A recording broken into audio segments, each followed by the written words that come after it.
Good morning, everybody! Oh boy. This is a lot for little old me to handle.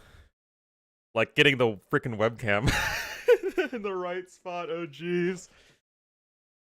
I gotta dual wield Twitch chats now. Should have done years ago? You bet.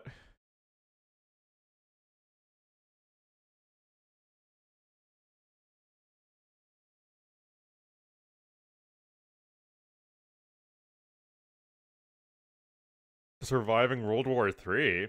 Have we survived World War III?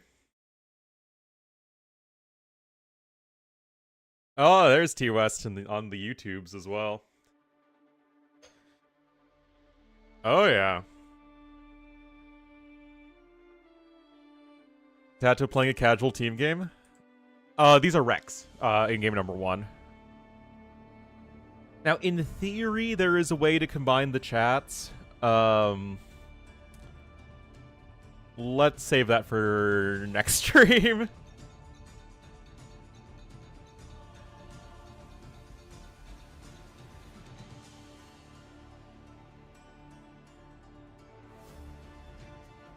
Alrighty, so if we go to...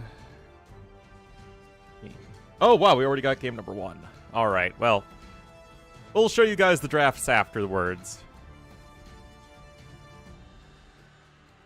Right, and we'll get back into this. Oh, I am ready for some Kawasan Mista Ornlu.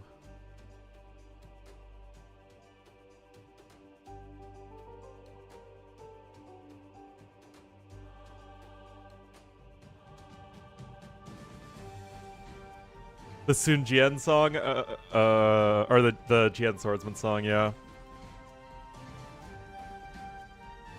The chat's divided must unite. The chat united must divide. Oh my god.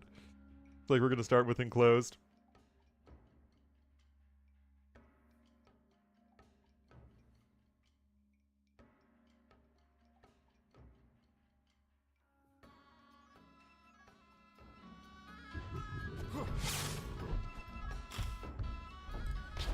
Alright, good morning and welcome everybody on both Twitch and YouTube now. This is, it's gonna be a bit of a learning curve, but we're gonna do our best with the multi-stream. Hello, Septiwan Rizki. Tolerant with the banhammer? Yeah, I don't know. Anyway, we are here on Enclosed. It will feature Heart. First round match, by the way, guys. In the red as the Chinese here to the north, and to the south in the blue as the Vietnamese. It will be Tato, good old Leloy matchup. So this group, Group D, I think Vinch and Sato are the other two players. Let me double check that. And... oh, Kapach and Sato, my bad. Yeah, so this is going to be kind of an interesting one. We would favor Hart and Tato as the top two on paper, but we'll have to see here. Rock? Uh-oh, not banned. Automated, interesting. Sicilians aren't really, like, that great on any map. Like, the super aggressive land maps with shorefish and whatnot, Sicilians can be good, but generally speaking, this map is going to be a lot more passive, so you want a civ that has a very strong economy.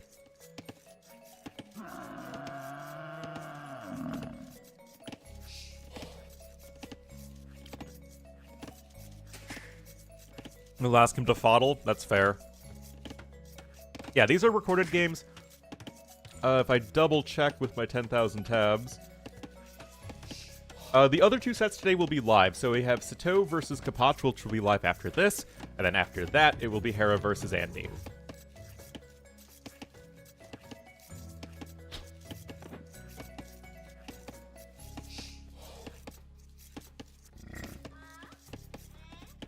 So, 13 seconds idle time, already a very nice start here for Hart.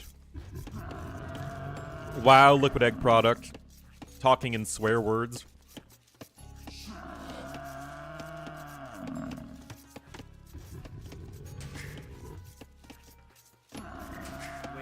S to the M to the H. So as far as this matchup goes, Chinese versus Vietnamese, it's fine. Chinese are still going to be in a very good spot economically, even against a good all-around civ like Vietnamese. That said, great skirmishers, great cav archers, and rattan archers are all very solid options here for Vietnamese. Bombard cannons, also going to be an important tool if this one goes late, which enclosed tends to go fairly late as you expand away from each other. Mazadaka. Yes, I'm John Slow.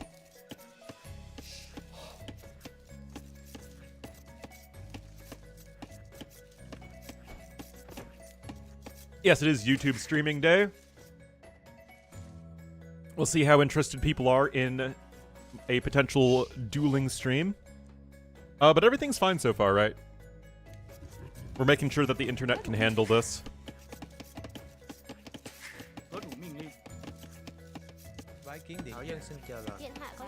I don't think the villagers will say young fool if you would tell them to do something.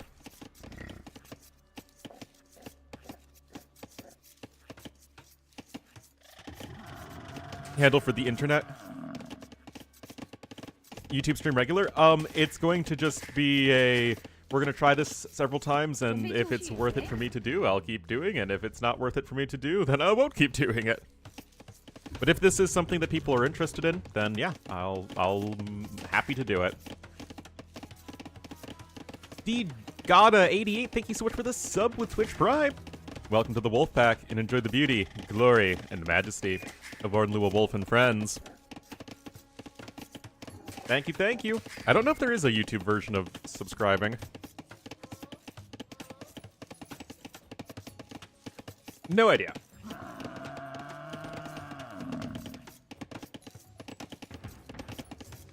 Anyway, Barracks on its way. We do have Tata with the one villager on gold. Looks like we will have... Well, I guess it could be scouts or it could just be straight skirmishers. Oh, there we go. This is the meta I love. Fine. Yeah, in some ways I believe a lot of people prefer the YouTube player. So we shall see.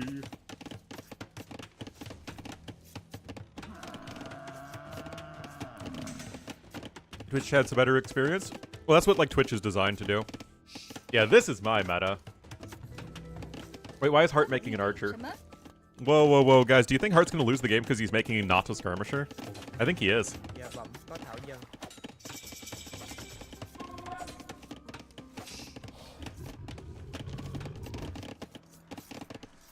For his part, going up on 20 pop, Tato is able to pick up the horse collar upgrade as well. Nice and cheap and fast researching for the Vietnamese.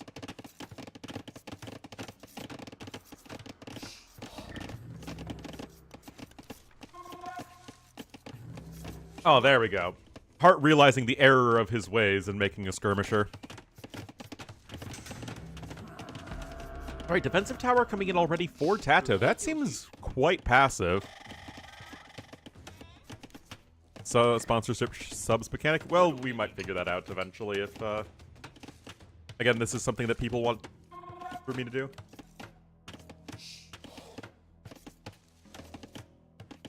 What's wrong with archers? It's me joking that skirmishers are used in every situation these days. Because the thing is, if you both open for archers, then the person who switches to skirmishers first wins because skirms counter archers.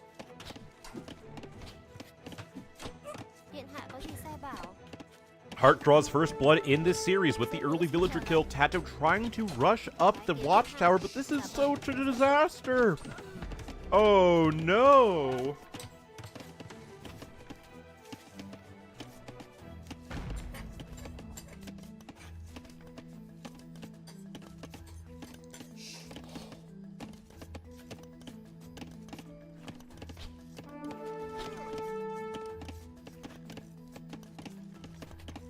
The archer did something indeed.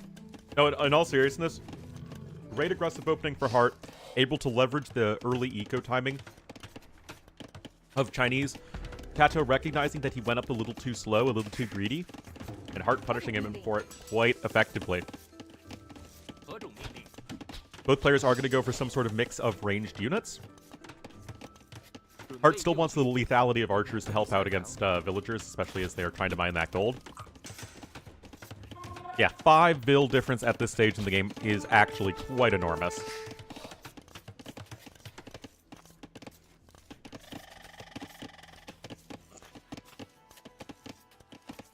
YouTube Premium users? Yeah, I'll see the financial side of it later on.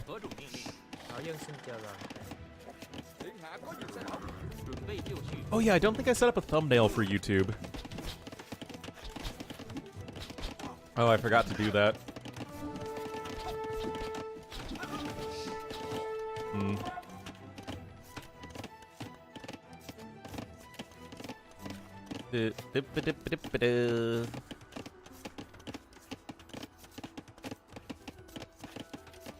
There we go. I even made a thumbnail. And what's happening on stream? Okay.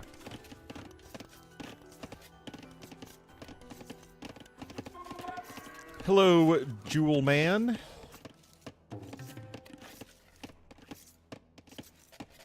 Didn't make one? Well, I did make one. Well, I mean, it's like, you're not talking about rattan archers or imskirms in feudal age. I mean, every civ has archers and skirmishers in feudal age. It's really about how you set up your early engagements.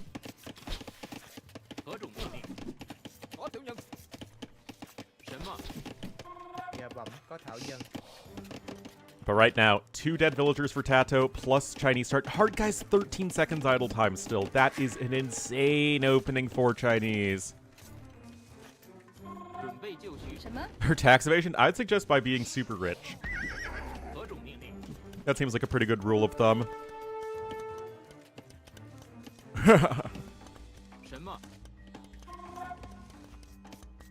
Now I have a corgi behind me swatting and looking very cute.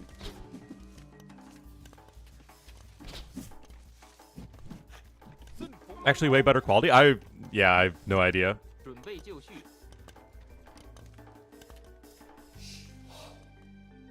I have a corgi rolling around and making very silly sounds behind me.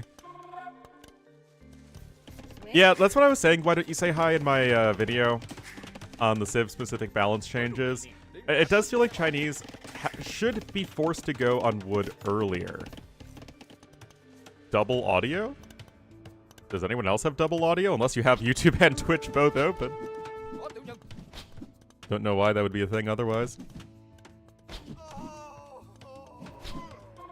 Anyway, honestly, it feels like Tato's already sunk in this game.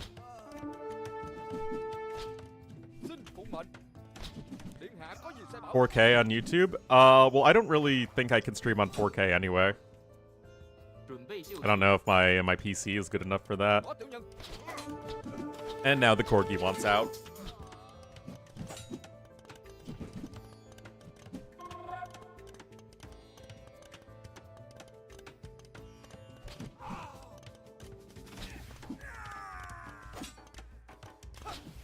Ugh. Killing his army heartlessly.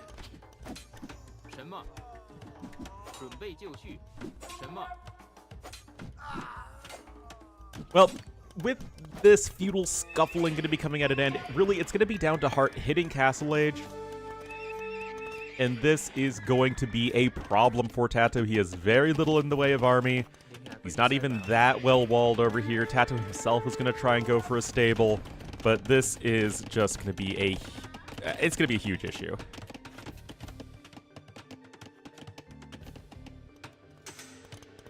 Don't mind what medium you watch from. Oh my goodness.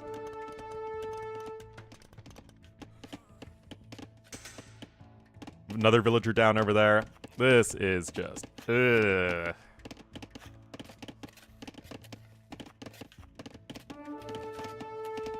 Plus a more forgiving early build. Yeah, it's, there's something a little off with Chinese at the high level.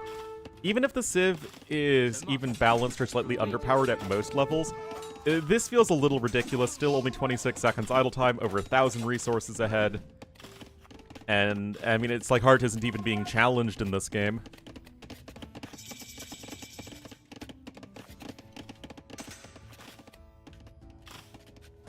Like, what's Tato doing here? Not a whole lot he can do at this point. Hello, Karthik Master.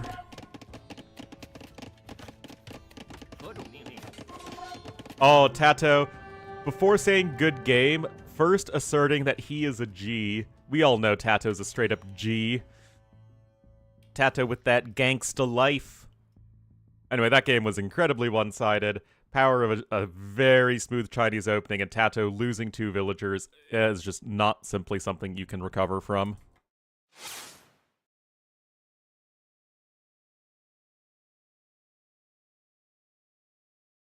And so Hart getting the first punto there, and I will actually bring up the map draft and civ draft for you guys.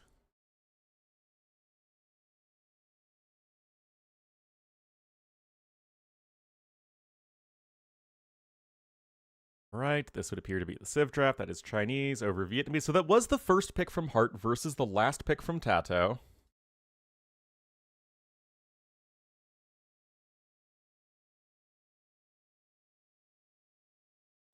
Guys, we have Kawasan Mr. Ornlu. Oh my goodness.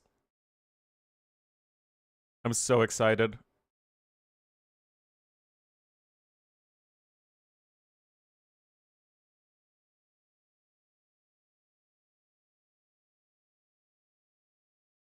What would our life be without Kawasan all the time?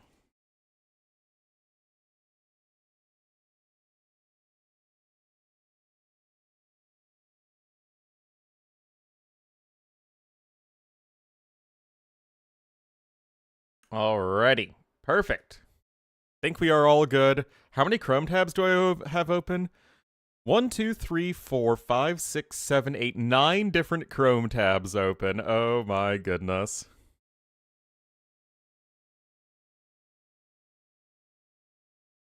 Hello, Clint Eastwood.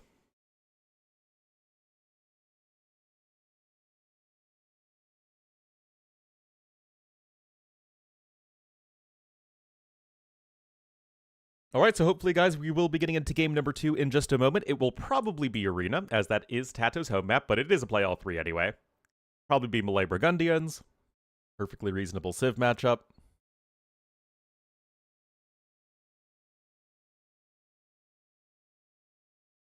And we will hopefully be good to go. The double viewer streak. YouTube, I don't think, has viewer streaks because it's a silly thing that Twitch did.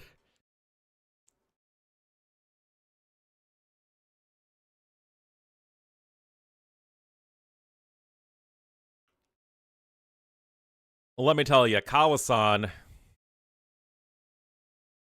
it's a map, all right. One of the maps of all time. It's aggressive, it's hybrid, you fight for fishing early on, and the person who hits the fish boom wins the game. Also, hello, Hukwando.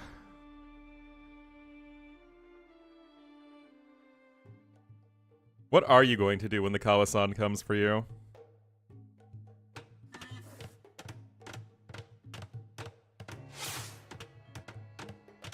Alright, everybody, welcome to game number 2. You're bring back Rooster, I don't know about that.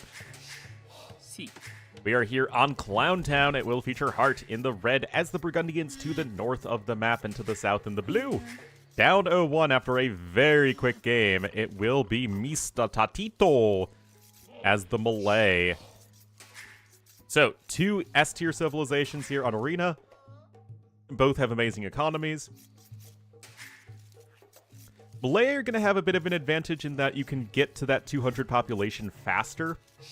Get some combination of archers and halberdiers and monks and bombard cannons. Whereas Burgundians still want to play to that gunpowder and cavalry style. That said, Burgundians... do we say Burgundians have a better eco than Malay do? I mean, it's very close. The 2 civs are just a little bit different, although I think quite similar in power level. We got wined and dined before we got Kawasan? Yeah, exactly. We at least get our nice little aperitif of Arena. Feels good, man.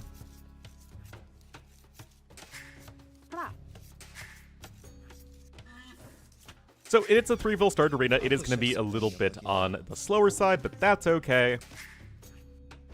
We'll have to see what Tato chooses to do here. He could go for a tower rush, could go for a feudal boom, he could go for a 30 pop-up time, go much later. And we'll just have to see. You all know how much Heart loves Arena, and this is not the chicken version, except for the chickens in the middle of the map. Balk, balk, balk. Look at them go. Like they just don't care. Feels good, man.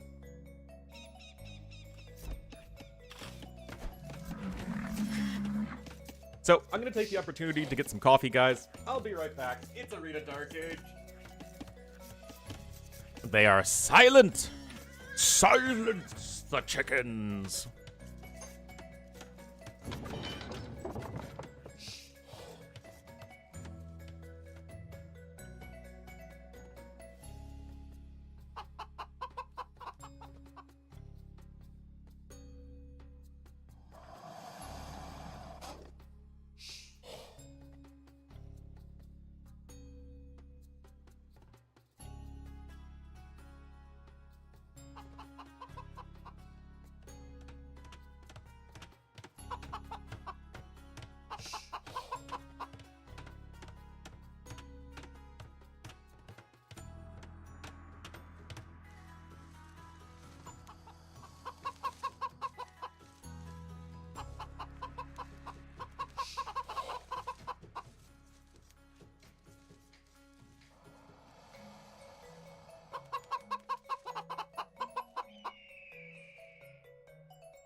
Alrighty. I'm back, baby.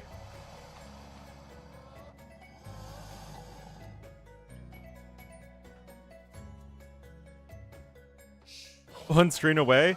Yeah, I mean, it's just a matter of them not patching the game, right? If they patched the game to make the chickens quieter, then that would be fine. But they just haven't patched the game at all, so it's like, I don't know, maybe they think the chickens being loud is an issue, maybe they don't. Who knows?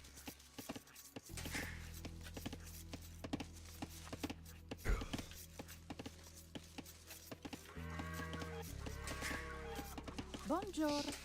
Bonjour. Burgundian villagers always so friendly. Siap. Alright, Tato did go for the super fast uptime, 19 population.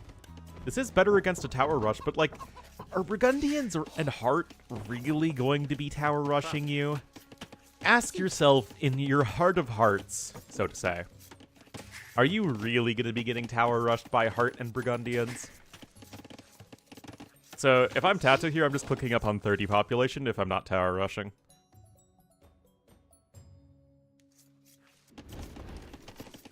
Heart already with a slight lead in the resources, as of course he is ahead in villagers, because Tato clicked up to Feudal Age so quickly. Tato also with a very early villager on gold. Not sure what this would be for. I mean, yeah, you need the gold for Castle Age, but I guess he's just going to slowly collect that 100 gold needed to click up. Meanwhile, 26 population here for Heart, about as standard can be. Like, if you're a hamster and you're having to play Arena, it feels like, okay, just playing Burgundians is probably your best bet. You can do the exact same thing in almost every matchup, and it will be pretty good. Four Dark Age farms with Horse Collar, 8 on the wood right now. Very clean start here for our red player.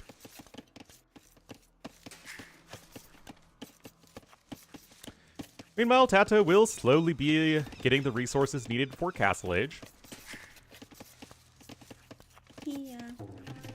Does have the 2 lumber camps for a little bit of extra efficiency. Gonna be finishing up his pigs in short order, same here for Heart, and there is the barracks coming in. For Berg Classic, 26 pop is about as standard for Burgundians as it gets. I mean, you could say 27 if you want to be, like, extra safe, but I feel like you can do 26 these days and be very good. Maybe you have to do 27 on a chicken version of Arena, but I think you can get that 25-second faster uptime. We'll have to see how Heart's going to do here, but you can see no problem for him. 2 villagers on the stable, 2 villagers on the market. He should easily have 0 seconds idle TC time.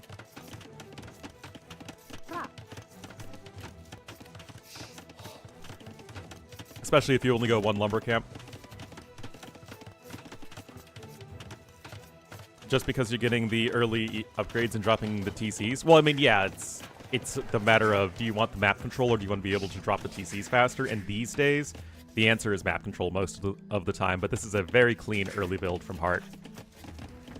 Barracks for Tato, there is the market on the way. I do not see a blacksmith yet, but Tato slowly getting towards the necessary resources for Castle Age.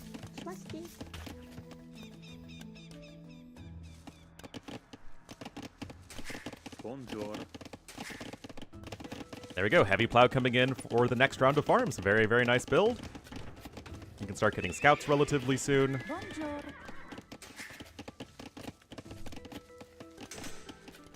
Feels good, man.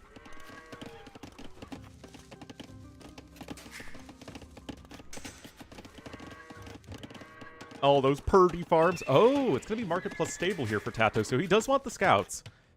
Typically, with Melee, you can just go for a few spearmen and use that free +2 defense and maybe pick up 1 or 2 relics. Melee typically don't win big, huge post-imp grind fests anyway, so your chances of winning is usually based around you having a better eco and the timing advantage. You can see resources collected at this point is now basically even. Also, 3 vills on gold is pretty interesting. You don't really need more than 2 if you're going to go for light cav and monks. There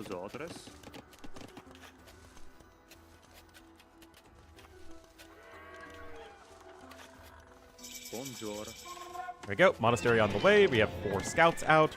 Art will likely pick up that nice and cheap light cav upgrade. Second TC there at the back. Okay, husbandry first, that's fine.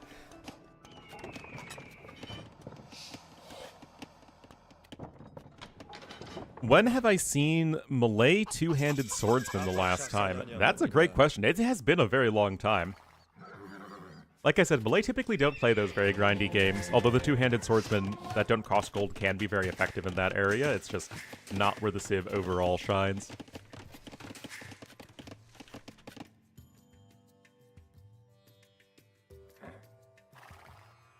Bowsaw coming in for Tato, as well as the husbandry upgrade. Light cav here for Heart as well. And Tato is going to be the first player up to the 3 TCs. You can see that Tato, for his part, has now taken the eco lead over Burgundians.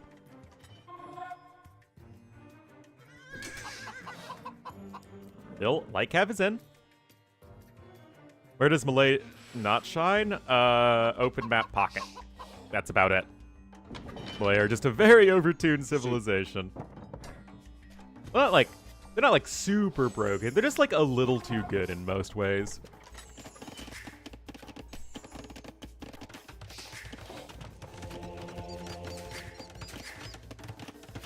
Monastery now coming in.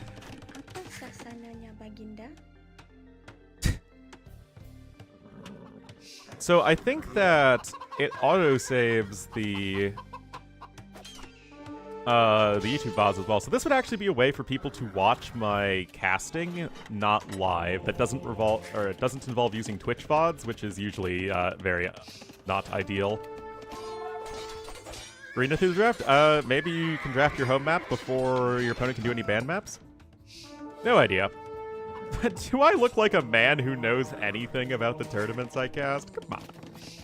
Come on, keep it real. Alright, 3rd TC is just now coming in, but as you can see here, Tato already with the 3 TCs much sooner.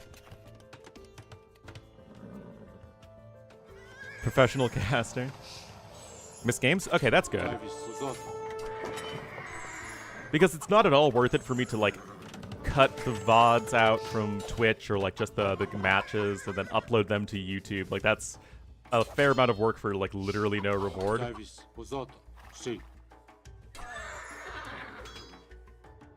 And one. Yeah, okay, that makes sense. Is pointless? Probably. Or lost to time? Yeah, that's true.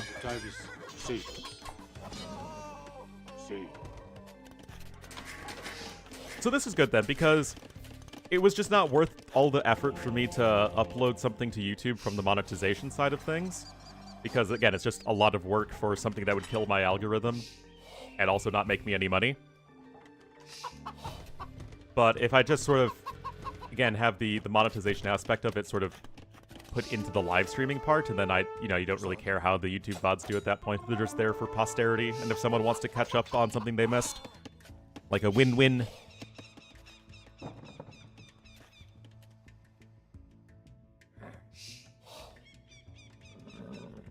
Anyway, Heart, excellent KD so far, taking good engagements. It is 1 relic per player at this point, and that relic is, of course, very close now to the base of red.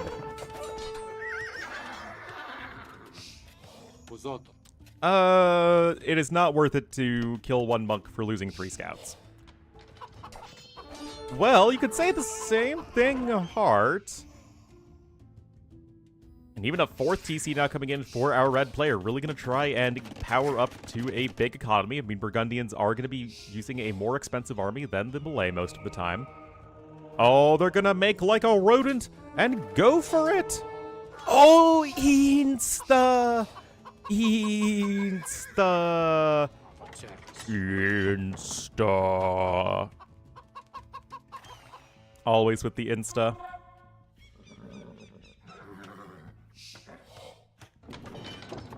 Always nerf the monks. And here come the 2 ranges here for Tato already. So a mistake that a lot of people make with Malay is like, okay, I want to go for a 3 TC fast imp arb timing. Makes sense. But then you start making your infrastructure after you've already clicked to the Imperial Age, and then as Malay you get to imp so fast that it's like, oh hey, I'm an imp, but I don't have anything to do with it. So yes, you actually do need to start making the crossbowmen right before you click up. That said, having only 4 bills on gold for Tato does not seem like a great way to get to the Imperial Age.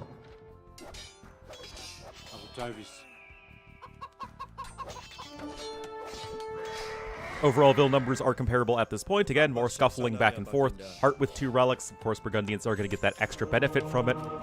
I don't like the university position, though. It should always be at the back, so you have more room for military buildings. Also, this is really ugly from Heart.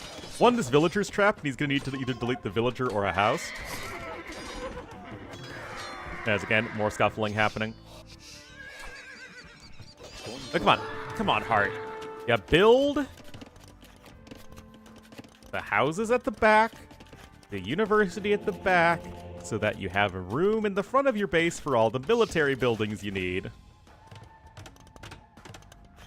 Oh, this bill is 1000% trapped. Look, stuck. So who gets deleted, the house or the villager, guys? It should be the house. No reason to delete a villager. Heart clicks up. Crossbowman coming in for Tato, but he still is missing some of that gold. Okay, selling a lot of wood.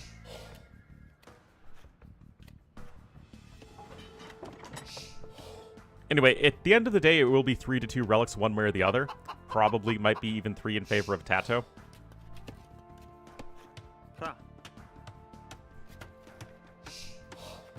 At the back or house at the front as a second layer of scared of a castle drop. Yeah, I mean, you build a house at the front if you were expecting a castle drop, but that's like earlier on. And the houses would be built like this, you know, in a secondary shield of wall. Guys, is Heart going to go skirmishers to open Imperial Age? Because that does not sound especially exciting. The imp timings are going to look very similar. Tato's still ahead by 300 resources. So still able to leverage that Malay timing. Burgundians will have a better economy in the late game with vineyards, but like, and the relic bonus, but yeah, it seems like Malay are even slightly better.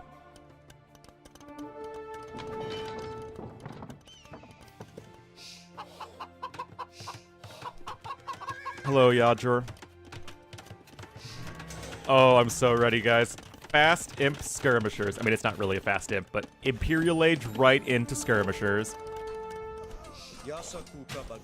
You may not like it, but that's peak Age of Empires. Tato gets a few more kills, about to even up the KD. Again, he has one more relic. Resources collected are very similar.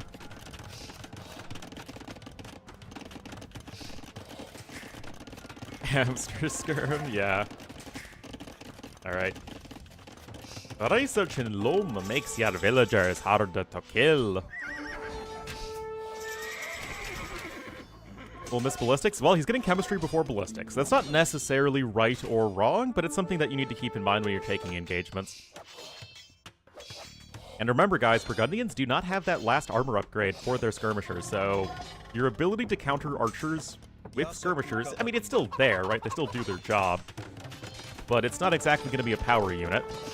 And it seems to be at this point that Hart is going to be taking the lead once again in terms of resources.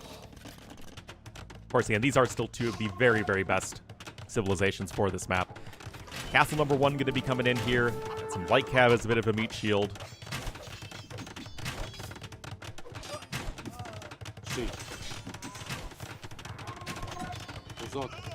And that's going to be a pretty darn easy cleanup here from Tatito. And double siege workshop. You love to see that. Get those bombard cannon numbers going soon. And it seems like Hart has a bit of a similar idea here, but he is already on the back foot. He's building more houses in the back of his base, but guess what? Those houses at the front could just be demolished by enemy siege.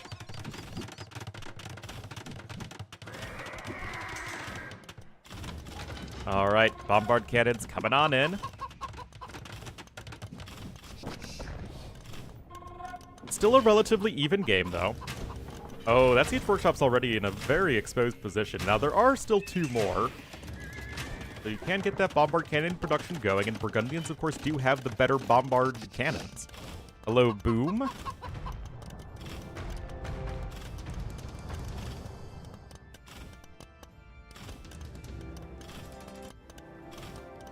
And conscription about to begin is going to be a big help for both of these players. Such an important upgrade here in Imperial Age.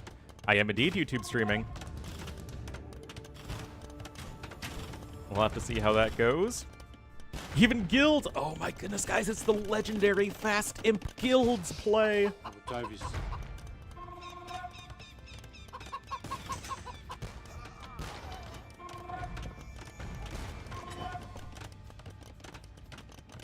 There's vineyards coming in as well, so I always love to see that upgrade come in sooner rather than later. I love the garrisoning the castle, though, just for all of the arrows it provides from this awesome-looking Malay castle. Oh! Gotta be careful. Of course, those Burgundian cannons do have extra damage. Nice shots there from Tato, though.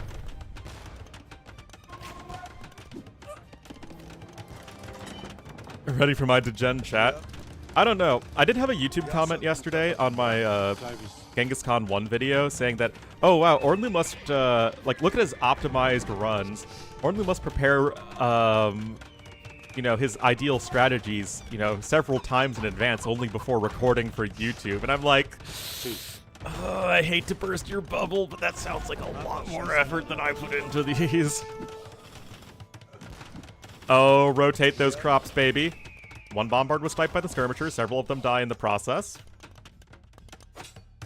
And more siege workshops are necessary as Tato might be saying that the Muma kill is ready for battle.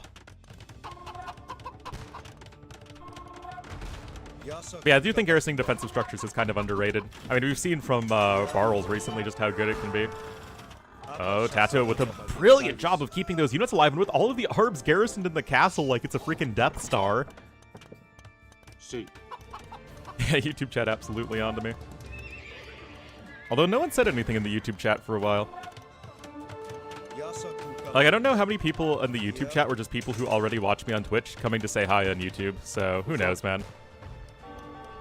But yeah, the Muma kill will be ready for battle, and they, of course, are going to trade very well against Paladins. Not the chickens! Dude!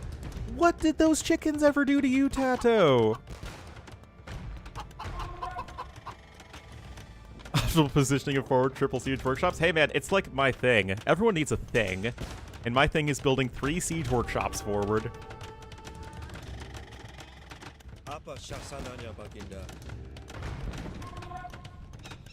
A bug being discovered? Yeah, something weird is happening with that. I did see the Mihai clip, though. I don't know what the issue is. Oh, crop rotation for Tato to rotate those crops, baby.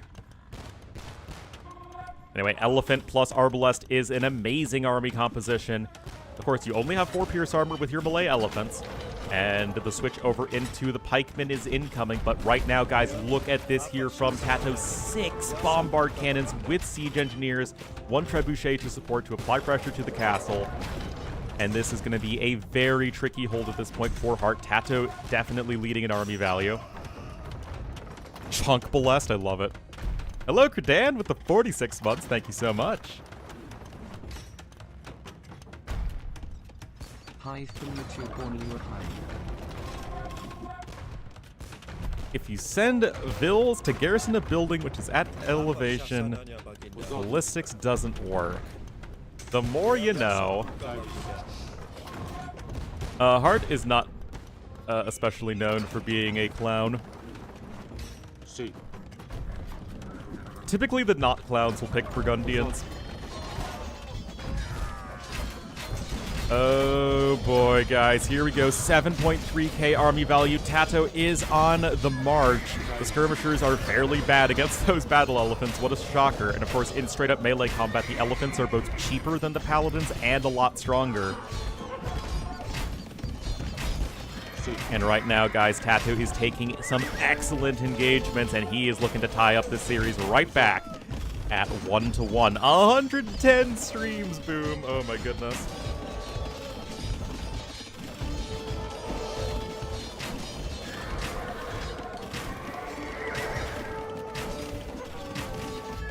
Alright, very little gold with which to work right now.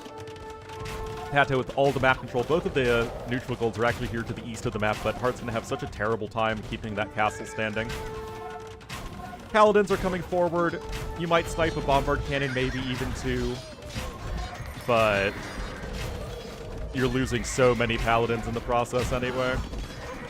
That said, Hart's population is still quite good. He is researching how. Burgundian Vineyards does help with that gold income, so maybe he's not totally dead yet. Still 28 elite battle elephants for Tato right now, just missing that blast furnace upgrade. He's going to come in with another castle here to the east of the map. Oh, Tato, a little bit sloppy. I know I said the S word, but it was earned, losing that bombard cannon for free. Durham's now going to be able to take down another cannon, and Halves are going to be coming forward, and of course they're going to drop those elephants like flies, as Hart is going to try and push this one back. And Tato's base, there. What's happening in Tato's base, man? Nothing. Nothing.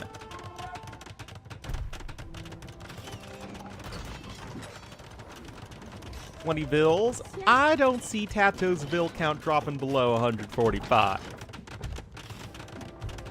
All right.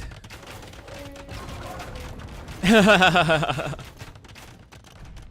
best way to appease chat after missing something is to gaslight them. Between the paladins and elephants, so they keep changing the cost of elephants and the Malay bonus. Paladins are, of course, 60 food, 75 gold. The elephants, I believe, are around 72 food and 42 gold.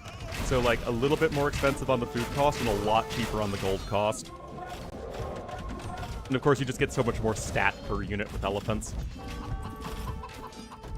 Anyway, Hart's population still struggling a little bit here relative to his opponent. And elephants themselves are plenty good against buildings.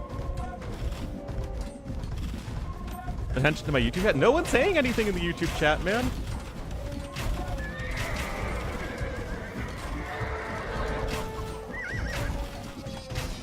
But I don't know if chat culture is big on YouTube.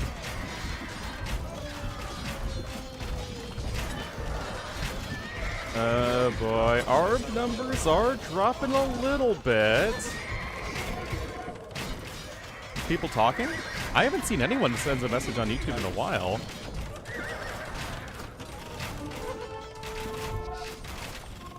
Okay, what now? I just saw like a bunch of messages pop up at once. That's weird.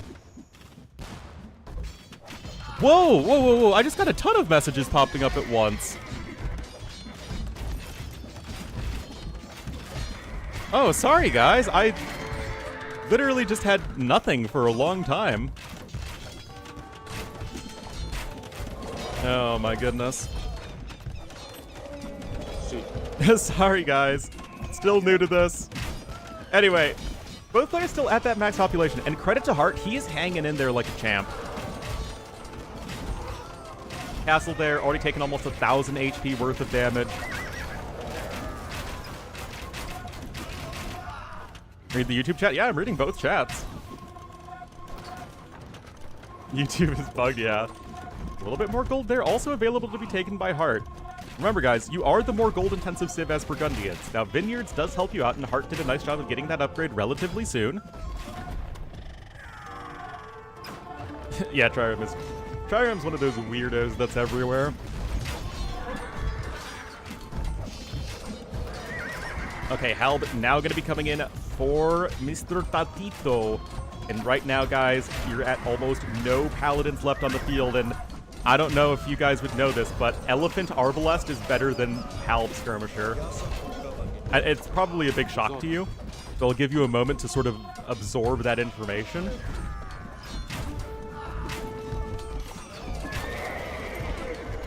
Alright, now that I think you guys are emotionally prepared for the fact that the double gold army is better than the 2 trash units.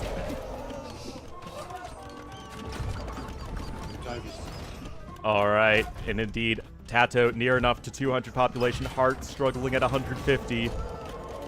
And now the Muma kill! Oh boy. Basically this Paladin, well I mean like, the Paladins needed to go in and get so much done in terms of wiping out the siege and the archers in the back line, but they just all, you know, petered out over time. Yeah, Hart has a little bit more gold left, but the issue is that his villager count is now dropping.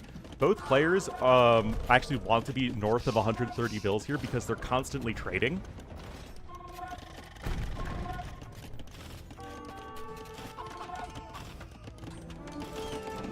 Forced Levy instead of Halbs. It's a much more expensive transition to do Forced Levy than Halbs. Eventually, yes, you do want it, but I don't think you need it yet.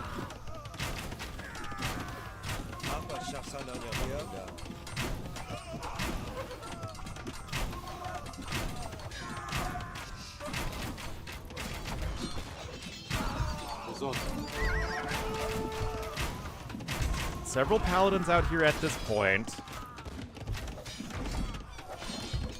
But yeah, still up Tato on 134 bills. Killed 55, lost 24.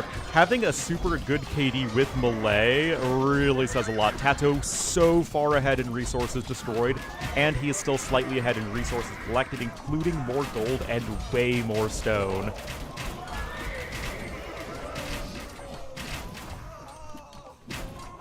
Yeah, of course, the Burgundian hand cannons would be nice, but with a lot of these cav civs, like, you want Paladin plus hand cannoneer, or some variation of that. The issue is that it's a really expensive army to get to, and, for instance, Hart had to open skirmishers to deal with the archers, and then you try and go into your Paladin switch, but then your opponent has the elephants, and then you're just sort of in this position where you never have the resources or the opportunity to get to the hand cannons. Which, it's always a very tricky dance to try and orchestrate as you're in these Imperial Age unit transitions.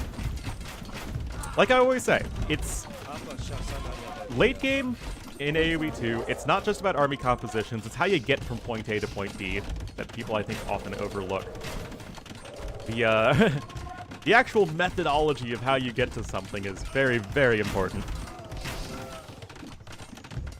Yeah, this is just like the random tournament that's basically Warlords, but with TTL group stages. No, it's Microsoft sponsored. Anyway, Tato with the win here. Great solid game of Arena. Able to take that early Imperial Age advantage with the melee on the 3 TCs.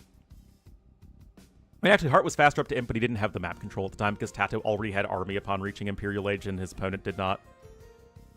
Indeed, it was the almighty Elephant. And we are tied at 1-1 in our first play all 3 of the day.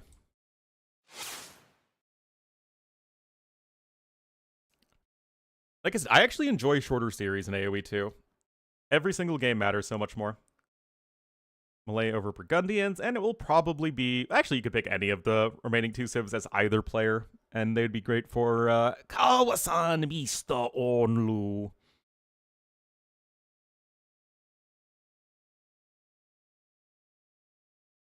Yeah, me not paying attention to what the most important thing in any given game is feels pretty relevant.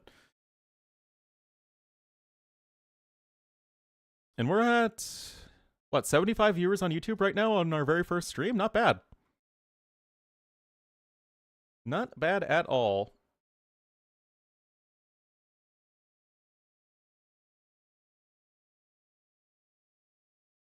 And hopefully we'll get Game 3 here in a moment.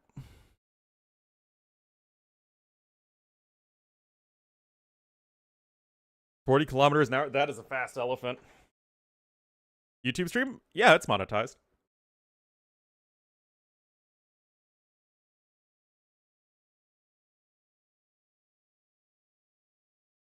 But even if YouTube only makes me even like 20% of Twitch income, I still would want to do it. One, because I would be able to reach more of my audience.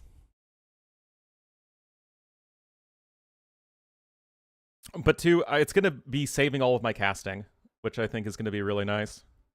So that people can much more easily watch it and then not have to deal with Twitch VODs, which are not great. Not great at all. Yeah, I think it's just ad revenue. So no ads? How does that work, Dr. Till Hoffman? Because, again, I'm new to this. I'm just used to Twitch.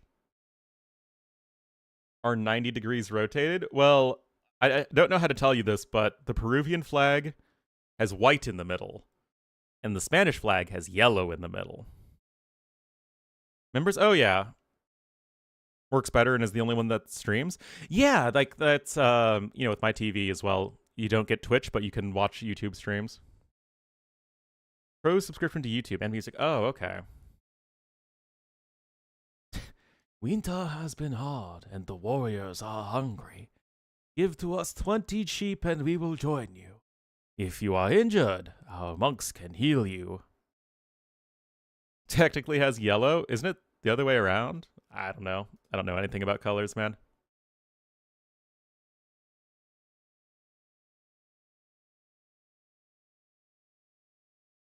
More often here? Yeah, again, like I am so far happy with how the YouTube stream is doing for its first attempt. And I imagine it's something that'll pick up a little bit more and more over time as I do more of it. Yeah, currently they just use the Castle Age versions of all the unique units. When am I hosting a new tournament? Unfortunately, right now I am looking for a job. Well, like a more permanent employment, so I told Nilly that I wouldn't be able to commit to doing a tournament. That said, I do think I might be helping out John Slow with his tournament. So,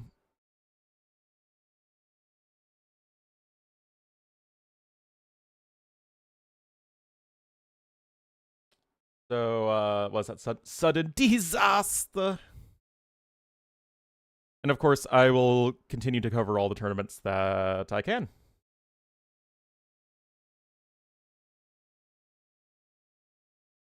Oh my god, so many tabs. At Microsoft, they don't have any job openings. Unfortunately, that is anything that I would be good at. Nations Cup at Rage Forest? I mean, apparently we have no team game tournaments on the horizon. It's really sad.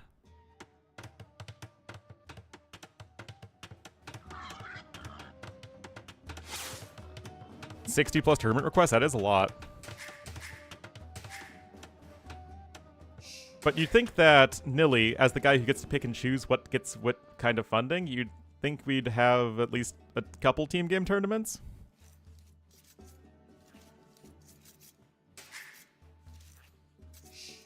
Mostly next year?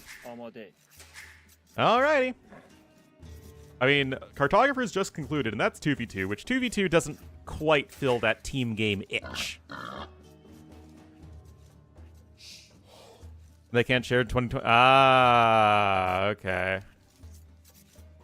We're quarter 3, 2026. That's a long ways off, man.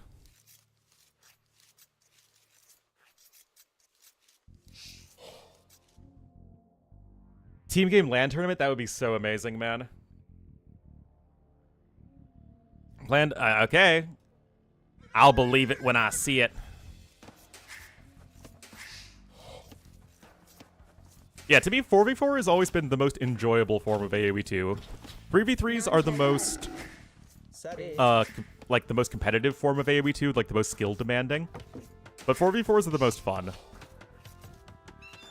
4v4s remind us why we love playing Age of Empires, in my opinion. It just can be a big, chaotic mess. But yeah, how many Kawasans are we going to get between now and another team game tournament? That's the question.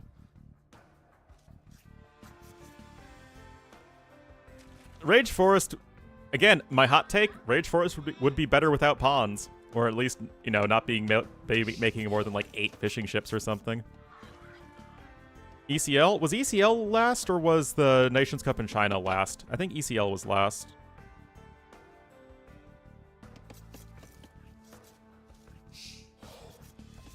Need billionaires to host? Yeah, it's extremely expensive. Yeah, it is hard to keep track of what's going on in 4v4. Anyway, guys, it's Kawasan, so let's see if we're going to see anything exciting. Guys, what do you think we're going to see on Kawasan? Are we going to see somebody snowball an early water advantage with extra fishing ships and then get an irrevocable lead? I mean, it's Persians, Dravidians. Oh my god, I freaking love Kawasan. Anyway, Tato's dock is going to be coming in first. Of course, Persians with that extra wood that they start with can go for the dock sooner than most opponents. Another tournament has been hit by the Kawasan map? Yeah.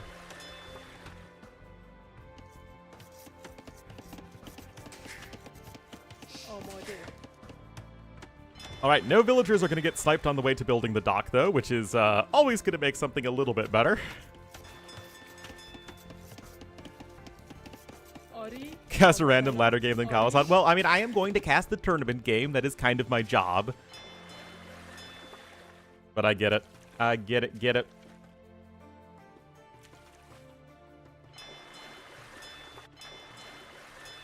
So, fishing ships, of course, on the way for each player. Nothing terribly decisive one way or the other. Of course, Tato with the Persians is going to be a little bit faster than Dravidians. Dravidians are a perfectly fine civ here, though. Full-time Pokemon streamer now? Well, to be fair, I was streaming full-time before Dave was. Although Dave has been casting longer than I have, but he was doing it mostly for fun.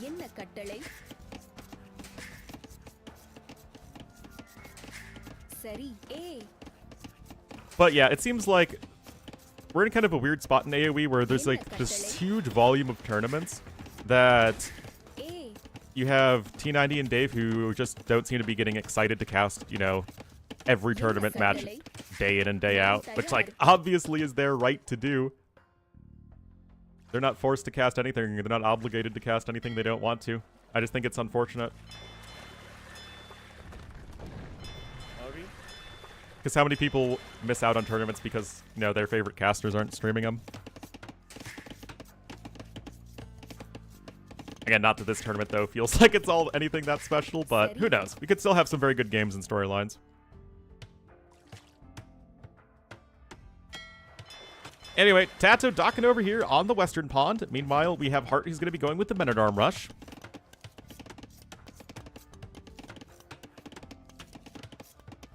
For this tournament, didn't like the game. Yeah, again, it's like, if that's not something that Dave thinks is going to be a good use of his time, then that he has every single right in the world to not want to do that.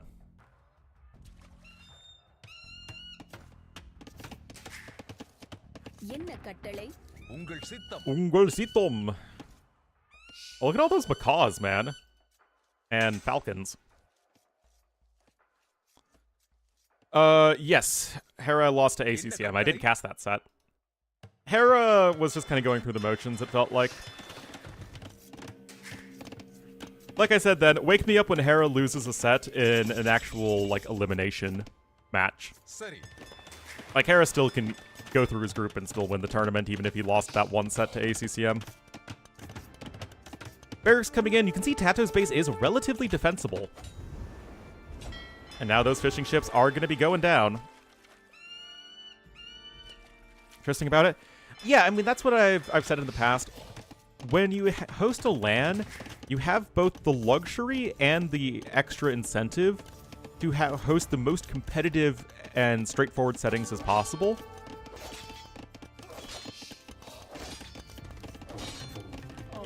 Whereas with online tournaments, because LAN events, you know, they are in themselves a spectacle. Online events aren't. So with online events, I think we have both the need and the opportunity to spice things up with more fun and unique settings. I mean, yeah, it's Kawasan. This Kawasan games, guys, if you don't know, look exactly like this most of the time.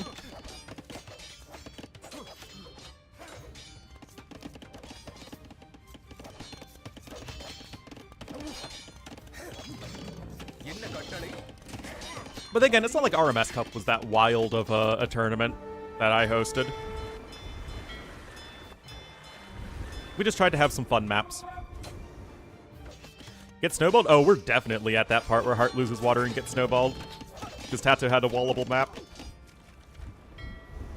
I think with the latter version of Kawasan, it seems a little bit more defensive than we see in many of the tournament versions of this map. So I think that the approach of going for both pawns instead of trying to focus land right away is probably a smart one. No, RMS Cup was Microsoft sponsored. I've never really hosted a community-funded tournament. Well, I got a little bit of money for OBNC, but I mean, that was still very, very small.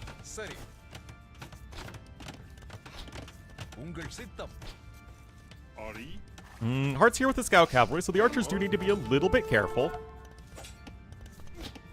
But yeah, John Slow tournaments are always fun. Best map is Oat. Who doesn't love Oat? Anyway, it's 3 fire galleys to 3 fire galleys. And there is not a 4th one on the way, whereas there is a demo ship on the way. But look at this. Heart fighting back over here on this western pond. Tato, though, is already ahead by around 400 resources. Yes, fletching as well. And Heart is going to go archers instead of skirmishers, which I do think is a little concerning. Because if your opponent goes straight archers... Oh, nice snipe there from Tato. But yeah, if your opponent goes straight archers and you go men-at-arms into archers, your opponent will just have more archers than you because they've been making archers, you know, longer. Oh, it looks like there was a big demo hit. I would never miss a big demo hit, guys. That said, this game, it's a game of Kawasan. Exchanging airspace, no!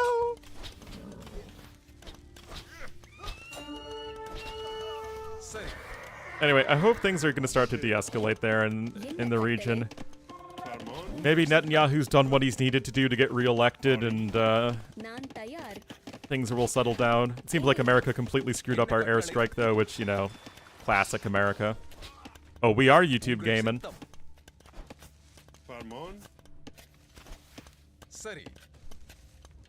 Remember guys, Kawasan has to be in every tournament.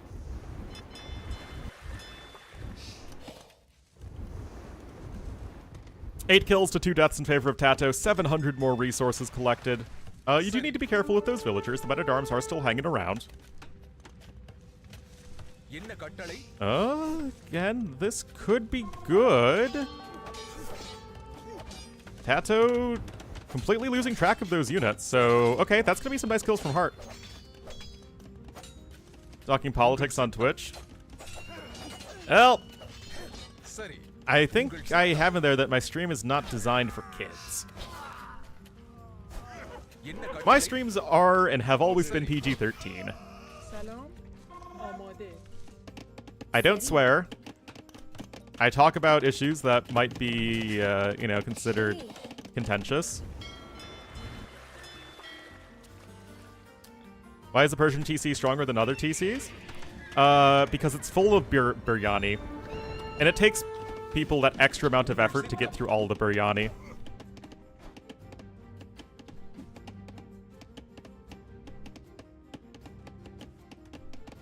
Yeah, it was definitely a little bit of that S word from Tato. That S word being sloppy that we try not to use around here because apparently I said it too much a while ago.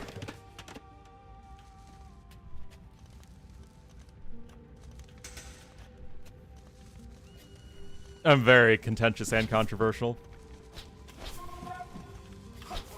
Snow Arabia. Well, the thing is, if you're gonna have a map in multiple tournaments, it needs to be a very, very good map.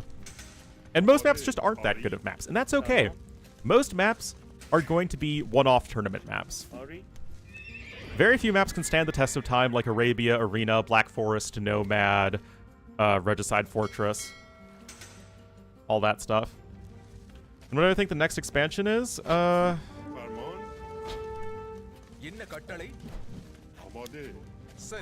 feel like it's gonna be Americas. I feel like they're gonna do an American expansion next. They're gonna try and find a way to cram 2 to 3 more American civs into the game. I think that's what they're gonna try and do. It's never been a region that's been the focus of an expansion since Age of Conquerors. Voted for John Kerry? Well, when John Kerry was running for president, I was 7 years old. So, in America at least, you can't vote when you're 7 years old.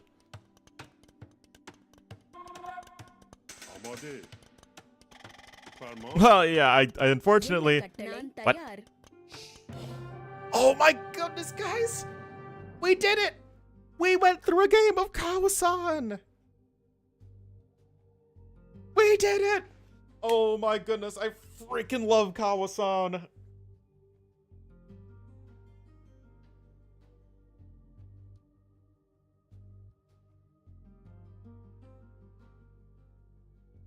Where were you when we watched another snowball game of Kawasan?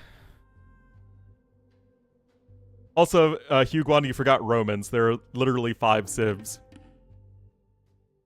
Also, Teutons, representing the Holy Roman Empire, also controlled parts of Italy, so you could say 6.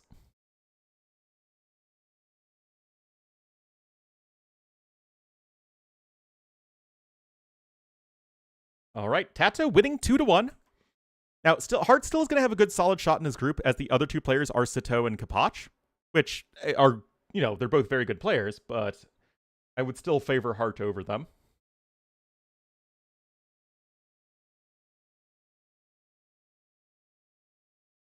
Full of fun unit compositions? Oh, yeah. Alright, guys, so Tato gonna get the win there, and that means we have just the one more set in the last group, which is gonna be Sito versus Kapach, like I just mentioned. And then every first round set of this tournament will be done, and then we're gonna go to Hera versus Andy, which is the first match of the second round.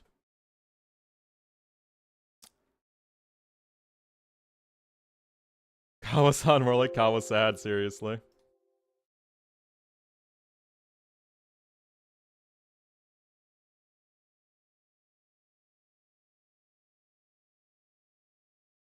Well, I've said it before, Fat Dragon is God, but I judge maps on what the quality of their average game. AoE 2 is such a good game that between competitive, like, you know, players of similar skill level, you can get great games on basically any map. So it's really just about, especially over the course of a tournament that has a lot of games in terms of volume, is the average game on that map going to be compelling?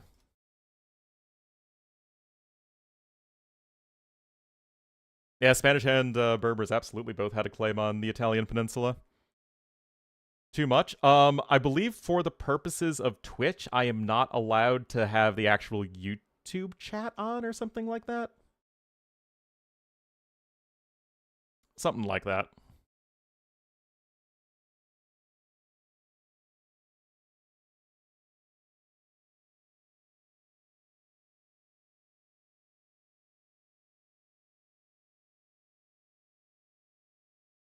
Lombards are Goths.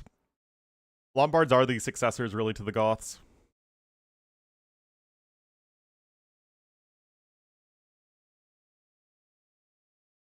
6-4 in game. Huh. Interesting. Now, that series did feel kind of fast. Who is Belisarius fighting? The Lombards, right? If I remember correctly.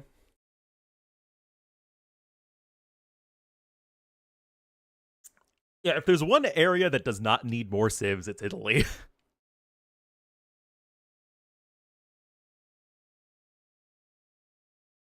Hard to follow along with. Yeah, I think there is a way you can combine chats.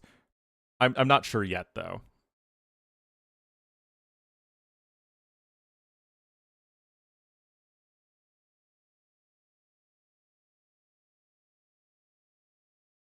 All right, let me check Liquipedia and see when the match is scheduled to start. Okay, the match is scheduled to start in 10 minutes, so hopefully we won't have to wait that long.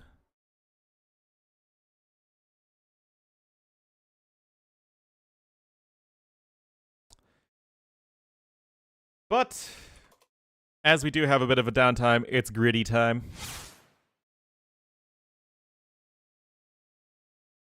Boop.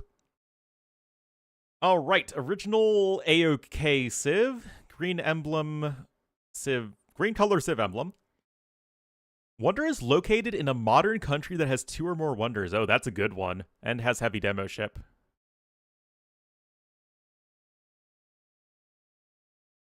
Added an AOC and has access to Bracer.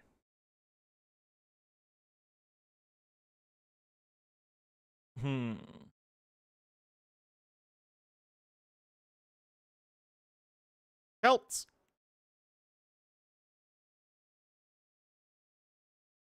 Actually, AOC is going to have the most restrictive one. So, green AOC civs. Aztecs. Huns, for sure. And Spanish.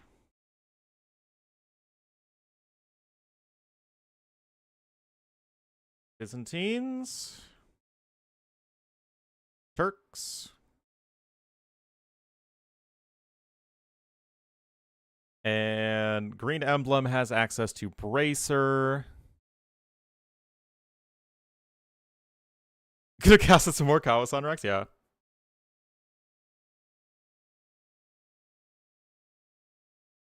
Any of the Indian civs? Oh, yeah. I don't know, Bengalis. What?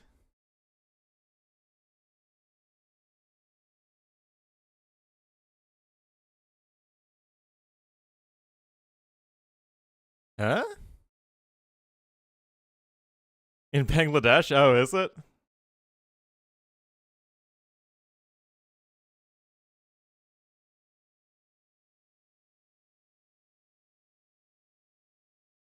All right, Dravidians work. Dravidians work. Okay, Bracer and Heavy Demo Ship. I don't know, Armenians. Okay, that one was pretty easy.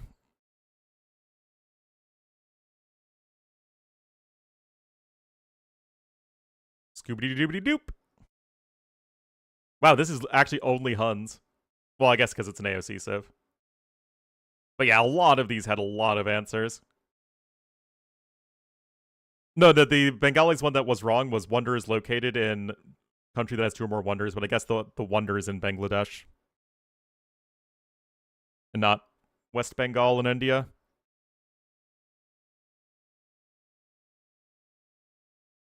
All right, looks like we do have our drafts. Let me get those set up real quick, and we'll still probably have time to do GeoGrid. Get our gritty going. Guys, we don't have Kawasan. I don't know what to feel. How am I supposed to cast a series of AoE2 that doesn't have Kawasan in it?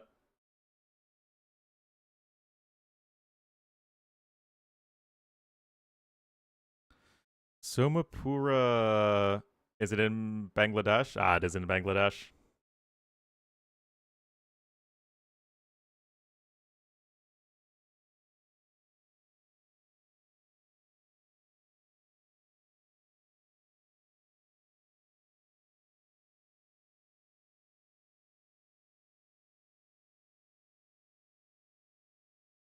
All right, let me get the sibs for you guys.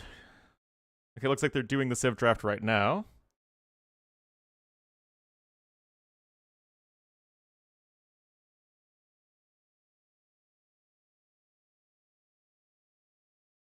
At least we have 4 lakes, right? We have the next best thing to Kawasan.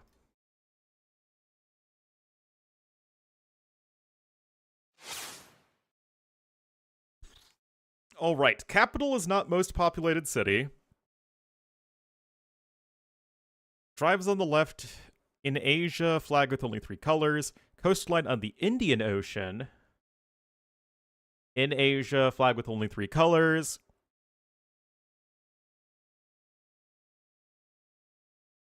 And then a lot of CO2 emissions. Interesting. I need some more coffee, guys. I'll be right back, then we'll do our gritty here.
My freaking room is riddled with corgi bone chewing.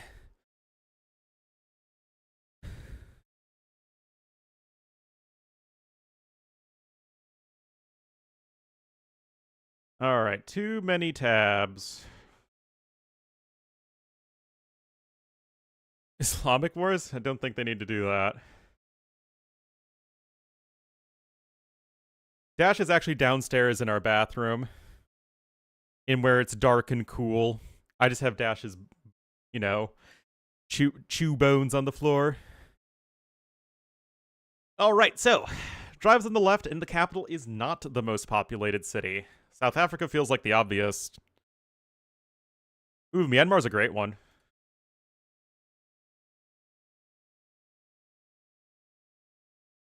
What?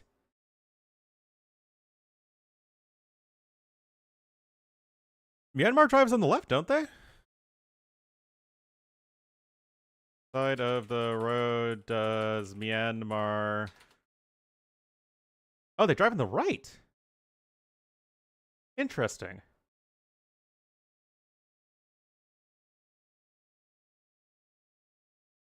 Oh, learning. Enable infinite mode in case I accidentally go over. Because I forget to do it sometimes, and then, like, if I have to guess again, then I end up not being able to finish it. Okay, left-hand driving, capital, not most populated city. No, Brunei's, Sari Begawan's the biggest, India, but, like, again, we get points for being obscure. India feels pretty obvious.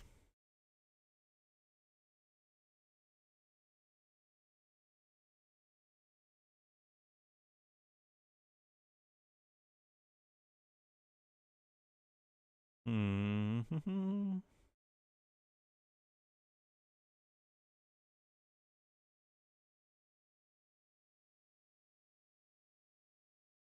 Though I feel like a lot of the left-hand side driving countries have the capitals as the most populated. Some Caribbean islands, but I'm thinking, like, are really there any Caribbean islands where the capital isn't the largest city? Yeah, I don't know, let's do New Zealand. At least it's rare.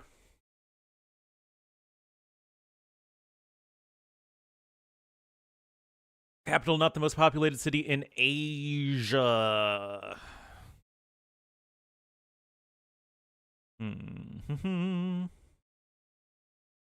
I mean, Pakistan is a correct answer, but again, we want to be as obscure as possible.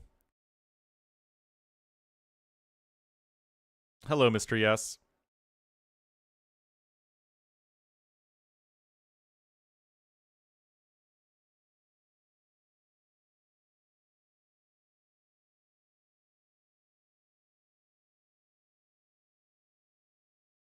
Thinking.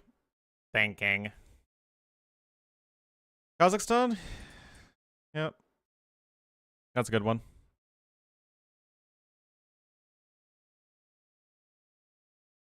Uh-oh, guys. Temporarily offline. Uh-oh!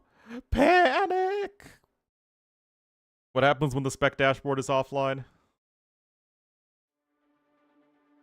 Oh, no, that's not.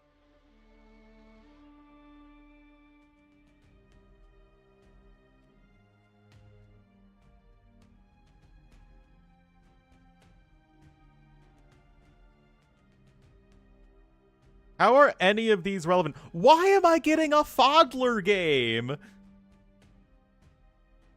Oh my goodness. Heart Tato 1-1, a very snowbally game of Kawasan.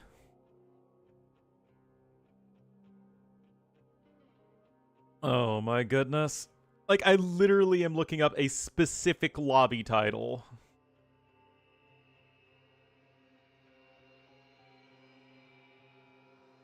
Again, what we want is Sato Kapach, which are none of these players.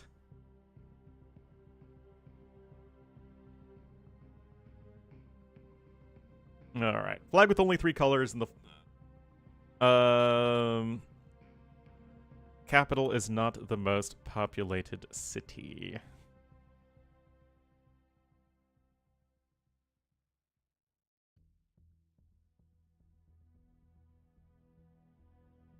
Wait, is T-West in-game? No, Tashkent is the biggest city in Uzbekistan.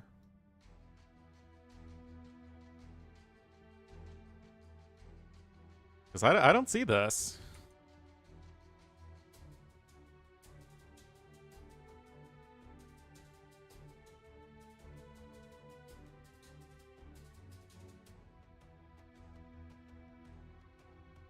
No, Samarkand is not the most populated city.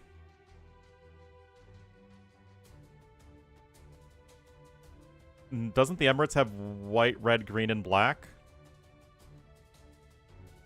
We already did New Zealand.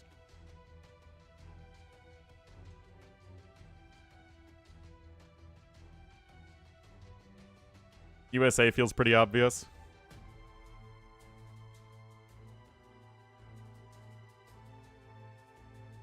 Again, points for obscurity.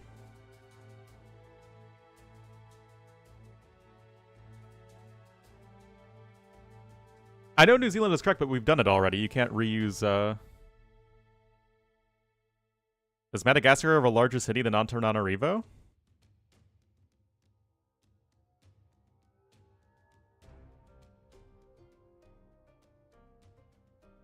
Nope.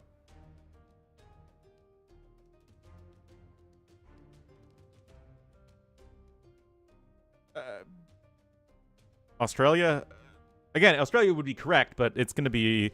Like, any of the super big Western countries are going to be very common guesses.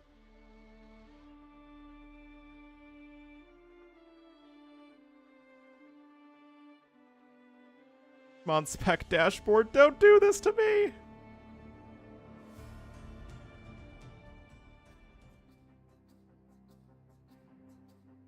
It's amazing how the entire AoE pro scene is entirely reliant on third-party software.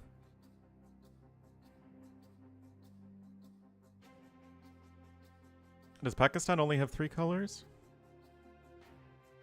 Green, white, black? No, it's not Rex.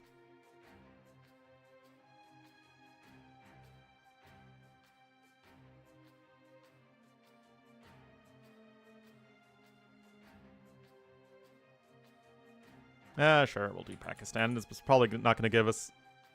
No?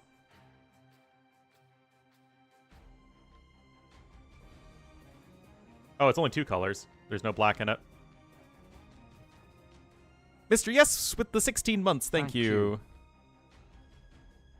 Third-party software is great. Yeah, but, like... we're completely reliant to, you know, somebody doing this basically for free. Cameroon? Is Yaoundé not the biggest city? It is not the biggest city. What's the biggest city in Cameroon?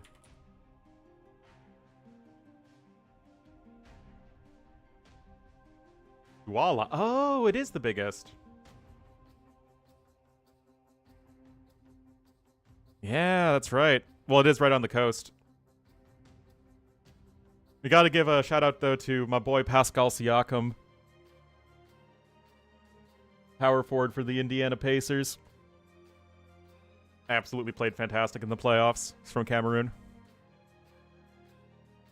Yep.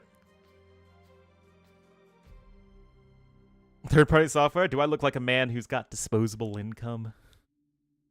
Just don't look at the free Ren plushie behind me that I've got as an impulse buy.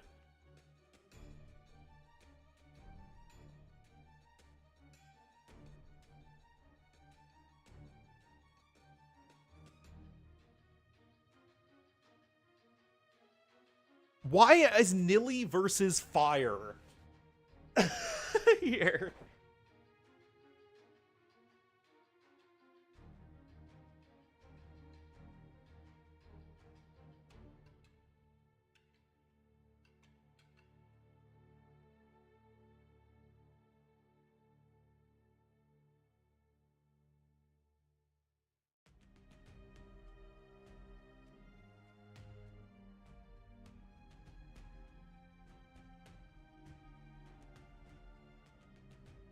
I don't get this. Oh, maybe if I just do this.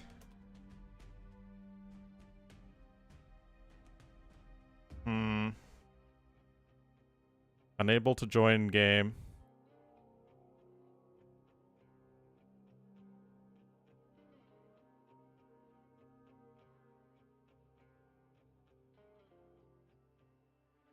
Guess we can give that a go.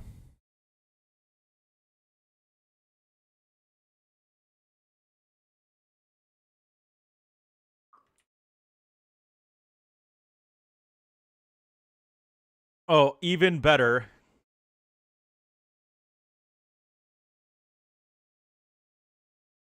The British Indian Ocean Territory doesn't drive on the left?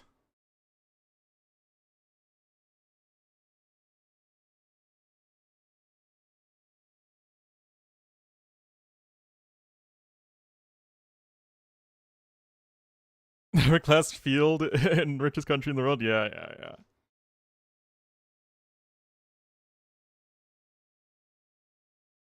Well, they don't have any roads. Yeah, that's true. How about Christmas Island? Yeah, buddy. Oh my goodness. Freaking non-countries.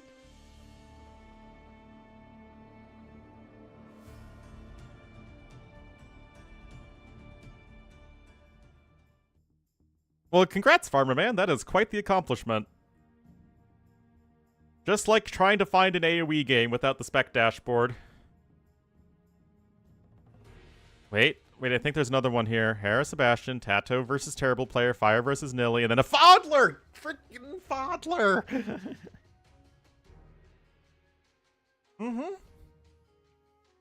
I mean, it's the one they posted in Discord.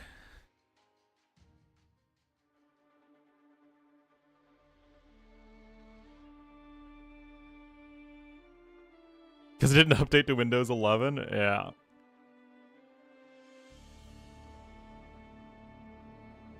Alright. Screw this noise. Coincidentally, has built a funnel for the deer. The deer has tried to walk. Alright. Now we're watching T-West casting. Wow, T-West's setup looks very similar to mine with the text pop-up, or the text background. He just puts his tournament logo on the right side above the score as opposed to the left side.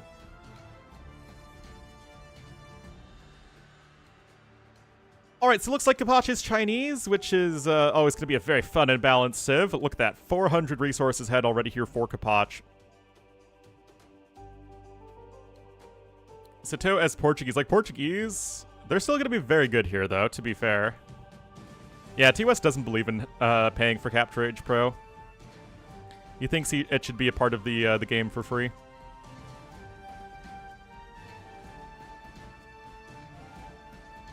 Idle TC. Well, you can get very good starts with Chinese these days. But Wheelbarrow coming in Feudal Age for Kapach. He also has the horse collar upgrade. Well, hello, Nuke. Cheers from, well, the Chicago area.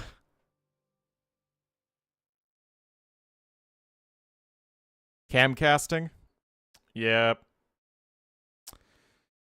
I mean, I wish upon a star that I could have access to the game myself, but I don't know how T-West got in, and I can't. And yet this is where we are.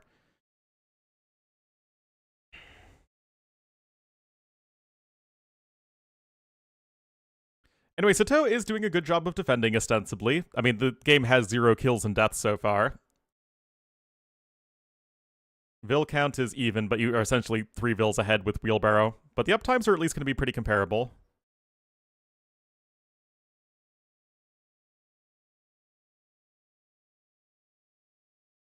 There we go. Lodge des Chateaux on the way for Kapach. Sato should be just a hair behind, though. But the resources collection advantage for the guy with Wheelbarrow is going to really balloon over time. The gold mining upgrade also coming in quite quickly. Sato's wall's odd? What's odd about it? It just goes right to the edge of the map. Oh, but the hoovering! The Hoovercraft have launched. next to the woodline one. I will have to see when T-West goes back in that direction. Oh, wait, that is weird. Yeah, it's like he's trying to create one tile of a smaller gap. Anyway, some more cavalry upgrades coming in here for Kapach. Looks like he will just be going for a knight plus crossbow and army comp. Of course, these are two of the very best civs at going for a double gold army composition. Very passive games. Well, I mean, it's just that pro players generally prefer to play passive when possible.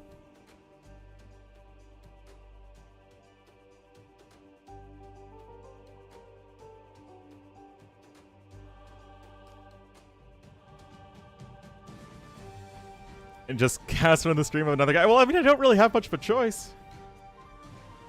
Hello, the Unknown King. Yep, that's why I'm streaming on YouTube, or at least seeing if that is something that people would be interested in and more frequently, as in every time I stream. Oh, I'm so punk, alright.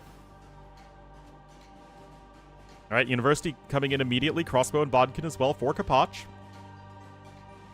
Looks like Sato's gonna be focusing on the skirmishers, but going skirmishers already feels like a very bad situation there for Sato, because you don't really get any advantage then of using Portuguese with their gold discount, which is really what you want in the mid game. But very, very good position here for those archers of Sato, and he is going to be getting at least a couple of villager kills here. Make it 2. Getting banned from Twitch because they interacted too much with other stream chats? I've never heard of that. Yeah, Sato can be a little inconsistent. Like, sometimes he's beating, able to beat Hera, and then the other times he'll drop to somebody like Kapach. That said, it looks like Kapach is over here getting more value. I mean, and again, Chinese are super good here.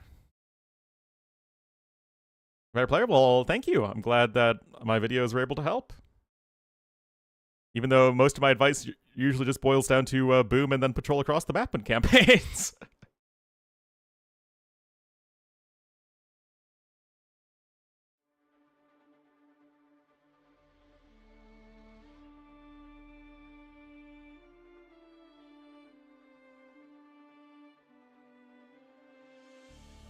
Yeah, denying the university is nice. Delaying ballistics as long as possible is not something that you're going to ever complain about.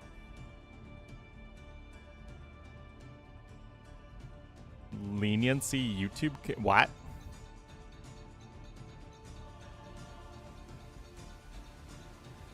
So, archers here, gonna still just be harassing around the edges of the farms. Third TC coming in for Kapach as well. Again, his eco is just gonna get better and better and better over time. But he doesn't have much of an army. A lot of the eco is being idled for the time being. Triple forward Siege Workshop. I don't know how I could not properly copy the code. It's just, I copy-pasted it. I seriously have no idea why sometimes DE just does not work.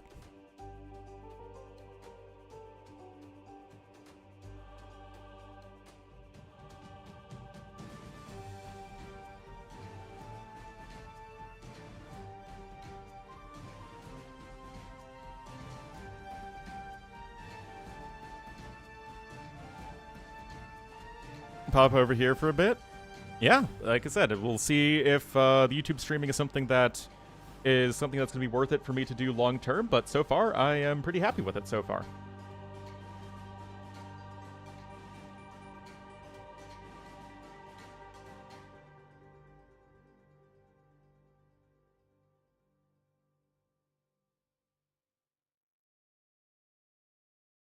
And I'll give viewers, VODs to watch that are much more easily accessible than on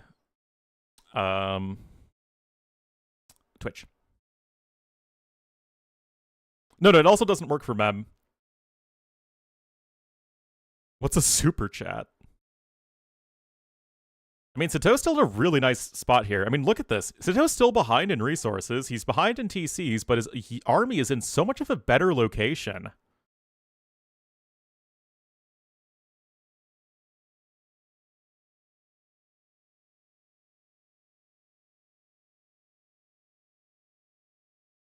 Money to send. Ah, okay. Well, I guess that's just something I'll learn over time.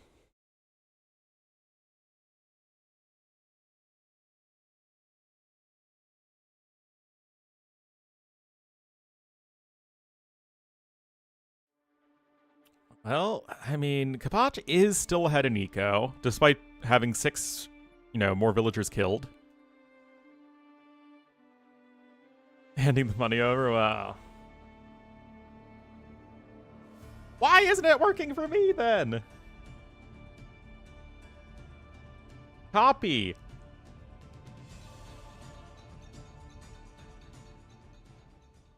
Paste. And again, like, they're not relevant games.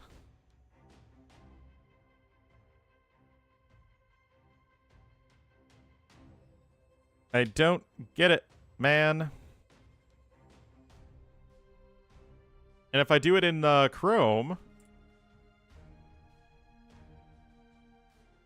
I get unable to join game, unknown error.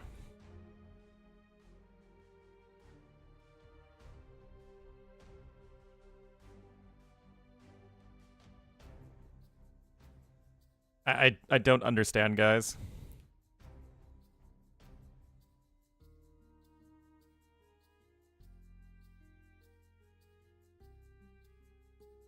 VPN? I don't have a VPN.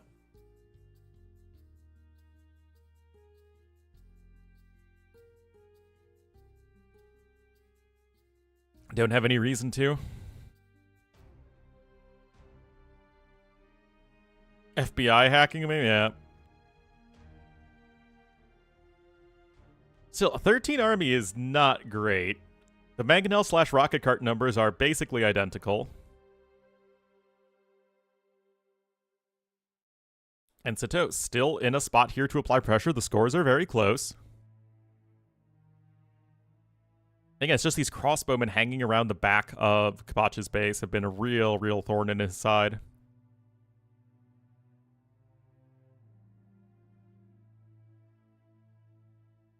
Oh, what are you doing, Kapach?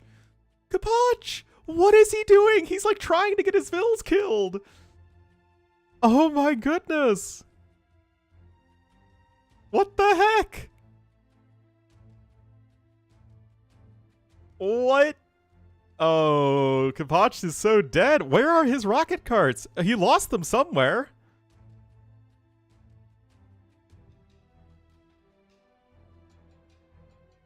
Yeah, that is part of the lobby code. It means spectate. The /0 is spectate, and the /1 is joining the lobby.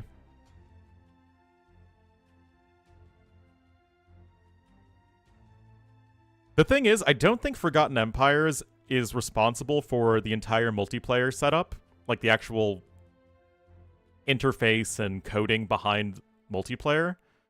And so they would need to get another studio to do it if they really want to fix anything. And I think Relic was in charge of that, if I recall correctly, and they don't seem to be doing a whole heck of a lot right now. Sato's getting his own 3rd TC behind this. He's caught up in villagers. He's going to catch up in eco pretty soon. I mean, 34 villagers killed to 7.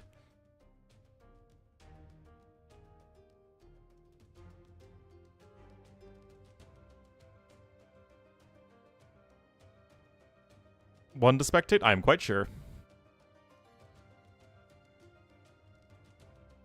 I will prove it.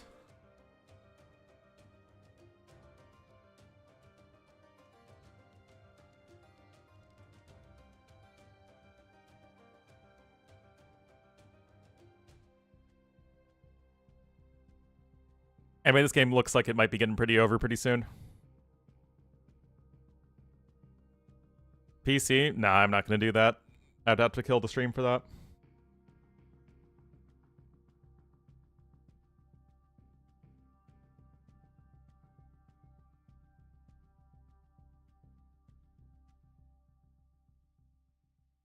Warhammer 4K Definitive Edition? It's so weird, though, because it seems like Relic is not bothering to do the AoE 4 expansions. I don't really understand what they're all about. Yeah, Kapach, in fact, looks super dead. Why is my pocket buzzing? Who dares message me? My friend.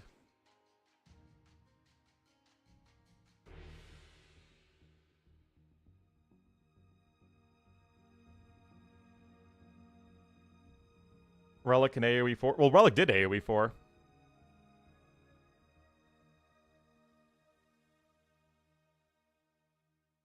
I just started streaming on YouTube. And hopefully it's something that's going to be worthwhile for me to keep doing.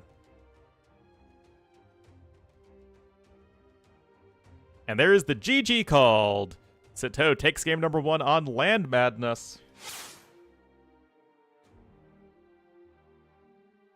Hopefully the second game will work better for us. Like, I have no idea. Like I'm doing something extra. It is doing something extra. Streaming to a different platform. It's more work for me. Oh, Sito with Jerchins, Poggers. Oh, that was the last pick for Sito and the number 1 pick for Kapach, too. Yeah, Kapach does love his 4 lakes for sure.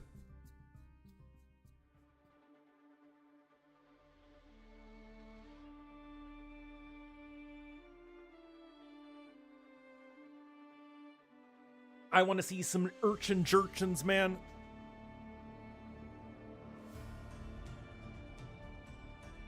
V-Fodler, I know.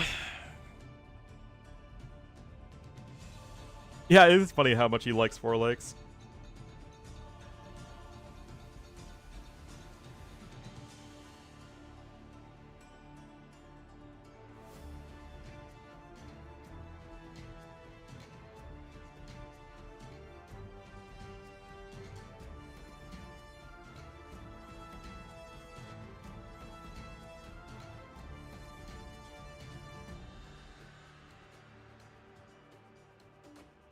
But the scenario editor, Centurion?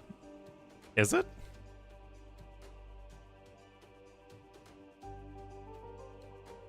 Yeah, it might be, because it has the golden chainmail. Like, only the elite version does, and the scenario editor version. Okay, is the spec dashboard online? No, it's not online.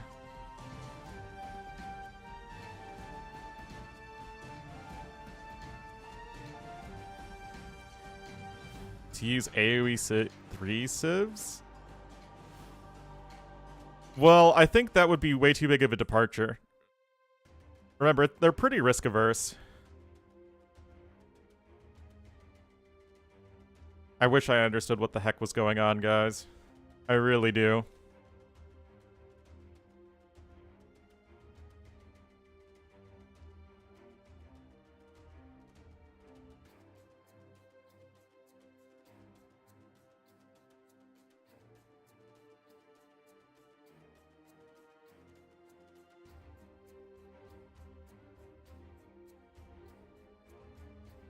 Alright, let's see how T-West is getting into the game.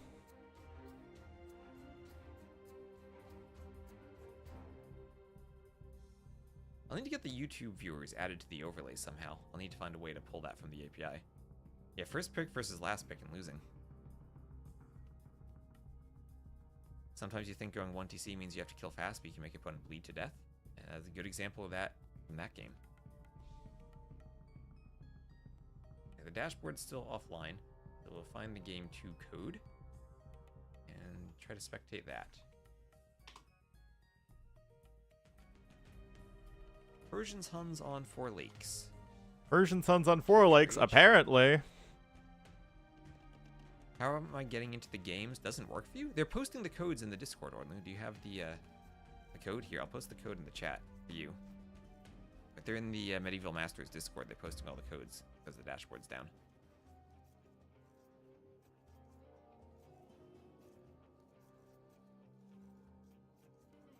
There was the Discord linked on the Wikipedia. On the right side on Wikipedia, on the sidebar, there's a Discord icon. You're posting the code in DE and in Chrome. Well, that's just what I did. If you change the 0 to a 1 in the code, maybe that actually works better for you. You didn't get the game or error message. Yeah, interesting. That's just what I did. I posted that into my browser and it worked. I don't know what else to tell you. You could try searching for them in the in-game search box. I don't know if that works at all though.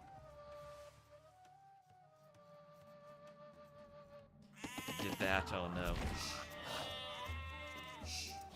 Oh hey, it worked. Ornlu, yes, technology. Oh my goodness. All right, guys. Sorry about that.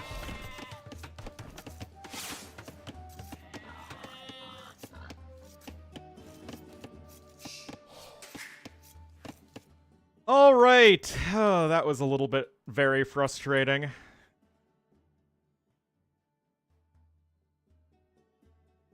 right, so Toad take game number 1. We are here on 4 lakes. And literally, it's just me doing the exact same thing over and over again.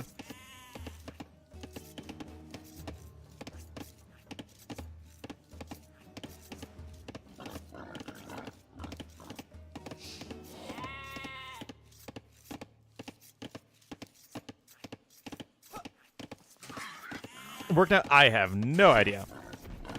Anyway, thank you all so much for continuing to be patient with this unfortunate experience. But we'll have Kapach here, down 0-1 in the red as the Huns to the west. This is absolutely his home map. It's always been the map he's been most comfortable on and has taken games from the very best players on. The title? Oh, did I not update the title? Oh, I did not update the title of ruining AoE again.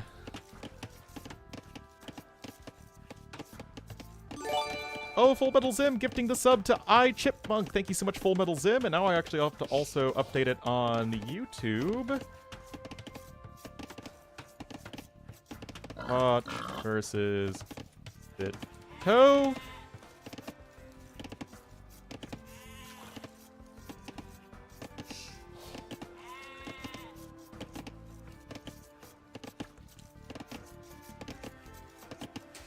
Things magically work when text support's looking at the issue, yeah. But yeah, thank you so much, Full Metal Zim, and Chipmunk. Welcome to the Wolf Pack, and enjoy the beauty, glory, and majesty of Ornlu, Wolf, and friends. But here we are, guys.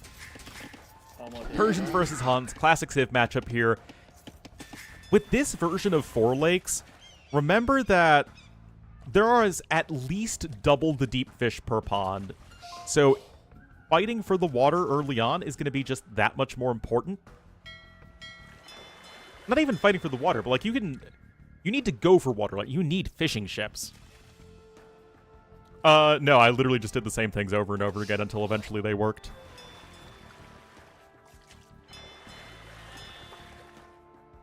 Frickin' love technology.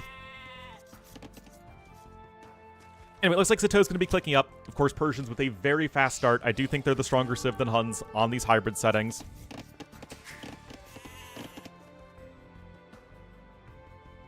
But yeah, this is just going to be all about those fisky modders. Shorefish under the TC, that sounds very fun and balanced. Even starting with 1 shorefish under the TC is like instant insane food collection.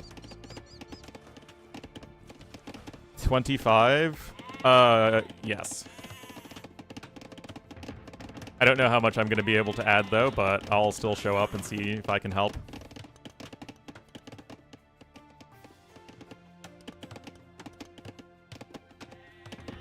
Yeah, of course, Hun Cav archers can still be very effective.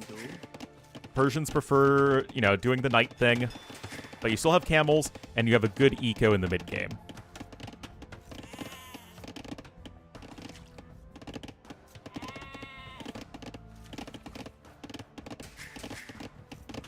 If I wasn't top 25, yeah.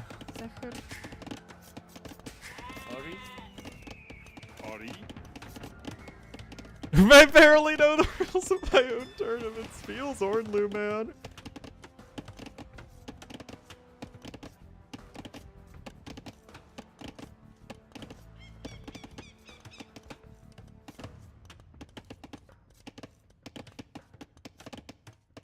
On the south side. Yeah, it's not the easiest to wall. Doodle H is in for both players, just the 2 militia drush. I mean, it is Sato. He is the French drusher.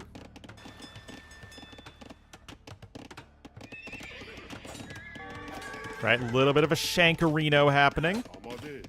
But the militia do make their way through. Quick wall being attempted by Kapach, but that is not successful. Vill counts are even, at least for the time being, but this isn't super ideal, and that villager is actually going to be locked out, and she's going to have to make her way to the town center. Still, the stable will come in. We have a fire galley coming in, as that fishing ship does spot the forward docking attempt from Sito. However, for his part, Sito is just going to be chilling. He did not... actually, he does have the archery range down already, so he's able to have the forward dock and the archery range and the 2 militia here, and really seem to have no downside. I guess he is a lot slower with his double bit axe upgrade.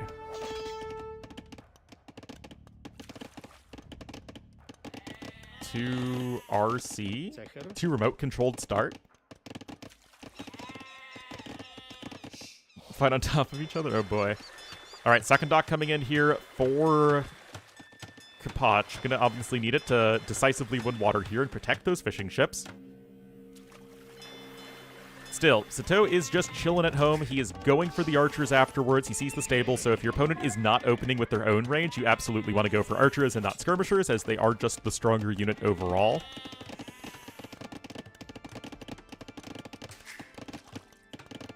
Could have been watching that. I know.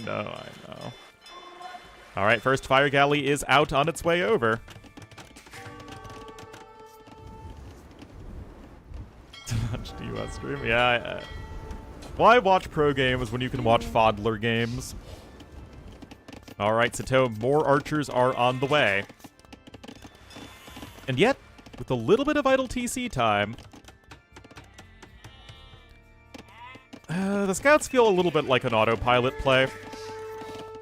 With the militia coming in, you are already sort of forced at home for a long time. That usually gives players enough time to get their own walls down. That said, I mean, the map is still fairly open, but Sito just made a larger investment into the walls early on. So really, it's just good play from Sito here. Kapach is now in this northern pond, though, all by himself, and he is going to start fishing for free.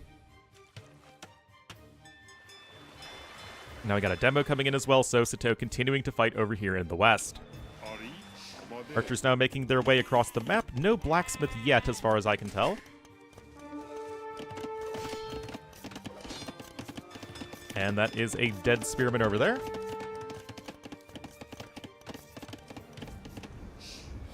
Oh, demo incoming. How are the splits? Not good enough. I mean, it's still 2-to-1 in terms of docks. Yes, Persian docks are a little bit better, but not that much better. Blacksmith now coming in here for red, but he has just now started his ranged unit production. And as we know, Feudal Age is absolutely dominated by archery range units right now. Oh, that lady's in trouble. Shorty's getting low. Like, with my last breath, I will repair the fire galley.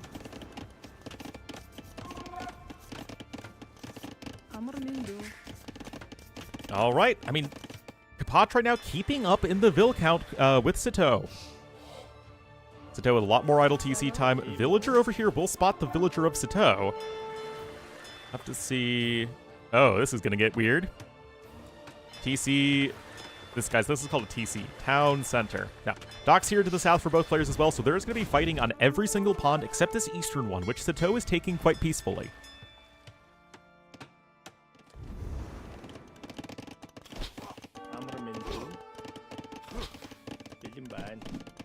Archers getting some more value.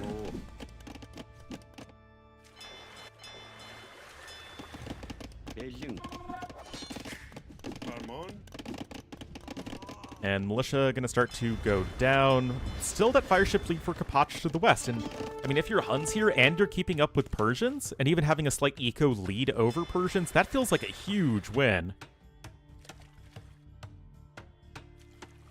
Looks like Kapach did lose his villager here to the north, however, and the fire galleys are on their way on both sides. Still have those 3 fishing ships working, though. And to the south, looks like Sito not knowing about the opposing dock. Ooh, that is definitely a bit of an issue. Well, you know the famous book Woman Pleaser, All Quiet on the Eastern Front. Very popular book about World War .5.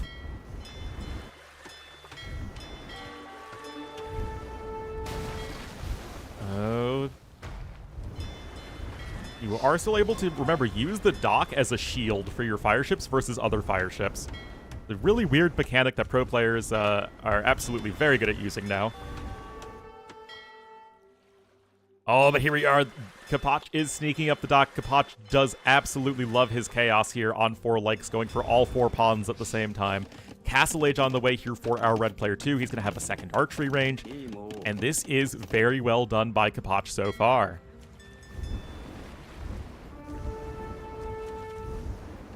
Four fire galleys on the way right now. 9 fishing ships to 8.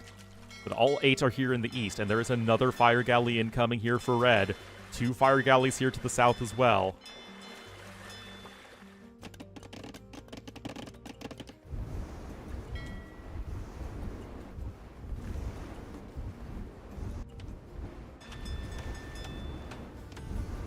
Still, Kapach is happily fishing there to the west. +1 defense coming in, and he is making some skirmishers. Both players are.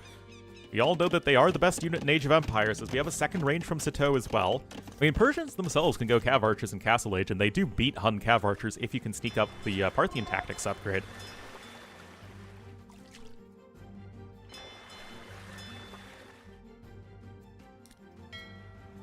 And fire galleys are out. It is 2-1. And that villager is going to be taking a little bit of damage. Those Persian docks are so tanky, man.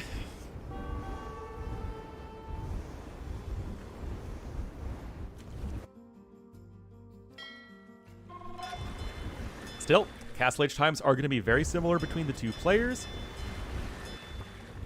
And it looks like they will both be able to pick up the War Galley upgrades. It's 11 Fire Galleys to 7. But a lot of the Fire Galleys here for red are over here in the west. And Sito is at least going to snipe 1 fishing ship, maybe 2. No, just 1. Yes, I do think the double HP is a little excessive in early game. War Galley coming in immediately for Kapach. It's going to be a skirmisher focus instead for Sito. I'm a little surprised by that. It feels like where most of the fighting is happening is with the water here and all 4 pawns. That said, that is absolutely an overchop. But Sito with a reaction just in the nick of time.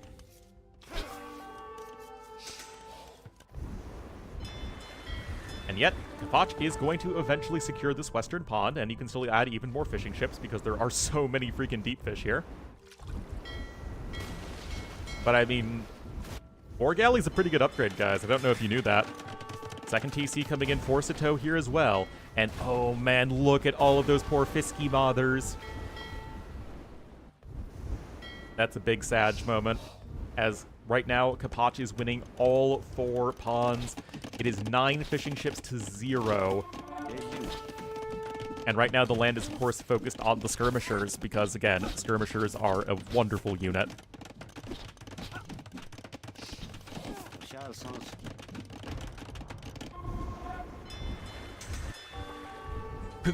Quadruple pond.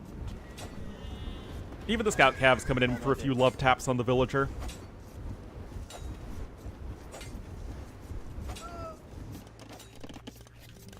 But yeah, I mean, one guy got War Galley and the other didn't, and I do think it's a big mistake from Sito to not prioritize that upgrade. He is coming forward here with the Siege Workshop, and yes, he is on the 2 town centers, but it's going to be a very long time before those 2 TCs pay off relative to having all 4 pawns, if ever. Because, again, there are still so many deep fish here. I mean, you can go to, like, 6 fishing ships here and totally justify that as our red player. That's how I say that all the time. Rip. Still, Mangonel is on its way.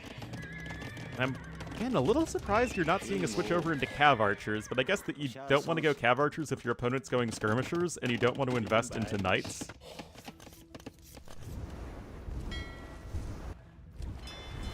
But these Persian docks are going to be going down soon. Of course, Guild Nets is going to be a very good upgrade to pick up here as Kapach with his 14 fishing ships and counting. But his food income's going to be a lot better than his opponent. Because right now, you're stuck making farms as our blue player.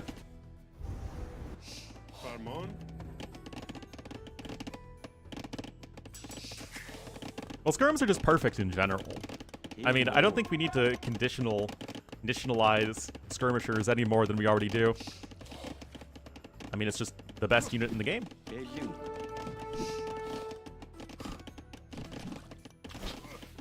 Gonna be a nice little Vil snipe right there, but 15 fishing ships. The actual villager numbers are actually slightly in favor of Sito.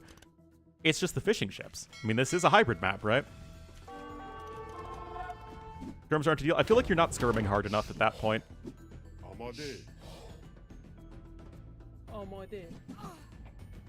I mean, 180 skirmishers is all you need to one-shot a paladin. That's nothing, man. That's only 3 entire control groups of skirmishers. Alright, second TC now coming in from red. Good for the game? I don't know if that's necessary. Again, I think a train speed nerf in Feudal Age and a slight price increase to Elite Skirmisher would be fine. Monospaing. It is both older and newer. On stand ground? Yes. Alright, crossbowman upgrade coming in here for Sito, but crossbowman here with Persians at this stage feels quite underwhelming. You have half the army of your opponent. Yes, I know 15 of it is in the fire ships, but the fire ships also have directly led to a huge advantage on the water. Again, 16 fishing ships. I would like to see, of course, both Bowsaw and Gillnets right now for Kapach. Both are very good upgrades in this situation. And there is Ballistics coming in for blue, and it will be ahead of Kapach.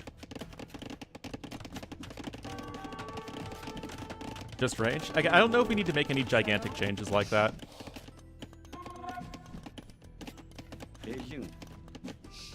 Okay, there's Ballistics for Kapach. And here come 3 Mangonels, so this is certainly a necessary opportunity to make something happen. Oh, nice attack round right there.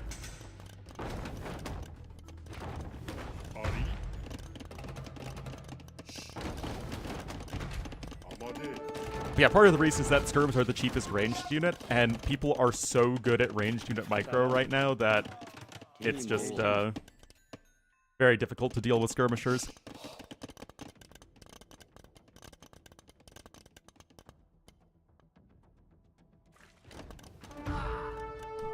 Still, if you take away the army numbers and value of 15 fire ships, which at this point don't really do a whole heck of a lot, then you could be looking at a situation where Kapach doesn't actually have all that much with which to defend, but he gets the 1-for-0 Mangonel trade and 10 kills on 1 Mangonel for Kapach. He is doing excellently here.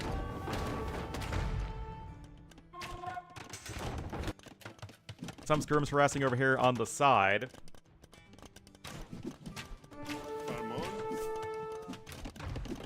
Still, you need to have good Mangonel trades as our blue player Sito. Well, there's a start. Gonna scooch back and repair the damaged Mangonels, but the thing is, you also don't have time on your side right now as Sito. You need to make something happen. You were down to 20 eco units. Fodler and bucket game? Oh no. Pity me.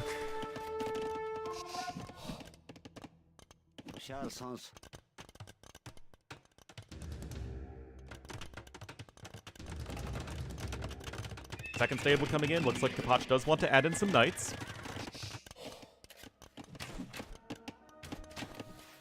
Vinch clap? Oh my goodness. Look at the skirms! What are you gonna do when the skirmisher comes for you?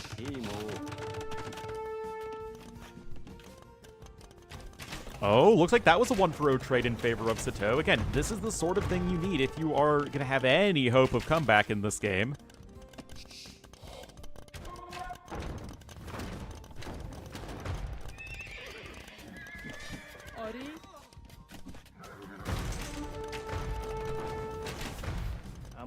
Archer's taking some hits there.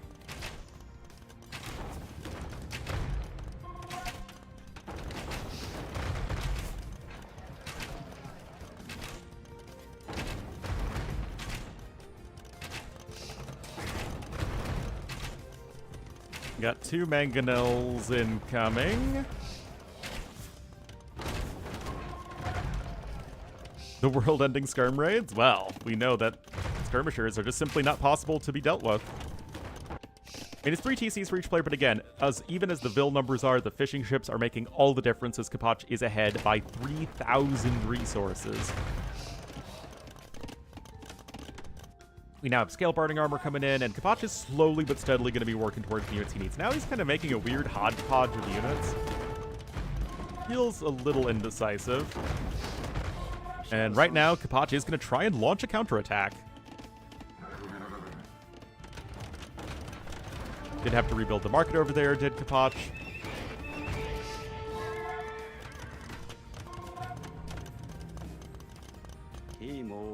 So we got some archers and skirmishers here. I think he's going for both knights and cav archers at the moment.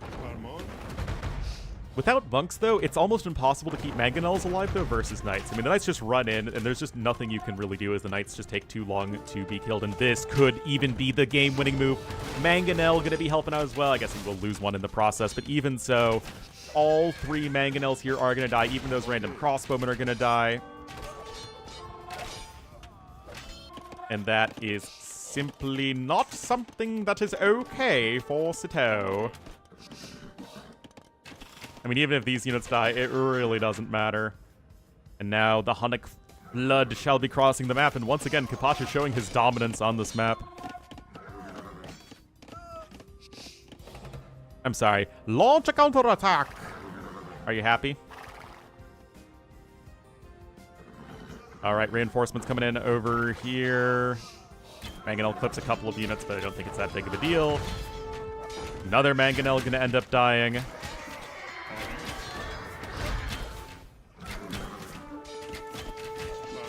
Knights just hanging out, taking 5. Don't let it happen again. I'm so sorry. Castle coming up here in the north center of the map.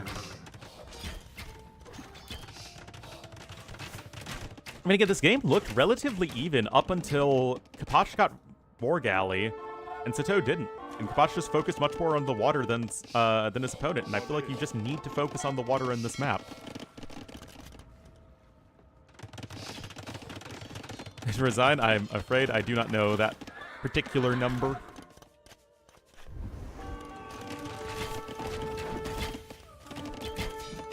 Well, Kapach is well on his way to killing his opponent at this point. Chainmail armor, or chain barding armor coming in as well.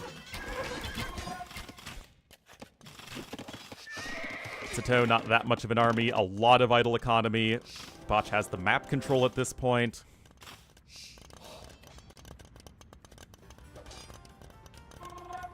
Didn't steamroll the game. I mean, what do you do? What is the point in playing Age of Empires, guys, if going only skirmisher doesn't work? Like, that's not even the game I love anymore. Oh, it feels very unassailable, but this is a nice blob of crossbowmen here from Sito. Again, I don't know why he isn't going for his own cav archers here with Parthian tactics, which feels like one of the better options you have against Huns in the mid-game as Persians. And here comes another castle. This one's going to be a bit more defensive for Kapach. Remember, again, the army value is heavily inflated by those 15 fire ships, which at this point don't do anything.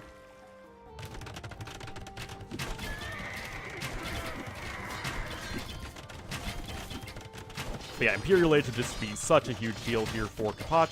He is working towards those resources. He's got plenty of eco, 154 vills. And now it's Tarkanin time.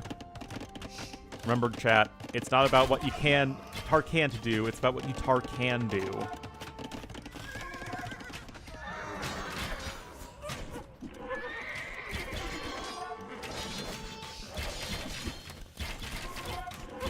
And there's him. That should be the GG moment.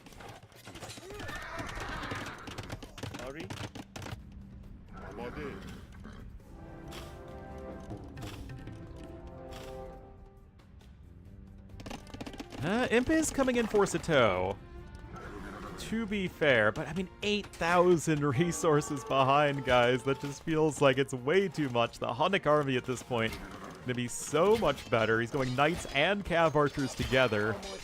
That's a pretty feels-good man moment.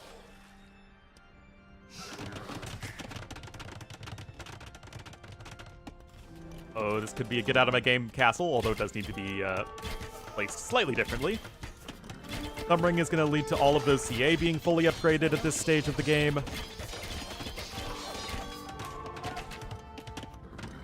But the issue is that Persians don't have a military bonus at this point, nor do they have the best tech tree. So it's like, what are you really gonna do at this stage? Where are you going in this game, Esito?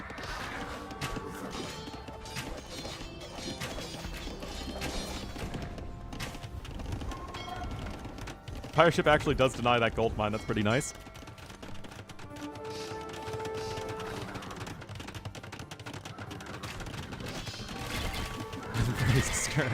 Easy. Alright, chain barding armor coming in, but I mean, you got 2 cav civs and one is very far ahead. You're both going for similar army compositions. That knight's getting a little bit of extra value here as well.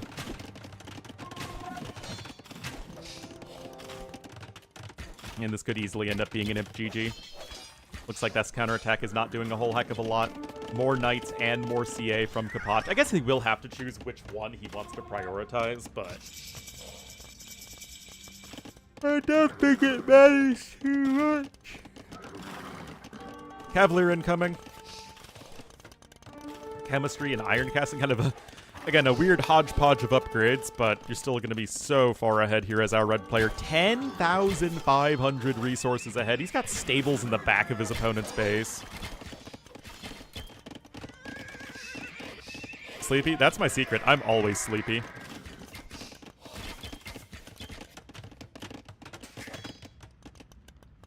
Oh boy, this feels like a YOLO castle attempt that is not going to succeed.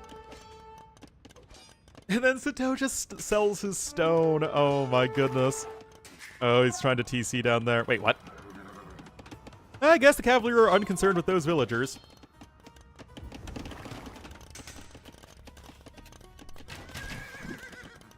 Well, yeah, obviously there's no way Kapach can upgrade all of his units.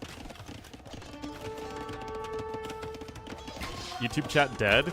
It seems like it's pretty dead right now.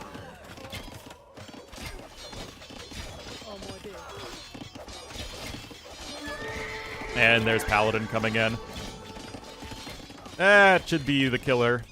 I mean, to be fair, this game has been over for quite some time anyway, but it should be the exclamation mark. Yeah, it's a little odd that no relics have been picked up, and yes, it is something I would like to see, but it doesn't matter. 8% more efficient in eco. Sato only 58% eco efficiency is very underwhelming, and this series is indeed all tied up. Zecher. During the stream, that's not allowed. You're not allowed to enjoy this stream. But obviously, Kapach so far ahead for most of that game. Hey guys. Hello.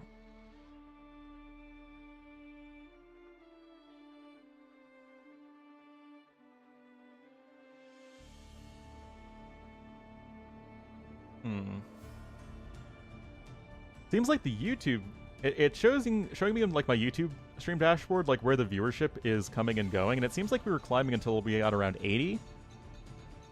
And that was earlier. Now we seem to have dropped to 50. And it's been stable at 50 for the last hour or so.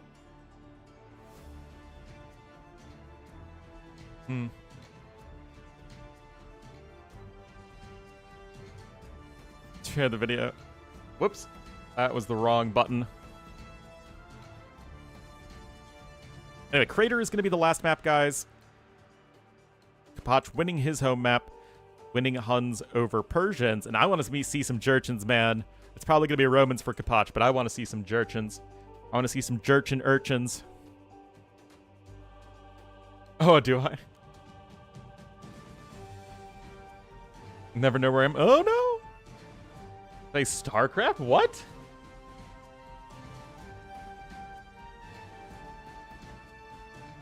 Oh, I guess I need to redo the game category, because I did a test stream last night where I set everything up for YouTube.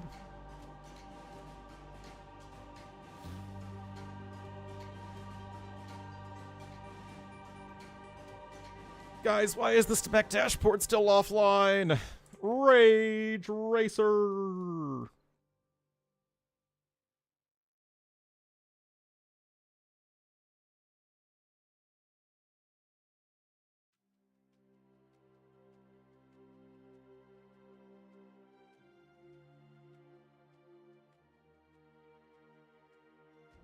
All right, guys.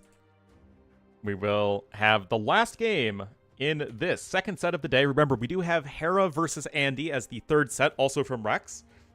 I need to take a quick break. I'll be right back, and then we will get into the last game of this set.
What's up?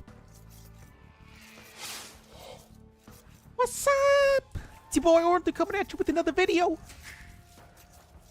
And look at this, guys. It's the Jerchin Urchins. The spiniest of all sea creatures. Alright, so in the blue, as of course the Jerchins, it will be Sito to the north. And to the south, in the red, as the Romans, it will be Kapach. They are all tied up at 1-1. Crushing again. Maybe. We shall see. Of course, Crater is much, much more like Land Madness than it is like Four Lakes, so we'll have to see. Sito wasn't actually in the best spot early on against his opponent.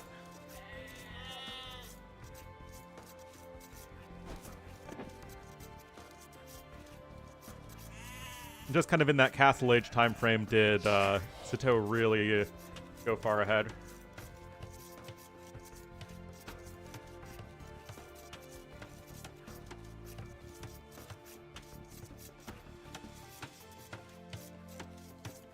Oh my god.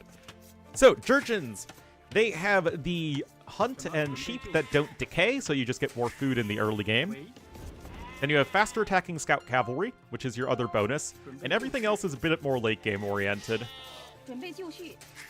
I mean, then you're looking at Castle Age Siege Engineers, defensive upgrades, and Siege Workshop upgrades that cost less wood, and then, you know, friendly fire reduced.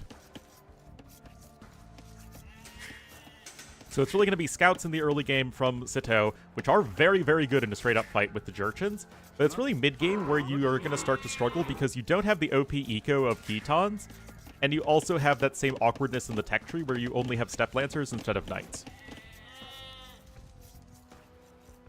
So it's still going to be a little bit tricky.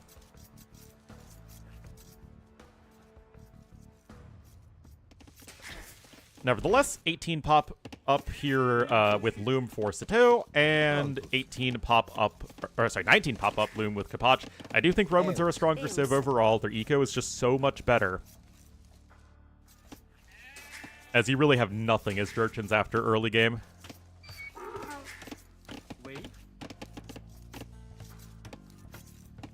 Still, it is a nice early game bonus, and you can see the res collected, at least for the time being, are even.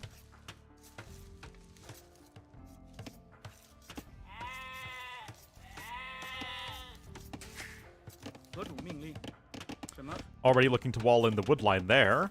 Like that idea a lot from Sito.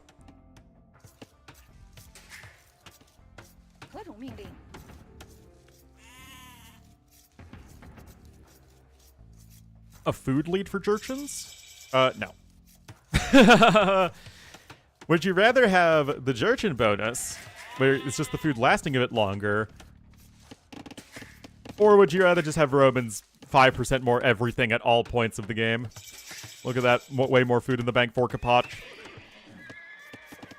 So, scout opening here, obviously, for Sito. Let's see what the plan is going to be for Kapach. I mean, it's probably going to be scouts for him as well, but we shall... Nope. Oh, guys, are you ready for the skirmishering? Are you ready to skirmisher?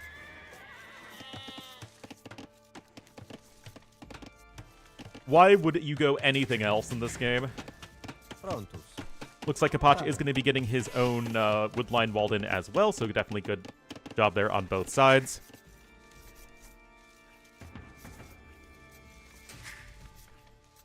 And there's the archer. Very, very quick archery range follow-up from Sito before any farms are seeded. Although, to be fair, with Jurchens, you do have the ability to delay farming more than most civs. Scouts are coming out. Remember, though, 1.67 reload time for the scooters. Means you always win the scout wars. You even beat Magyar scouts, remember? Like, Jurchen scouts are very, very good. Love me some Jurchens, man. One of my favorite civs.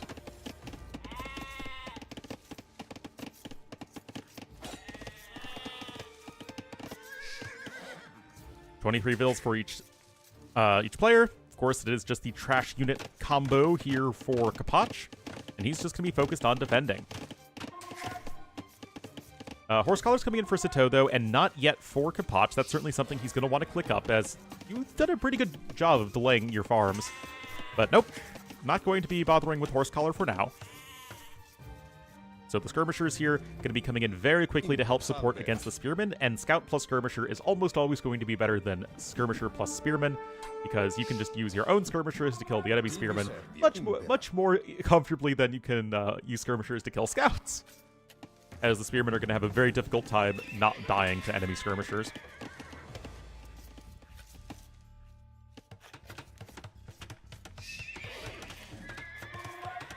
Like Sito does need to rush up a house a little bit right there, but that is fine. And you can see the longer lasting, well, I mean, it's essentially longer lasting sheep and hunt coming in. You basically are a couple of sheep ahead in that regard. And you're able to get a Horse Collar here as Sito. It's a little bit of idle TC time, not that big of a deal. We are off to the races. As Red now going here to the high ground. Is maybe going to try and pressure along this angle here.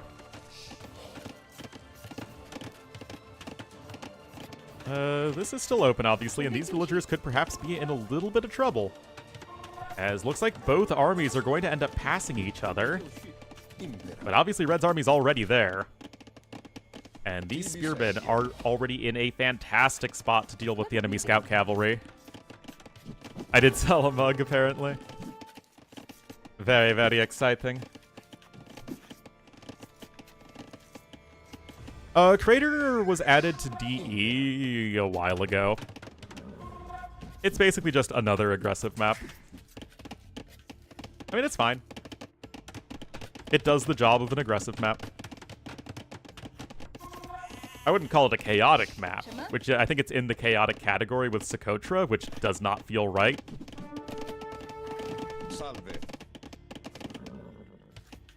But, you know, it's still a good, solid, aggressive map. Anyway, 6 military lead here for Kapach. Build numbers are even, but look at this, guys. It's really going to come down to the spearmen and the fact that there are simply too many spearmen right now for the skirms to deal with. And if Kapach is able to pick up that +1 defense for his infantry, then it's going to be very difficult for those Jurchen scouts to do anything.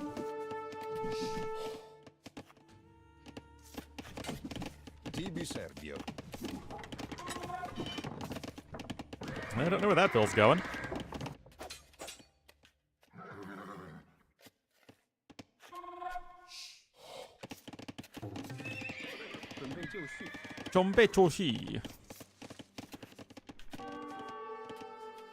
Still, we have a 2-vil lead. Kapach with a minute of idle TC time, but he is still a little bit ahead in resources. Not by that much, though, especially considering he's Romans. And right now, Sato is simply taking better fights.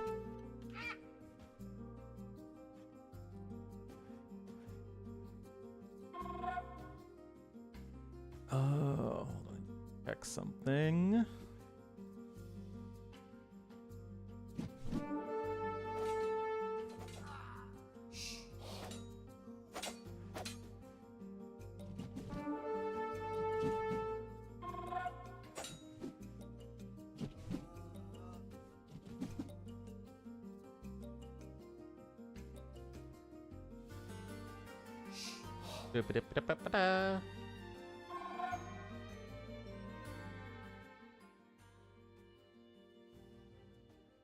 Alright, I think we're good.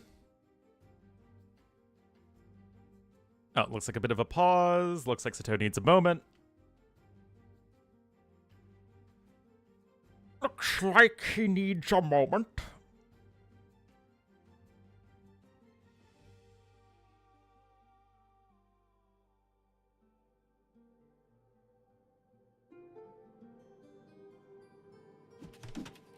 And onward and upwards we go.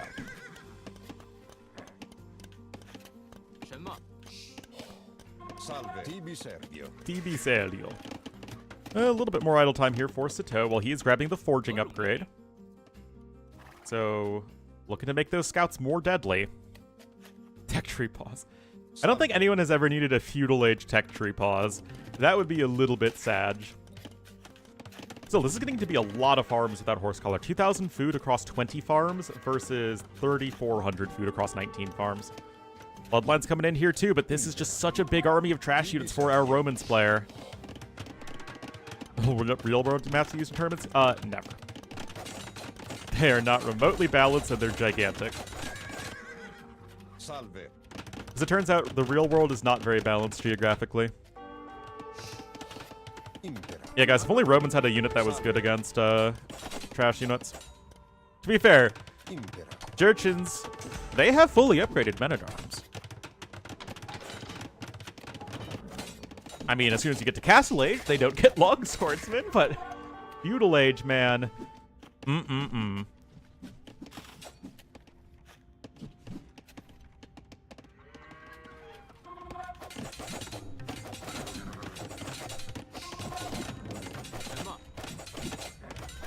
Chat world famous, something like that. Anyway, guys, the faster attacking scouts doing work here. I mean, it has to be at least somewhat comparable to Hindustani scouts versus buildings, the faster attack speed. And this is just a very tricky situation for both players. They need to control 2 different areas at the same time. I mean, I don't really care who wins between Sato and Kapach, but I do want Jurchens to win over Romans. That feels only fair. That the cool Civ wins versus the lame Civ. That said, still a very precarious position here for Sato at home. That's a lot of units.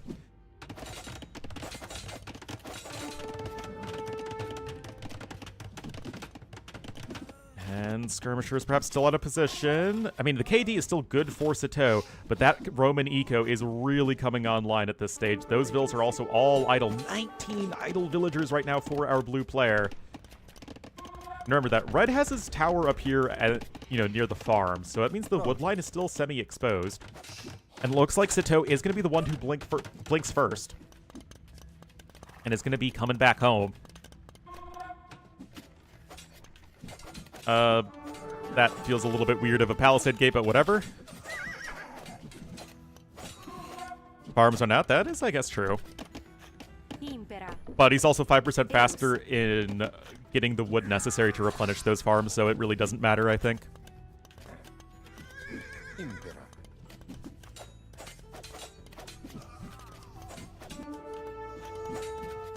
Because everything you do is better.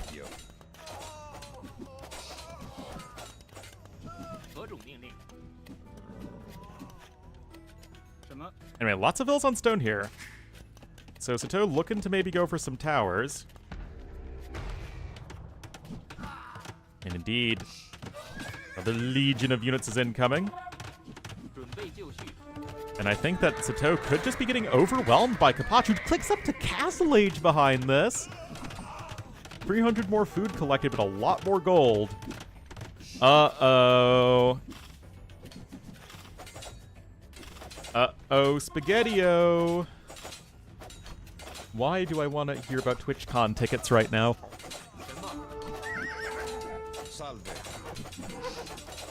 Unless Twitch wants themselves to fly me out, but I don't see why they'd want to do that. I mean, Sato has a good KD, but it's just that eco, man. The Roman eco is so tough to stop for a civ that doesn't have a very strong eco bonus. And of course, the Scout plus Skirmisher composition is more expensive than the Spearman plus Skirmisher composition. TwitchCon is hype? What does it even mean? I'm not a convention kind of guy. Unless it's like an AoE 2 tournament. But, I'm an introvert, man.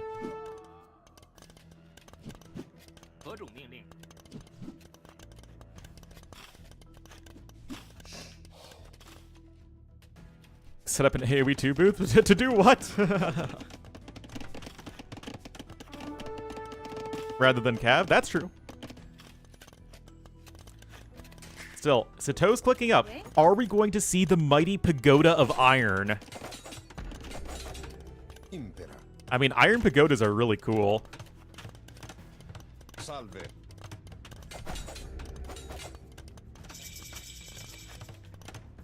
Chain burning armor, and now it is, of course, going to be the Roman Knight spam because we heckin' love Roman Cav play. That's only the first villager that Sato was able to kill BT dubs. Another watchtower coming in. Oh, guys, you could get the castle, and then we could get the, whatever the Jurchen upgrade's called, like fortified bastions or whatever. Get the HP regeneration on our buildings. Freaking love it. Second. Oh, are we going to go for Fire Lancers? Oh, boy, let's do it.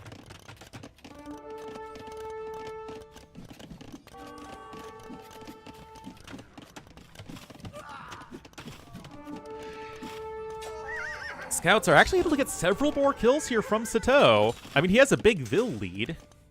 Although he does not have Wheelbarrow, and Wheelbarrow is going to be super nice here for Kapach with his very food-heavy army.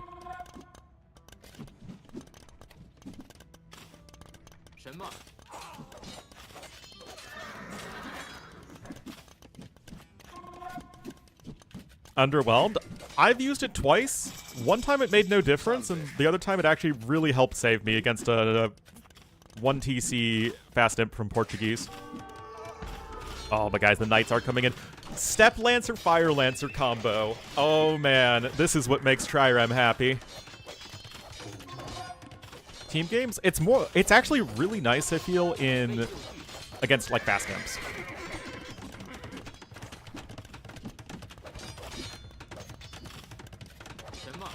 All right, Fire Lancers coming on in. Remember, they have the faster attack speed, too.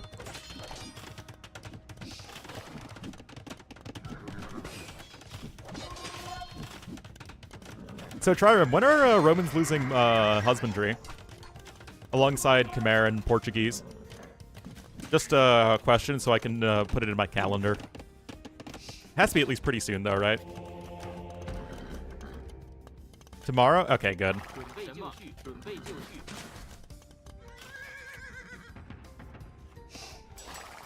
I'll be able to keep that in mind then.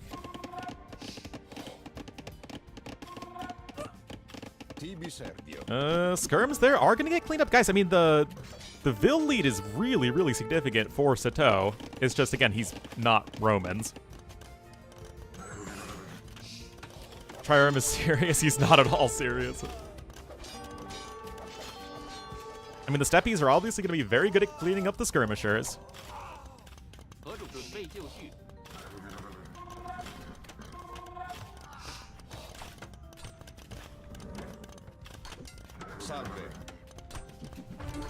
Knights are coming in, and the Knights still should do pretty well versus the Steppe Lancers. It's amazing how much worse Steppe Lancers look when they aren't backed by Khitan Eco.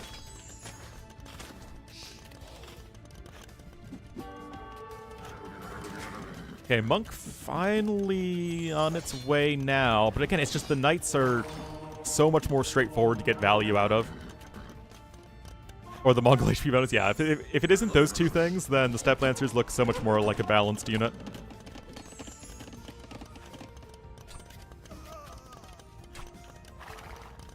And Fire Lancers countering Knights is more of like, you still need to have way more Fire Lancers than Knights, and they also need to force an engagement against the Knights, which is basically impossible. Anyway, remember, all 5 relics are in the middle of the map, but still, you don't want to run a bunch of Knights into Fire Lancers. And again, the Fire Lancers do attack faster, and that is not insignificant. Couple monks here. What is that lack of insta? More stables on the way. Bosaw coming in as well, by the way, for Kapach. Remember, he has Wheelbarrow. That's a huge help. And there is stable number 3. Head-on applied directly to the forehead with Roman Cav. The most brain-dead bonus and the most brain-dead unit. Why? Oh my god, TXT Fodler of Mood. Inviting me to play AoE 2 DE. Yeah, Sato now has 16 Vils on stone. Iron Pagodas should be very good against Knights. Or at least fairly good against Knights. I mean, we're not talking Manaspa or Lachis. I mean, it's a balanced unit.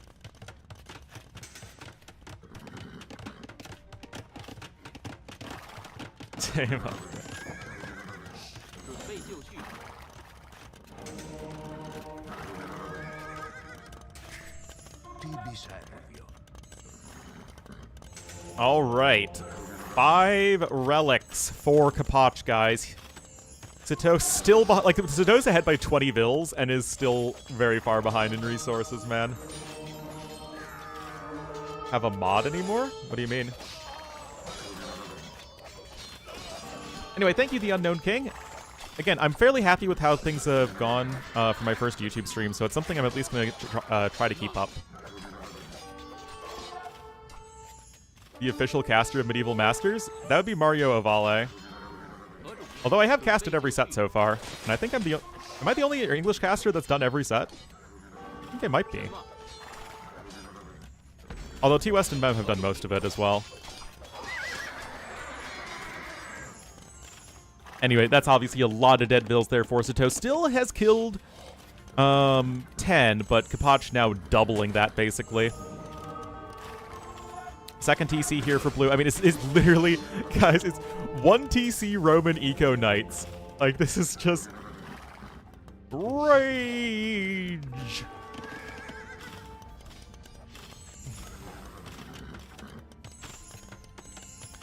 Oh, boy. I mean, Kapach is closing in on his own castle here. 3 monks here versus only 1. 30 knights.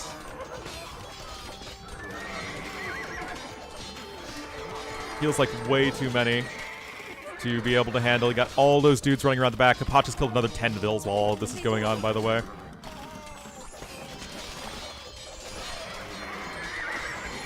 As a flair player, like, he's got that flair. He's got that fabulousness that only a Frenchman can have. And yeah, this game's super over. GG, well played. Look, that 8% more efficient to Nico for Kapach. He will win this series 2-1 with the power of Romans. Salve. Eus. Yeah. Impera. Just use the Roman Nico, play them like they're one of the best knight civs in the game. Play them like they're Franks, but better. Yeah, I'm not too sure how much money I'll make from YouTube. I mean, I'll check at the end of the stream. But yeah, hopefully it's enough.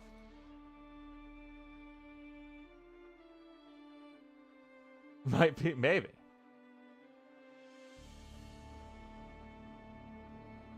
Anyway, guys, that is a nice win for Kapach. Does put him up 2-1.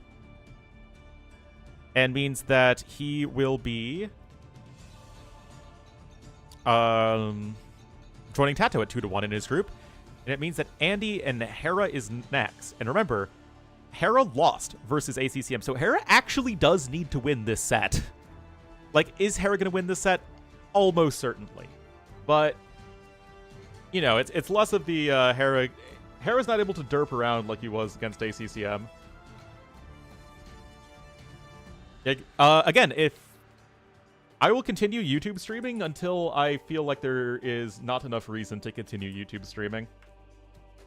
It is more work for me, but if I'm able to reach more people, then it's worth it. Yeah, I mean, it'll always be simul streams. I'm not going to be doing one or the other. The main goal is to not lose money. Exactly. All right.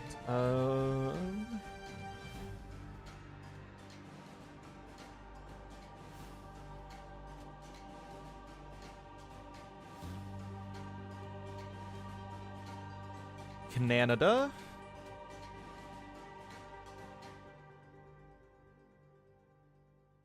And Austria. Now I need to update both stream titles, because this is Hera versus FreakinAndy. And do the same thing here on YouTube.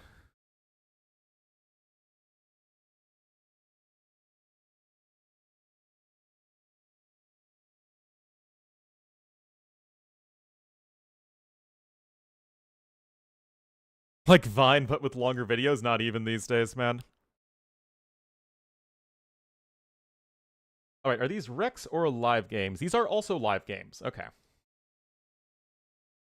Well, I'm doing just fine, Papa Popper. I feel like it's been a while since you've been here. Thank you, thank you. Guys! Oh my goodness. I was so worried that we'd have to cast 2 out of 3 sets today without Kawasan. But don't you worry, we are indeed going to Kawasan, Mr. Ornlu. Don't you worry, chats.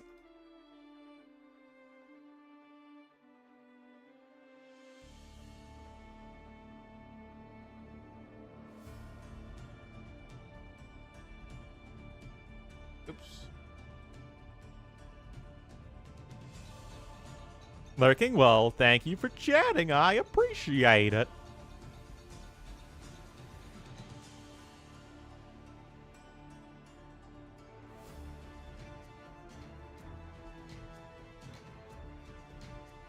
Right, now I need the regular map draft.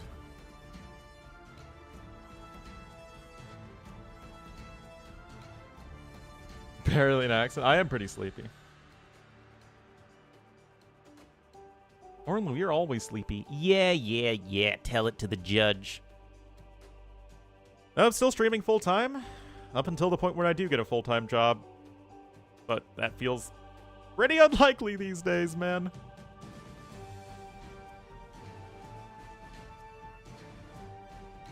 Alright, we can finish up our gritty here. Coastline on the Indian Ocean and is in Asia. Can I do Goa? Darn.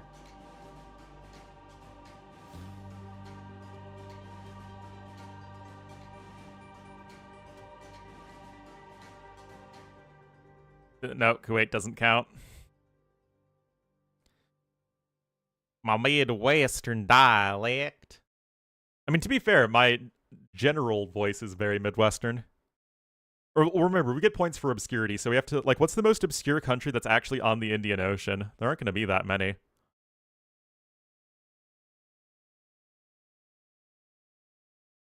Yeah, it's probably the Maldives. Ooh, but Seychelles in Africa, not Asia, is the thing. So it has to... Unless... Let's see. British Indian Overseas Territory. Oh my god, it counts. Why the heck not? That's 3 legendaries in a row, guys. Well, I mean, as you can see here, it has to fit both columns. Or the row and the column, rather.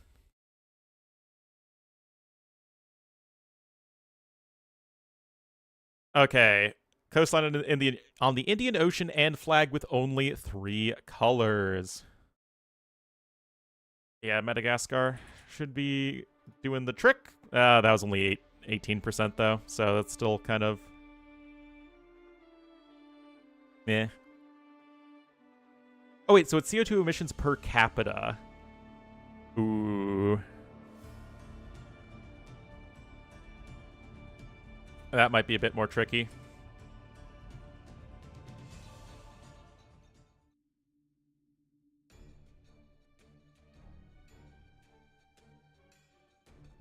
Okay, Fortress.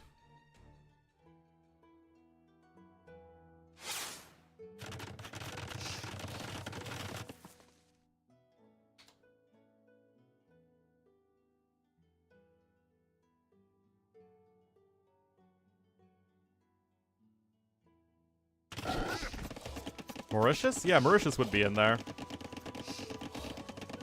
But I don't think their CO2 emissions would be that high, right?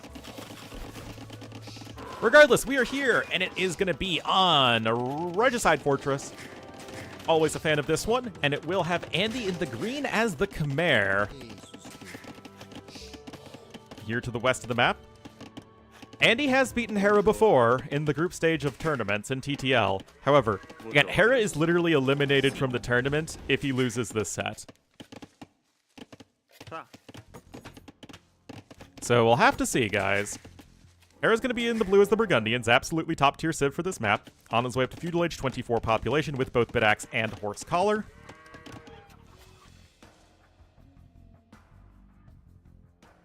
Yeah, Balkan for life. It absolutely is. That's one of the advantages of streaming on YouTube, is that the YouTube VODs are going to be there for all posterity, and it's not going to interfere with like my algorithm or whatever for my regular videos.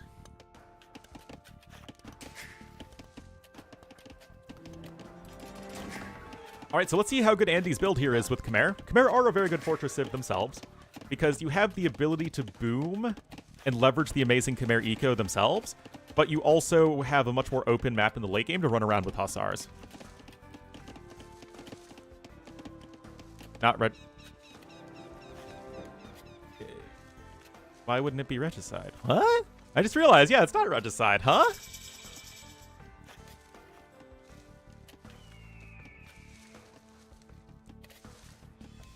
That's so weird. What tournament plays regicide or fortress not regicide? Like, we're literally just using ladder settings.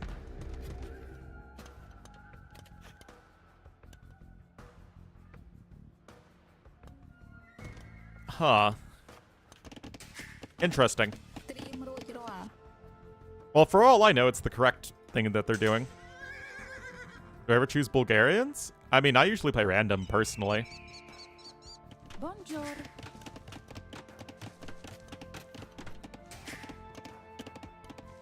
Alright, Hera, a little bit of vital TC time. It's 8 seconds, it's not the end of the world. But yes, right now, guys, it looks like a very good build for Andy. Okay, this is interesting. He got enough gold for Loom if need be, but is otherwise off of the resource, so he's just booming away. Mortal Kombat Scorpions. Oh my goodness. I gotta say, the YouTube emotes are pretty lame, though, compared to Twitch ones. It's just Regicide. You mean it's just Fortress, it's not just Regicide?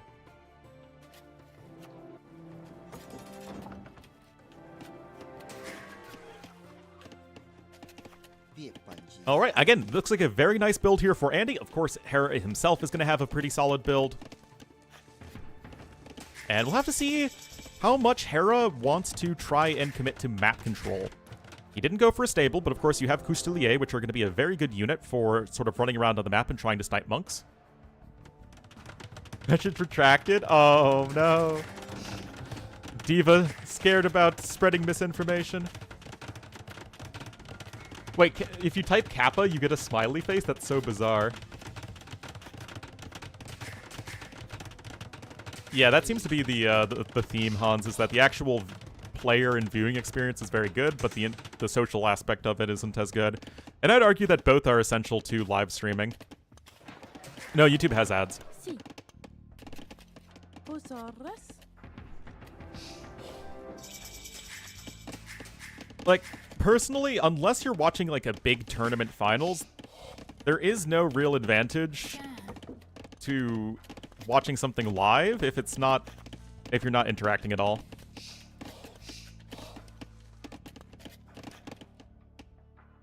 Yeah, the players should know for sure. Si. Ra. Bonjour. When do I play? I mean, I play whenever I can, but I mostly cast. Si. I still try and play a few games here and there. Ra. But you're like, that's true. Yeah, of course they each have their own, premium versions. Eco upgrades are identical, by the way, but Andy is going to be just faster in getting those extra TCs down. That said, Hera with the early eco upgrades with Burgundians obviously is just such an insane civ economically.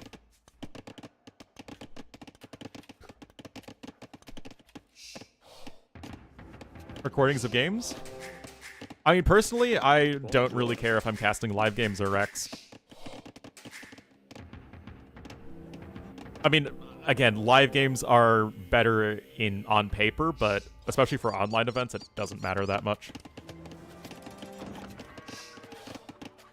Yeah. Well, subscriptions is just a word that has different meanings. Like, a subscription on YouTube is the exact same as a follow on Twitch. Whereas a subscription on Twitch is the same as getting YouTube Premium or whatever. Kapach one.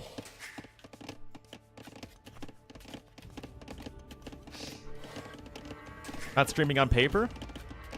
Actually, one of my monitors is on top of a piece of paper. Well, it's on top of a monitor stand, which is on top of a piece of paper, so I actually am. Checkmate, atheists.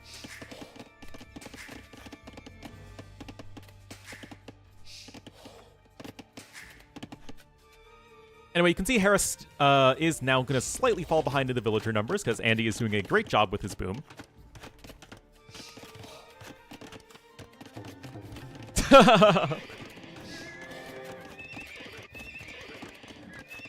Sustainable, recyclable stream? I don't know. I mean, my stream does use power. And now that I'm multi-streaming, it's probably using a lot of bandwidth, too. Fourth TC, by the way, coming in here for Andy. I actually like this. Take the forward gold sooner. But you can always take the back gold if you're getting pushed later on in the game. Yeah, so far, very solid approach here from Andy. He's got 2 scout cavalry since he was able to just build the stable without even needing the barracks. Wait a minute, you have the barracks. It's still regular fortress. Do I love the idea of giving up relics versus Burgundians, though? No, I do not. Taking a nearby tree hostage. Oh, yeah. Covered all the bases? Map type. I think that map types would be defined by how the actual AoE game plays out. And so that's why we have like existing categories of like open map, closed map, forest map, walled map, hybrid, water. And bandwidth is free. Sure. His build's a lot more. Well, remember that Hera is extremely fast. He is one of the fastest players. And his eco management is one of, in my opinion, the main reasons he is such a top-tier player. By the way, guys, look at this. 8 tiles of gold in the back. Hera has a freaking OP map. Even the stone isn't forward, it's just on the side. What a hacker. More relevant upgrades, by the way, coming in now for Hera in terms of economy, but Andy's still able to snipe one of the monks. You still think? Yep. I mean, Hera is, like, one of the fastest and most efficient players out there. It's a pretty OP combo.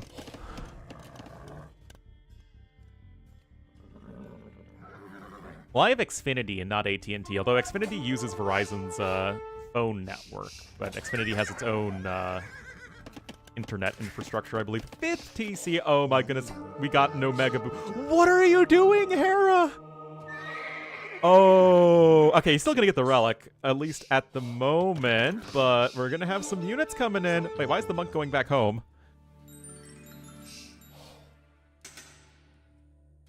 Ooh, that's... I was gonna say the S word, guys. I'll be honest, chat. I was about to say the S word.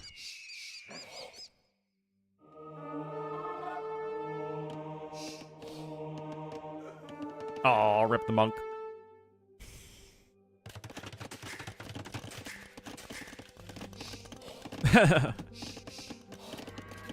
You mean nuclear? Just like W. You know, guys, as we get into this later stage of the game, Andy, again, really, really good boom from him. Khmer are one of the best pure boom civs, and you can see that they're even better than Burgundians in that regard. And Burgundians are also very good.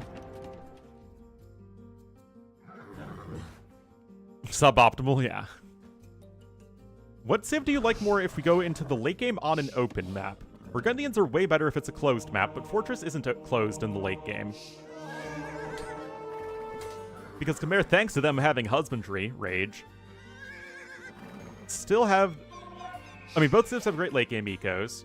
But, Hussar spam's better, though, for Khmer. Lackadaisical is a great word.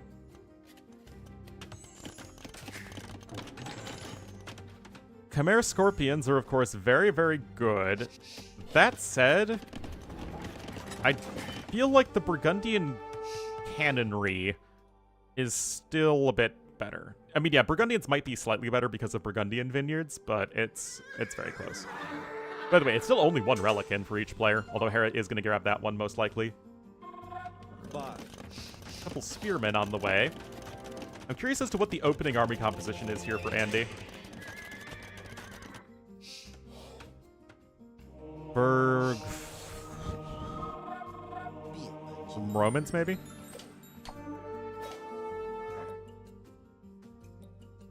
The website? I mean, the application I'm using is Capture Age.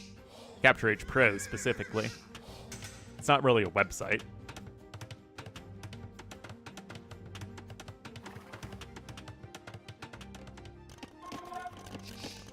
But yeah, it's probably like Cumans, Khmer, Malay, Burgundians, and then some 5th civ.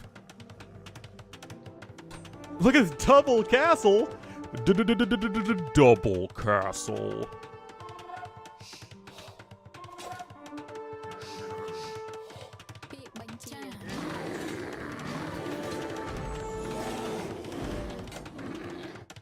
Is he oh my god, Andy's literally going 5 TC into Ballista Elephants.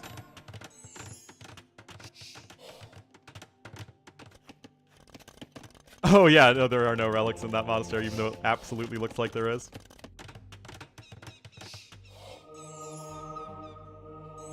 Yes, Capture Age base version is, I don't know if it's like I think you still need to download it, but it is absolutely free. It's great for looking at your own games.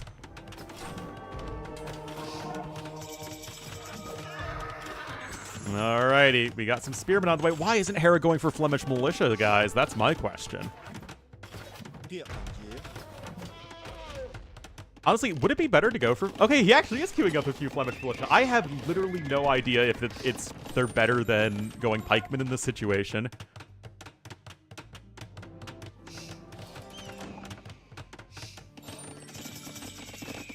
Guys, is Andy gonna beat Hera on Fortress by going for a 5 TC boom into Ballista Elephants? I mean, he's in a great position aggressively.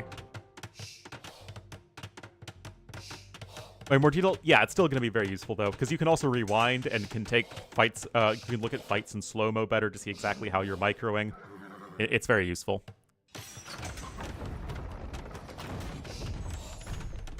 Guys, in case you're wondering why Andy is specifically putting this trebuchet on the low ground instead of the high ground where it would get 25% more damage versus the castle, I wish I could tell you. Yes, but the Flemish Militia would have significantly less bonus damage versus the elephants, though. I mean, right, it's only getting, what, 12 bonus damage? 14 bonus damage versus elephants. So it's like 13 plus 14, 27. Whereas Halbs were 6 plus, like, 64, right? So, yeah, I mean, yes, even with the 50% faster attack speed, it's still obviously insane.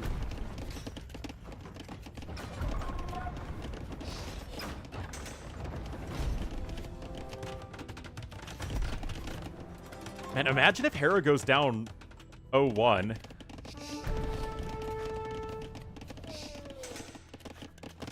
That would be so huge. I mean, remember, Hera has not won an A-tier tournament in a very long time.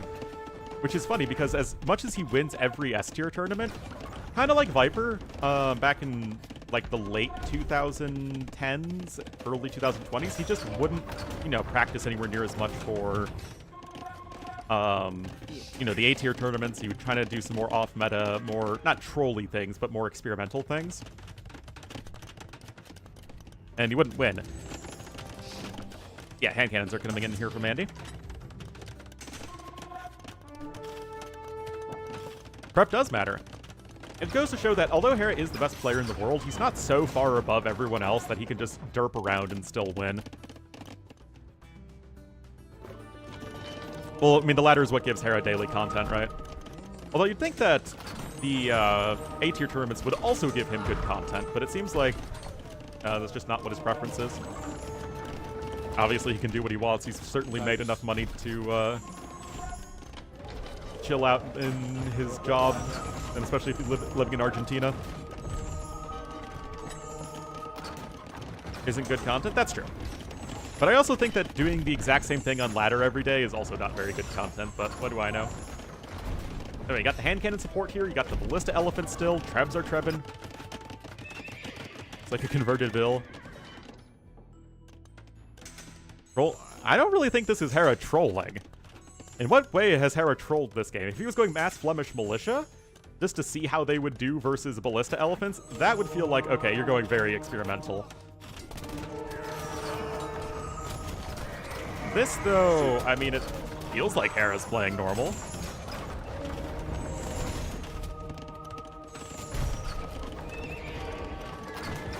Anyway, Hera's still going for some conversions here on the hand cannoneers. Elite Ballista Elephant is on the way.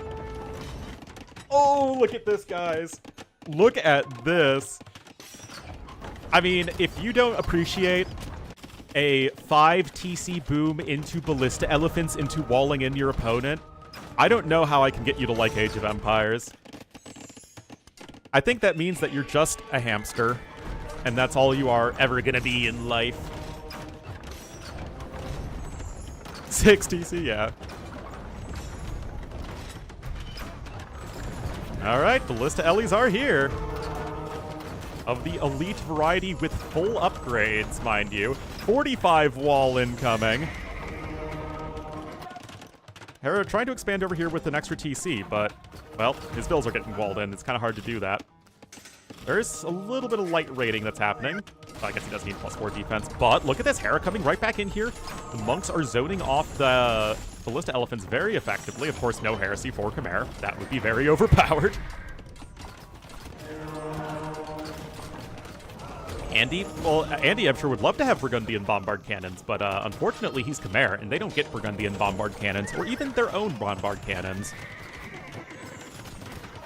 Being devoted would certainly help, and indeed he is. You do also have faith as Khmer. Hera is going to be able to punch through the fortified walls with a castle. Also, masonry and hoardings coming in. No, Hera's fine. Remember though, Burgundians don't have Theocracy, which makes monk control in the late game very difficult. Now, of course, Hera has the ability to control monks excellently even without Theocracy, but it is still something to keep in mind. Khmer, yes, they have Redemption, but no Atonement. Anyway, Hera now has a big army lead.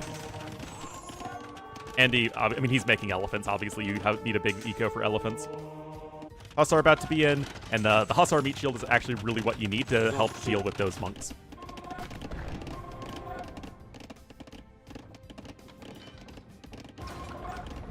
Still, Hera, down but not out.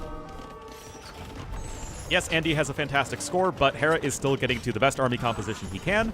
If you're wondering why Hera is running into the castle fire there, it's because he's actually in a very precarious position, sort of tactically. Like, he just doesn't have much room to maneuver because Andy's done such a great job with these walls.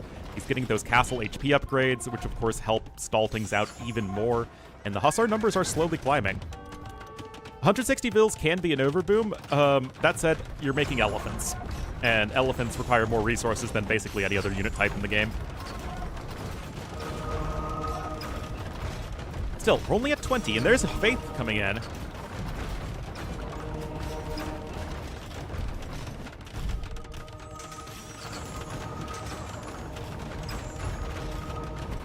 Deleted his own wall to the north. Oh, here? That could work. Oh, nicely done there from Hera. Able to take down the castle, though Hera does lose his own castle in the process, and Andy has more map control to mine more stone.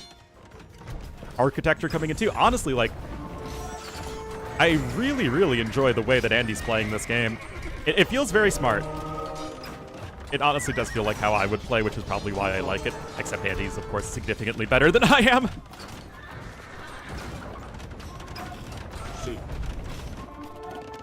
Gonna add in some skirms as well. Still, that castle's gonna go down pretty soon as Andy is out of stone. Fully upgraded Hussars for the Khmer player. Hera's still missing that last armor upgrade, and of course Burgundians do not have the Bloodlines upgrade. Hera's still able to mine a little bit there to the north, though.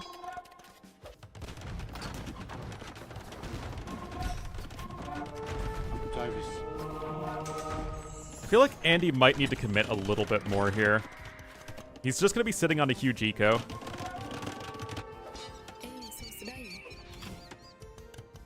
Falling in the stable.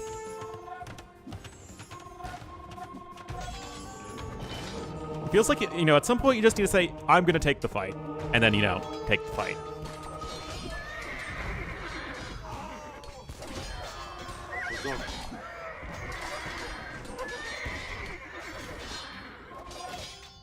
Now it feels like Andy's playing a bit timid.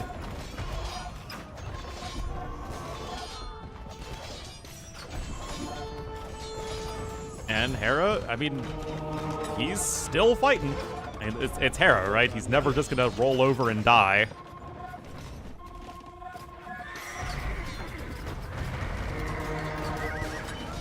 Oh, but that's a lot of halbs running into Elite Ballista Elephants. Treb's getting sniped by Hera. Res destroyed, mind you, is way in favor of Andy.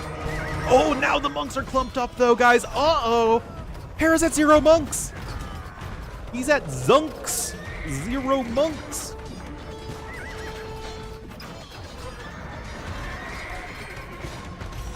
Please kill those trebuchets. Please. Now, Hera still has 6 bombard cannons alive. Andy also has 4 relics, by the way. And Andy is going to lose that castle, which feels like a huge blunder. Okay, that's actually a very late Vineyards. Yep, castle's going to go down. So this is Hera, right? It's just macro. It's all about that macro. Monk there is going to die. Hera does have 0 on gold, but he's ahead by 2,000 gold collected. And that is the relics.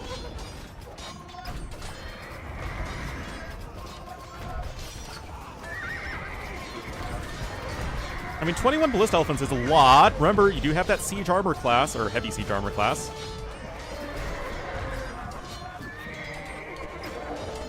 Hera is just out macroing Andy at this point, though.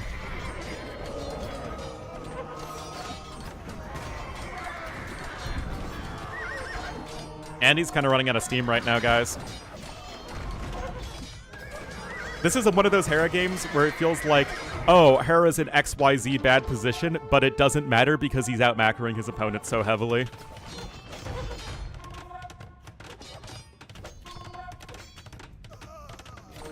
Again, 100 more units made by Hera despite being slightly behind in resources collected. It's 100% macro.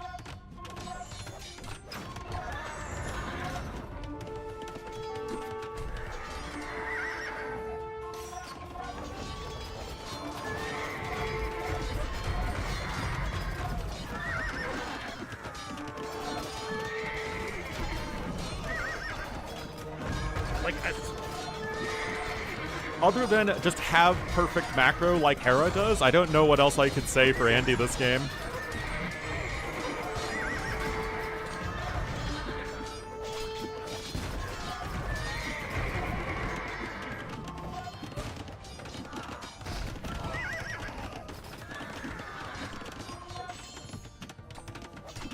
Loading too much? Well, again, it's just the actual, making sure you're hitting those production cycles is not as good for Andy as it is for Hera. And even though Andy is ahead by 80 in the KD, he's behind by 100 plus units made.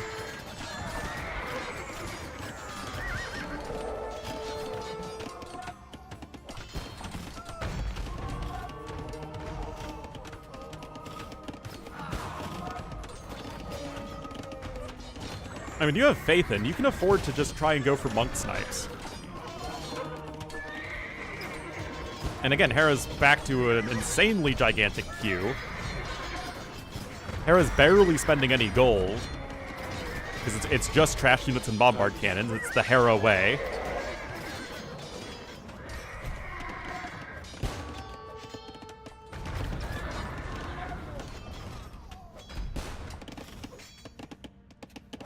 Sweet. 27 kills on those bombards.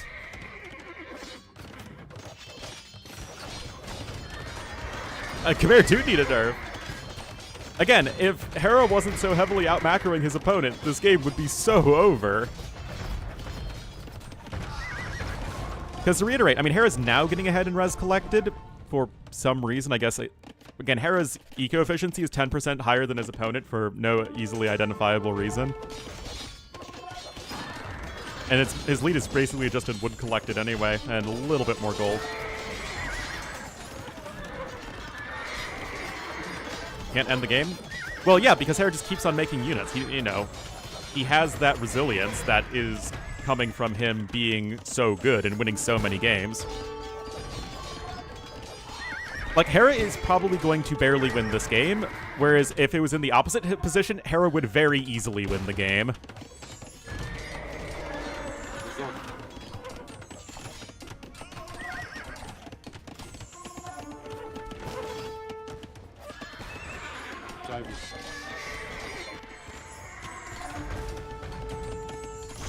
But there simply is no answer at this point to Hera's macro. Because to reiterate, for a long time, Hera had 100 more units made while being behind in resources collected.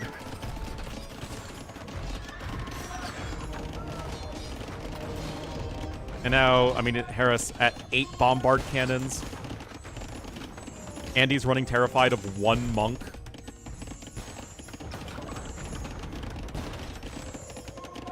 Scorps do a lot more damage than Ballista Elephants do, but they're obviously much less tanky. Right, that's the trade-off.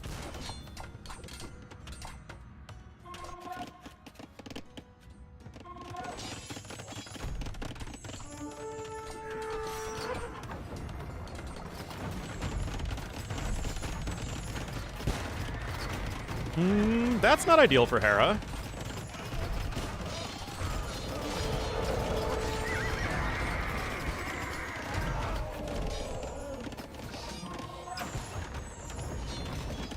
That is true. Burgundian bombard cannons do one hit the Scorpions.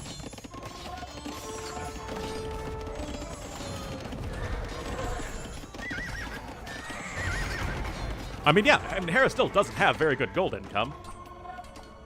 No one really securing that gold right there, and I think that's really all that's left on the map. Yeah, this gold right here is all that's left on the map. I mean, it's actually not. It's only 25 ballista elephants. It's not like there are 40 ballista elephants, which feel way more impossible to deal with. Andy not giving up himself, though.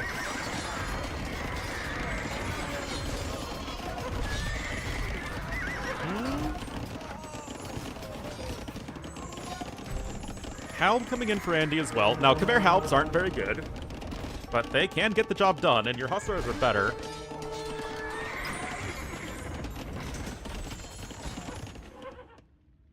Still, Hera has those 4 relics plus vineyards, so his gold income overall is still going to be far, far superior. But that Treb's obviously going to die to the ballista elephants.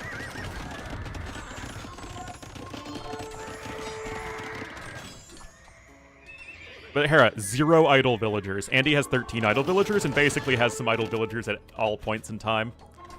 Hera also has crop rotation and 2-man saw. Andy, Khmer don't have champs. You only have 2-handed swordsmen with bad upgrades. Great hit and run units? Not generally, no. Eric keys up 5 more monks, but still, only 3 bombards. There are 24 elephants still standing. Did Hera? Yeah, Hera's also going to be picking up guilds. Khmer do not have guilds.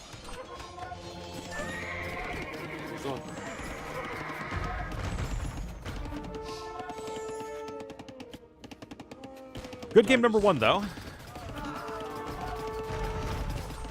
See. Hera loses 20 halbs and kills 1 monk. He's probably perfectly fine with that. Well, yeah, I mean, if Andy has bombard cannons, then Hera really has no chance of winning this game. But keep in mind that this, in my opinion, is an overpowered civ versus another overpowered civ. Okay, Hera gonna try and get a little bit more gold income over there. It's his major advantage over Andy is that despite being behind in map control, he's way ahead in gold. Well, I mean, slightly ahead in gold. Hello, Gremo. Both sides able to heal up some injured units. Always good to see there. And he does have herbal medicine to heal up the ballista elephants en masse.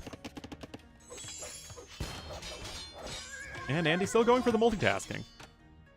It's just that Hera hasn't really been able to raid Andy because Hera's had no map control. And Andy hasn't been able to raid Hera because Hera is so freaking good at defending.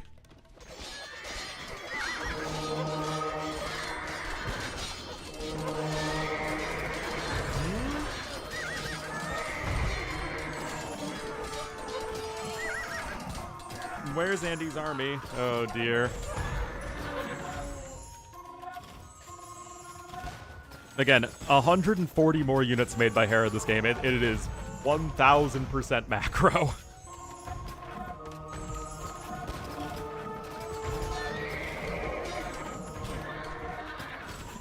And Hera still has a huge bank on top of it, mind you. And the resources destroyed are getting closer. It was earlier significantly better for Andy, too.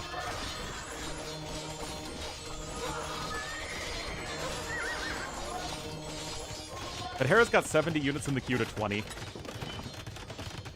Okay, those are actually very good quick balls, but still feels a little weird.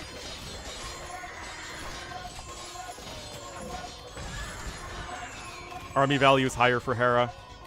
He still has more monks and more bombard cannons and just isn't spending gold on units that actually die. Hera's only spending units that have 12 range.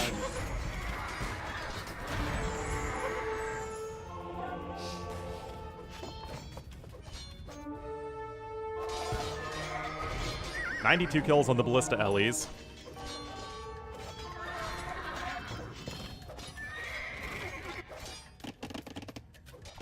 And now Hera has more map control.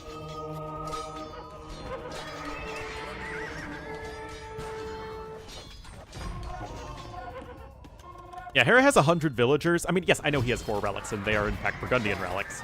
And he's got Burgundian vineyards, so I mean, Burgundian eco is also just insane in the late game.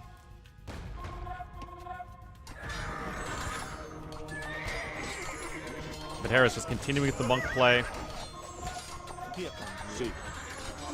Khmer Halbs lose to the Burgundian Halbs, and Hera is just not running Hussars into Halbs himself. He's got more wood control. He got crop rotation way earlier as well, mind you.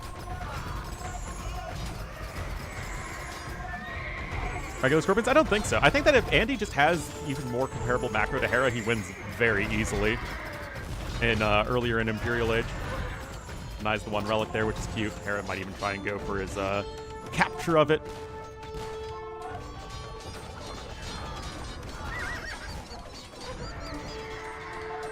But yes, it is a very real point that the heavy Scorpions get one shot by Burgundian Bombards. C.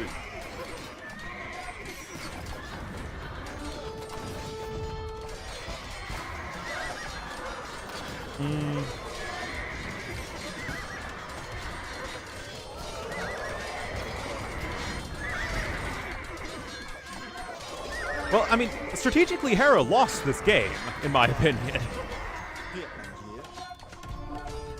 And again, if he wasn't so far ahead of his opponent mechanically, then Andy wins, and he wins pretty easily. I think Andy had an amazing approach.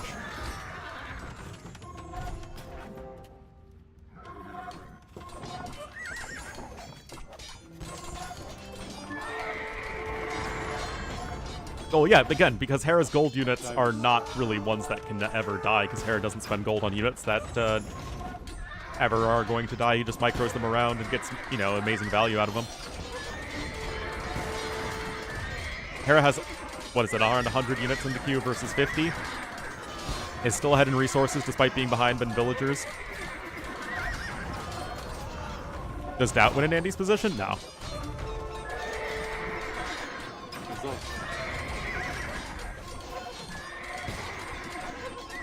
I don't think anyone... does anyone win in Andy's position versus Hera? I mean, maybe Leary. But I don't know if Leary would ever go for the approach that Andy did.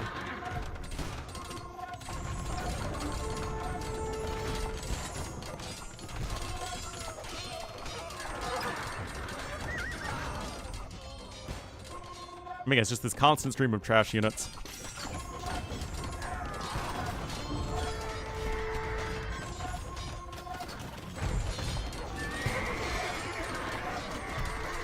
But yeah, now the game's looking pretty over. Hera, it actually is 4,000 gold collected ahead. Look at this. 170 more units trained in this game by Hera.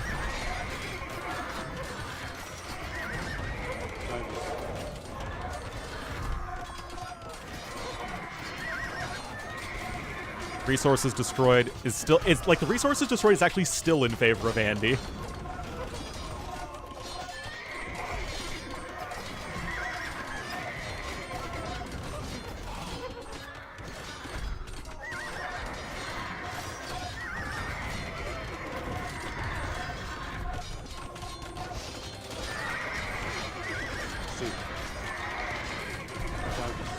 Yeah, I mean, there's no way to take an efficient fight here.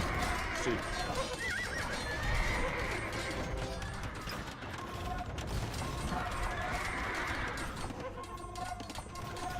The scores are still very close, but there's... yeah. Wow. Hera didn't even get that many conversions. Hera got 17 conversions out of 58 monks.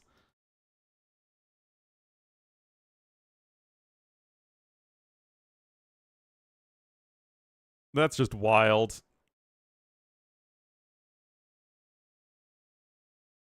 Alright, taking game number 1 there on Fortress, which is not Regicide Fortress, just Fortress.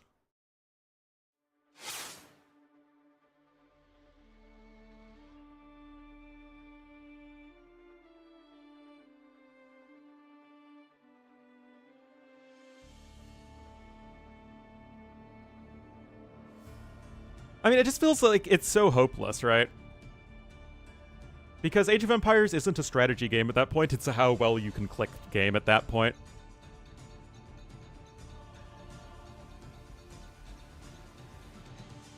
I am indeed live on YouTube. Why did Andy pick Kawasan? Because, what is a series of AoE 2 if we're not going to Kawasan Mr. Ornlu? Keep clicking, yep. And Hera is amazing in both aspects. I mean, it is incredible what Hera is able to do, but it's also frustrating, right?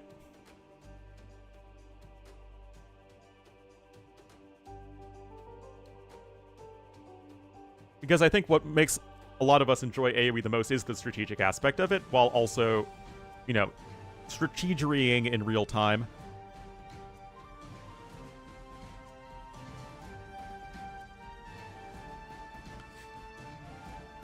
Best clicker? Viper was the best clicker for a very long time, and Viper was also basically the fastest player for a very long time.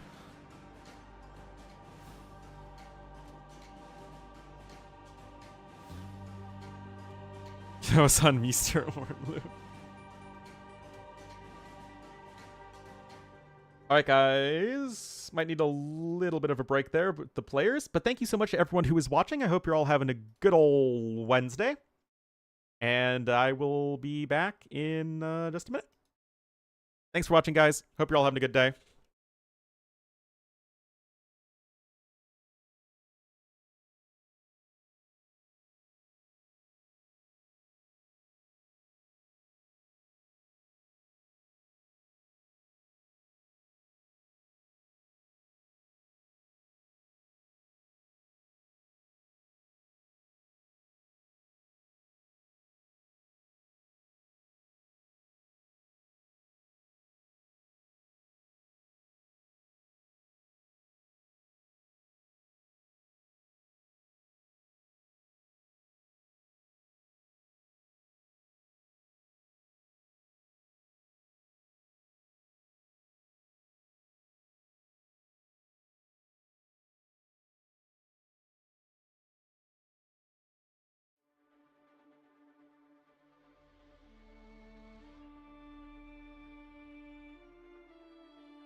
All right.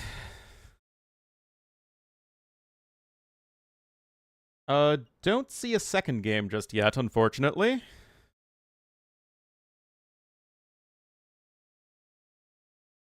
With campaign videos? Oh no. I don't think there's that much overlap.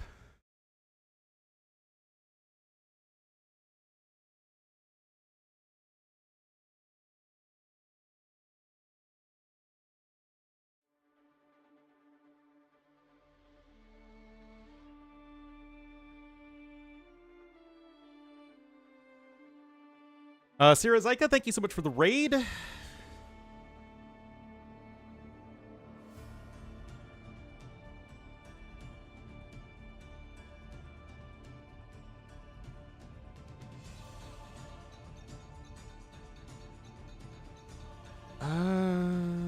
Yeah, still don't really see anything, unfortunately.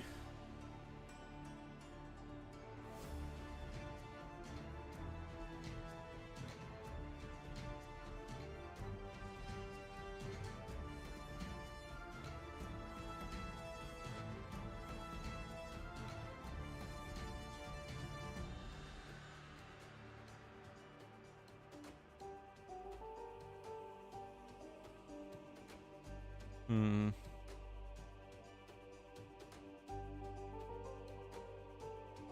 Weasley in game hours.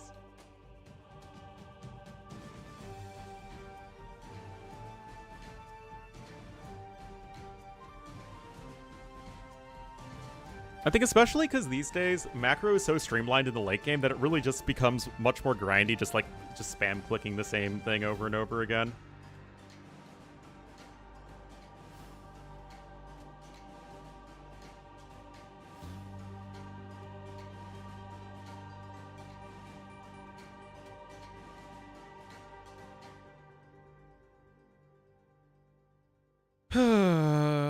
Merch? I've literally had merch out for years.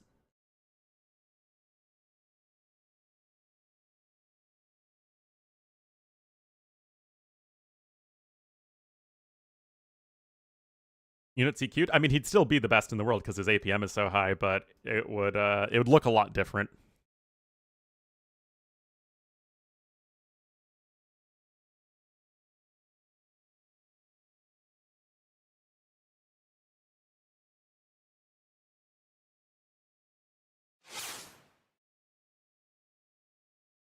All right. Well, I'm bored.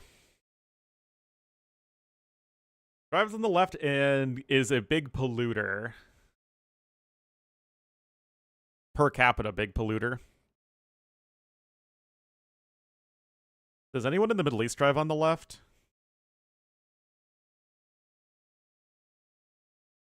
Oh yeah, again, you get points for obscurity, so I try not to go with big OECD countries in Europe, North America, or like Australia when possible. Bahrain? Let's see if they drive on the left. Nope.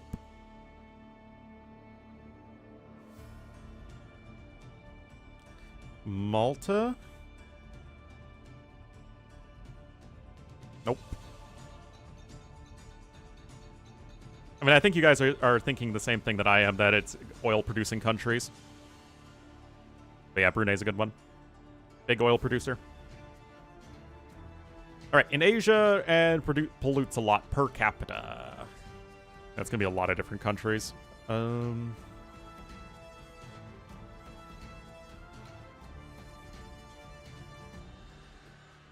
Nauru's Oceania. I like Azerbaijan. Okay, I guess they don't pollute enough in Azerbaijan, even though they're a big gas producer. Oh, you can't reuse anything.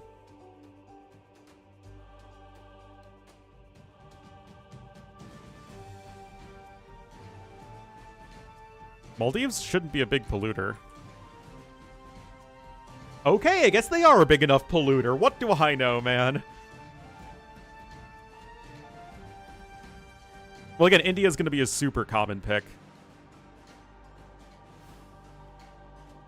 Yeah, I guess you got the resorts. Flag with only 3 colors, and they are a big polluter. Lithuania? Could be. Nope. Ireland? Yep. Booyah.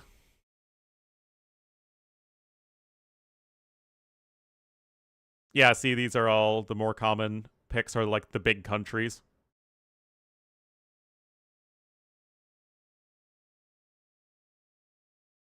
Whereas we get the most points. The Cocos Islands, oh boy. And then you got Timor-Leste. Timor-Leste, how on earth do they have are they on the Indian Ocean, man? More Cook Islands, got Maldives, Oman. That's a good one. And then, yes, the famous country of Niue.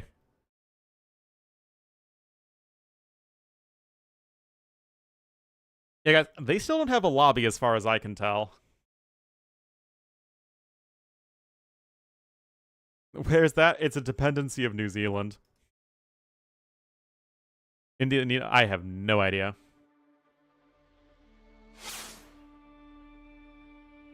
Are made. I mean, they're not made up. They're just not countries. They're not independent. U.S.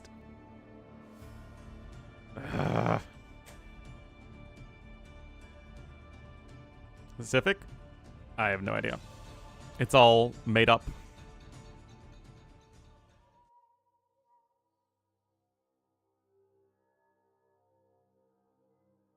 All right. I was able to search Hera and find the game, thankfully.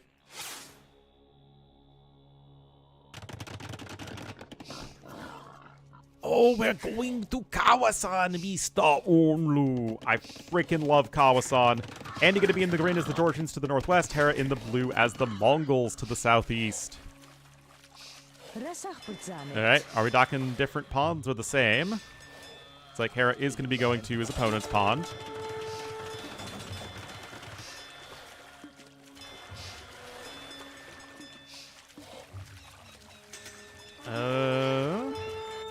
Daggone. Wait, why is Hera up to feudal age faster than Andy? Oh wait, no, I thought it was backwards. My bad. Hera's Mongols. Yeah, that's why he went to dock his opponent's pond. Oh my goodness, guys, are we getting peak Kawasan?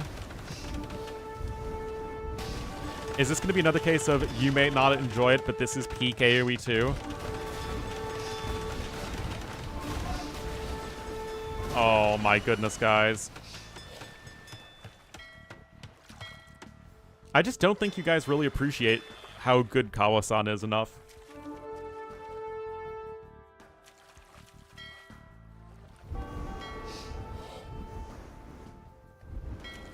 They're different units.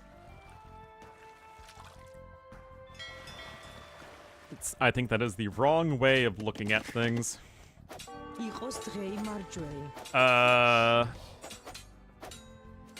Well, couple men of the spear incoming.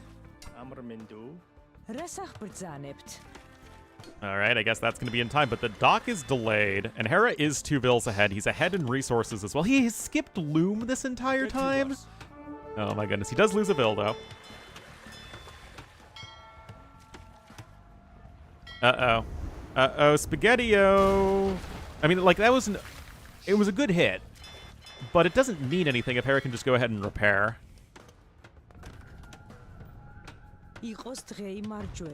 Eric's now coming in here for Hera. We already have several spearmen out from Andy, but he does not have another building. And why does he have 7 villagers on gold? That feels so excessive.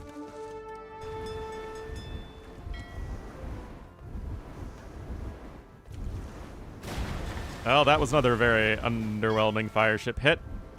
As Hera, again, doing a great job just repairing up everything. Well, that's not going to be super impressive from him, of course, just as I say that.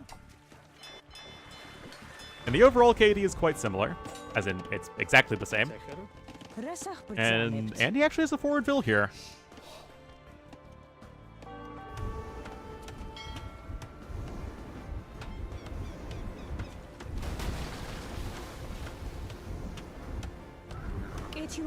Get you arse. And there is the kill, as Hera's actually now at 4 villager kills. I guess he's just sinking all those fishing ships. And he's going to click up to Castle H, though. Hera a little bit slower in getting his market, so the timing actually should still be quite similar.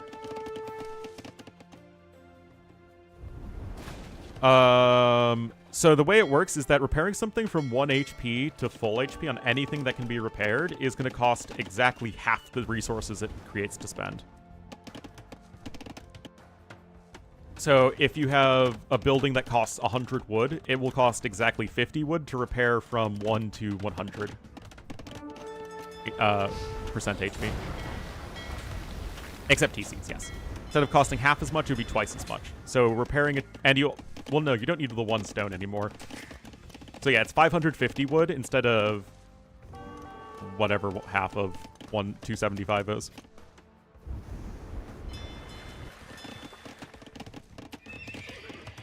Anyway, Hera's up slightly faster. Res collected are still pretty even, but Hera is the one who is ending up with fishing ships, as green only has the one, and it's about to die anyway.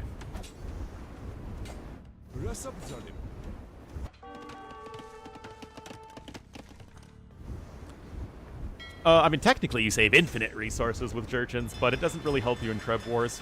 I mean, it helps you a little bit, but not that much.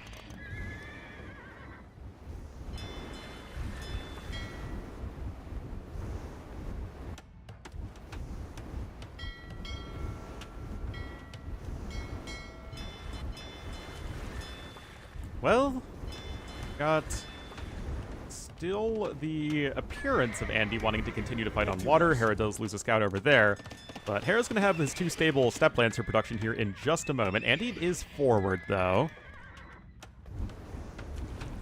Auto repair? Auto repair doesn't exist in AoE 2. At least not that I'm aware of. I hope not, anyway. Because it's so powerful.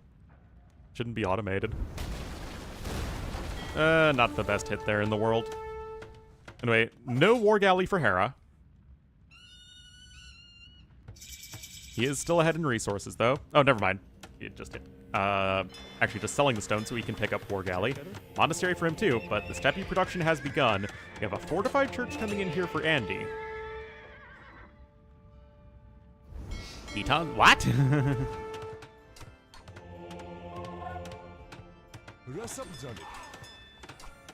Oh, that's not auto repair. That's just generating HP. Auto repair would, require villagers and consume resources. All right, TC is coming in for green. He's also picking up Bowsaw, but Hera's just winning water. And let me tell you guys, if you've ever seen Kawasan, I think you may know that winning water, pretty good.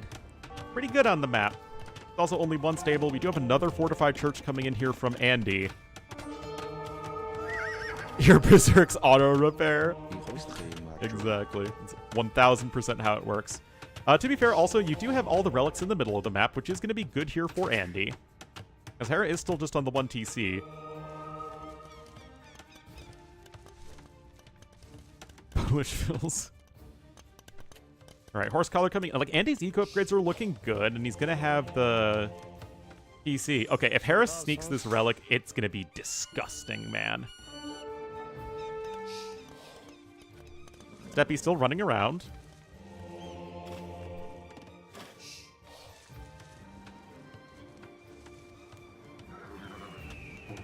Yeah, Saracen monks with the unique tech give an aura of repairing. I think the kids call it aura farming, a sentence or phrase that I still am not entirely sure what that means. But it's definitely something I see the kids say a lot.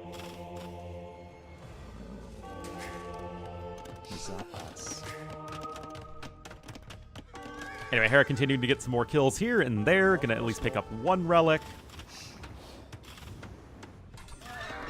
He's killing stuff, man. He's taking good fights. Okay, there's 1 successful conversion there. Hera has those 5 fishing ships, which are really helping him keep pace economically.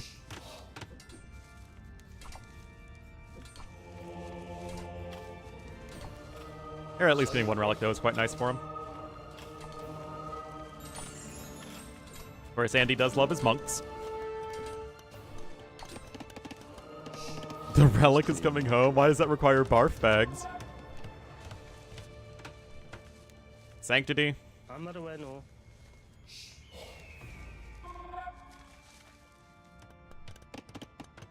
Oh boy. Again, it's 3 TCs to 1. Andy is only just now claiming the Vil lead, though, even though he's got 3 relics and he's got the fortified churches. I don't know... Okay, he's not even trying to go for a conversion. Well, I mean, it was the 1 relic that wasn't in range for the fortified churches, so, I mean, it made sense that Hera would pick it up. And in fact, Hera has his own monk there, and that is a successful conversion, but both monks are going to go down. Never mind, Hera got an insta.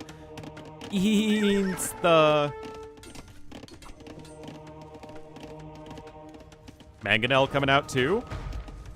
Force redemption is a thing. But it really does feel like Hera is just taking good trade after good trade. Res destroyed nicely in his favor. He's still keeping pace in res collected, even with only being on the one town center. And that fortified church feels like it might be a little too late.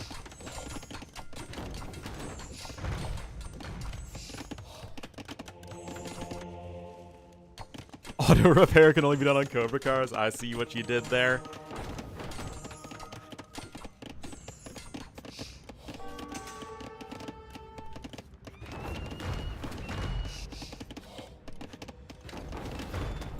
I mean, in theory, this is what Georgians are very good at. Nice dodge on the attack round, and the monk goes down. Oh, this is so dangerous. This could decide the game. Oh, that went well for Hera. Oh my god, I got an eyelash in my eye. Ah! Okay, I think it maybe came out. Alright, some more stables coming in now for Andy. I mean, he does have a very significant Vil lead. And Hera doesn't even have devotion. Nah, the Corgi's sleeping downstairs. Oh, Hera coming in with a second wave of marauders. We must flee!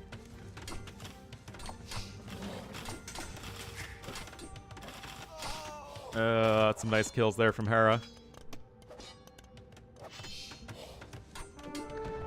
Still only 5 monks. I mean, there have only been 7 conversions in this game, and there have been more than 7 monks made by a long shot. Going after the Siege Workshop's cute, though.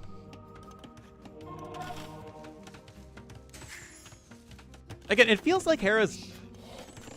oh, never mind. He's gonna click up to Imp soon.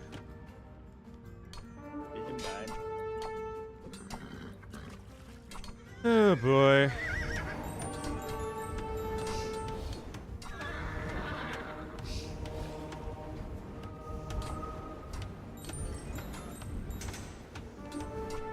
More monks dying. Hera clicks up to Imp.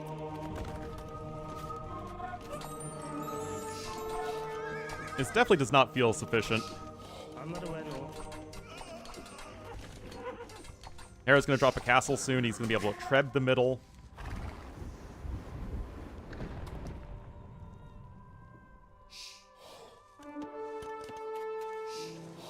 Here we go!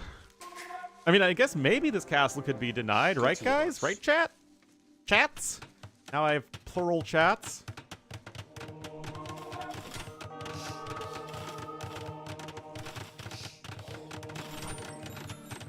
It's honestly, the insane part to me is that Hera never got devotion.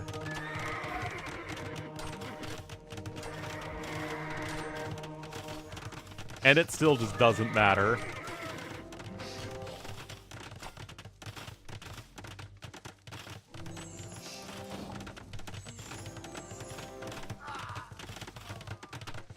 Oh my god, if the castle can range those Vils, then it's like all ogre. Andy is ahead in resources, but he's going to be very far behind in tech.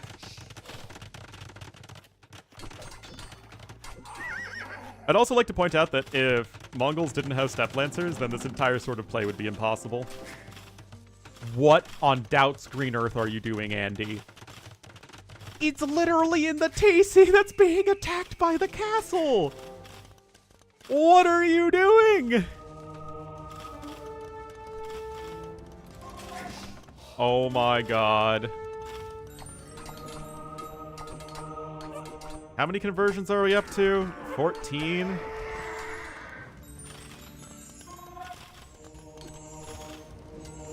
Do you have, and it's a big part of the Civ? Yes, but they used to not have Step Lancers. And Mongols had a much more noticeable weakness when they didn't have Step Lancers. Yeah, cute little move there from Andy. Gonna get a fishing ship or 2. But of course, the trebuchet is on the Trebuchet way. We got another castle coming in. And now, of course, it's way too far along. Can't just cancel it. We can't have another victim of cancel culture. Hera's at around 50% more resources destroyed.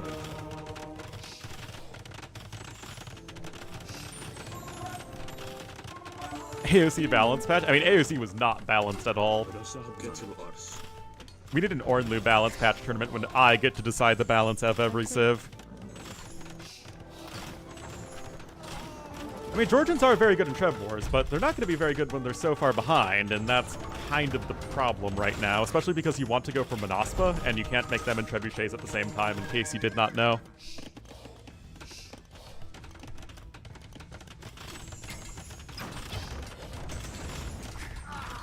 Again, if the positions were reversed, I'd have total confidence in Hera winning. Just as I have total confidence of Hera winning in this position. Because the eco is very significantly better here for our Georgians player. And double trebuchet on the double trebu way. Only 9 on wood, though, is obviously quite unfortunate. We only have 4 monks left, and Hera's still getting more and more repairs.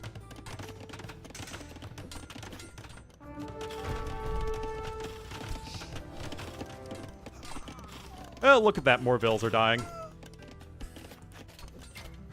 I mean, Andy still has a population lead.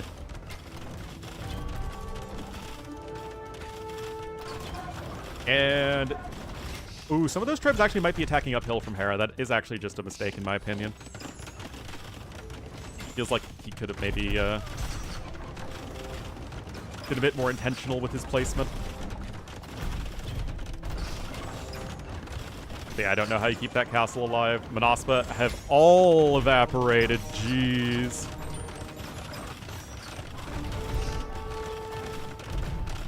Oh man, these trebs are gonna go down.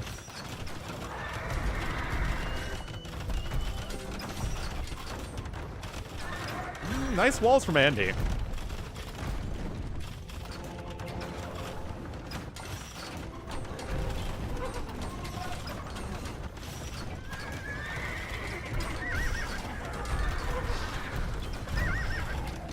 And the thing is, both castles are going to go down, but Hera's still going to have some army left over, and Andy probably won't. But Andy still has an eco, right? Hera's 1 TC. Like, again, Hera will lose these castles. He's got no stone left. Georgians are a pretty stupid civ. Can Andy win this one, guys? He needs to go after his opponent's trebuchets.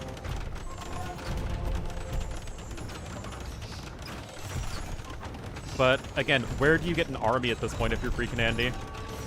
Because there isn't going to be a way for you to destroy the enemy trebs before your own castle goes down, which is kind of what you need at this point. And then, like, the dust is going to settle, and Hera's going to have an army, and his opponent will not.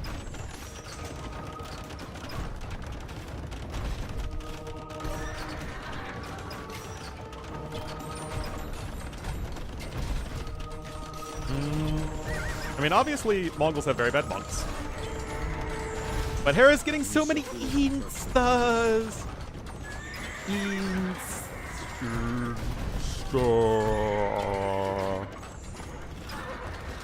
I mean, again, Andy's, like, the score is technically getting closer, and monks are one of those, you know, most population-efficient units in the game. Again, I guess they probably are the most population-efficient unit in the game.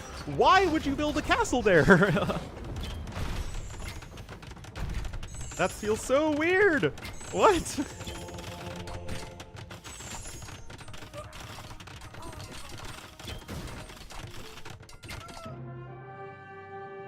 Hera. Gonna go right back to 1-1. Andy more of every resource collected. He could not take a good fight to save his life. 27 monks, 22 conversions. It's actually not that bad, but Hera just taking way too many good fights.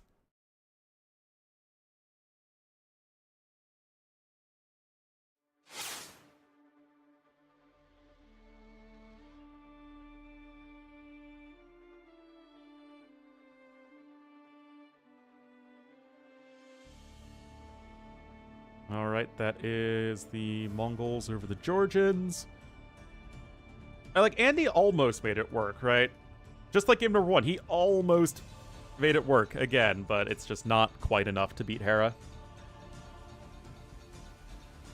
Also, it looks like the admins went offline or something, which is not very helpful when it comes to finding the lobbies when the spec dashboard has been down for hours.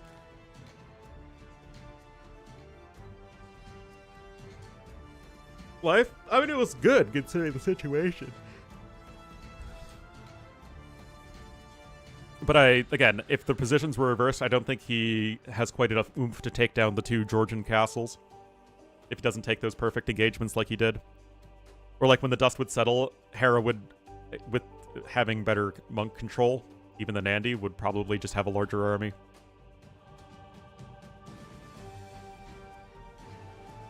Or better multitasking, at least.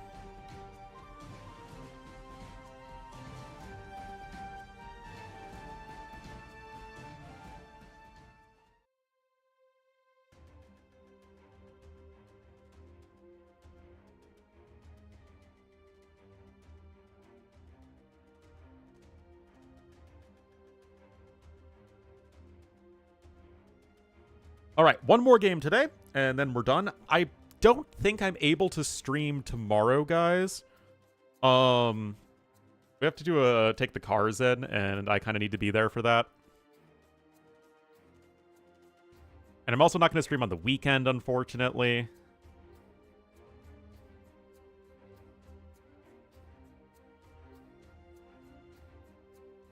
But I will stream Friday, for sure.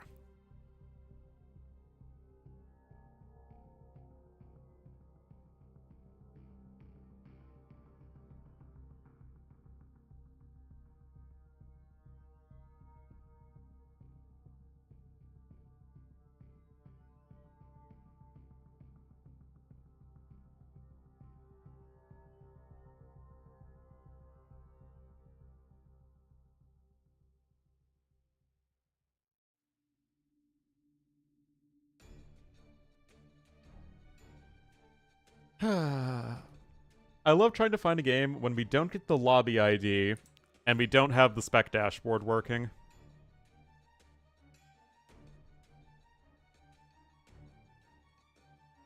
It's supposed to be my job. I mean, I work almost every other day, and I guess I'm taking one weekend to visit my friends, which I haven't done. I did 3 months ago, a little more than 3 months ago. Am I able to take a weekend off quarterly? Is that not fair? Am I lazy?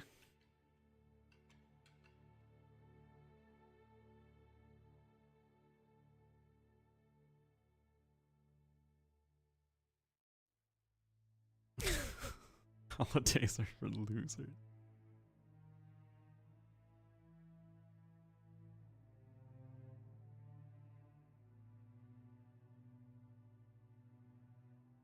Does the president say? Well, the president simultaneously says that people take too many vacations and is somehow always playing golf.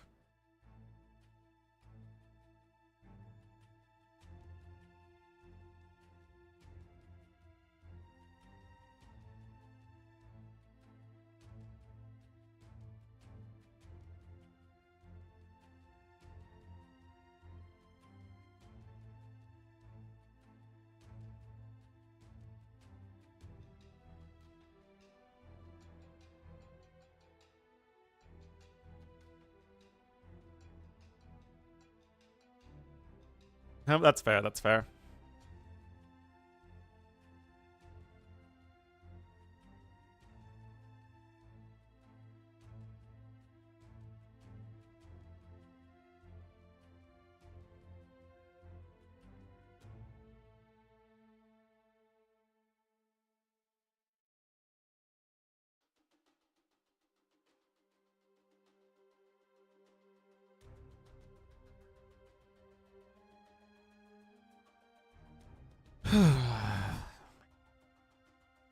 This is really annoying, I'm not gonna lie.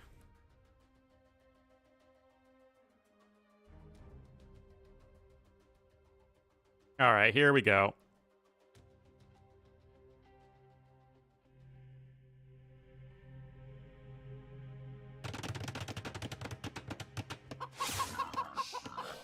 Yeah, I know they were in game, but I was having a ton of difficulty finding the game because DE is so not good in that regard.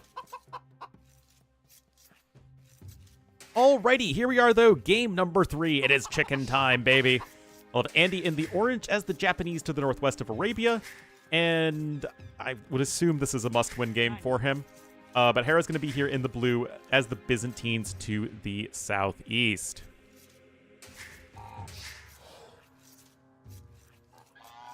My job is hard?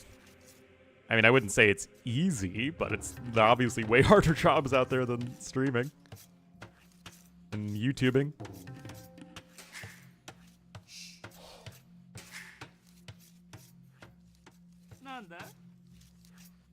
Well, it's a very wallable map here for Andy, which is quite nice. Hera, similar deal, although his resources are a little bit more exposed. I guess he can wall himself into the corner, though, quite nicely.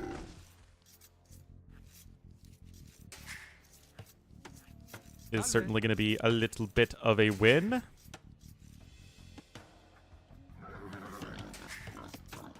Andy, I mean, I guess he could also wall himself into the corner, but that seems much less likely. Regardless, Japanese are a bit of a weird pick for Arabia. They just don't usually have the oomph behind the initial push without fishing ships. Like, with fishing ships, they have a very, very good eco throughout the entire early to mid game, but, you know, you don't really have anything past early feudal age on pure land maps.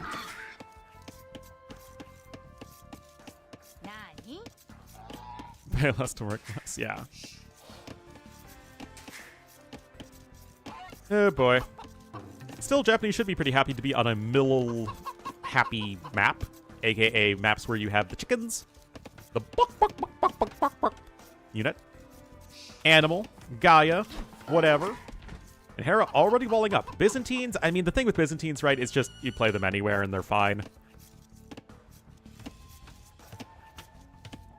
Work less, play less, sleep more. Yeah, that's me. The buck stuff. Oh boy. All right, early barracks coming in here from Andy, so this is going to be for a fast rush. But Hera's already walling. Not too bothered with the chickens, it seems.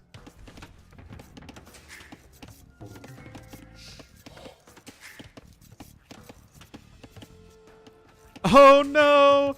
Guys, the hard counter to the insta-drush. The get housed on 15 pop loom. Oh, tragedy. Okay, he's gonna keep... Hera's gonna already have loom. I wonder, does he cancel the militia? I mean, Hera's literally already walling and has loom. Oh, not canceling the militia.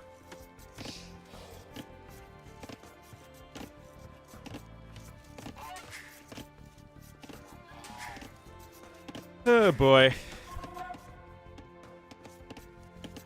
Still, getting loom that early is not great for your early economy.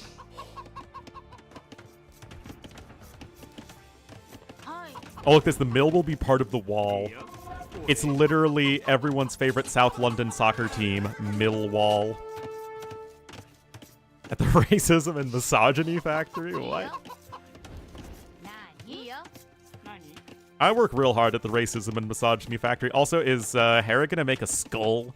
Like a pirate skull-looking walls? Like, you know, here's the head. It's a cyclops because it only has the one eye. Full-on 3 militia drush, by the way, and Hera's literally full-walled already. Oh my goodness. Is Hera gonna, like, go fast castle? It really feels like he's just gonna beam around at this point.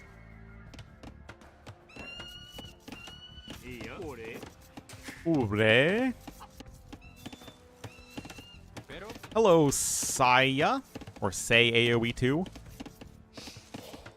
My soccer knowledge is based on the fact that I know very little about soccer, but my dad stayed in South London for half a year, so that's the one of the only teams I know.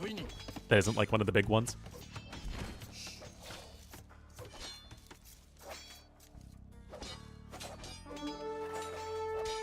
Alright, Hera up on 20 pop, so it's not like an FC build. Just a very, very, very passive build that Hera would in no way do if he was going full tryhard.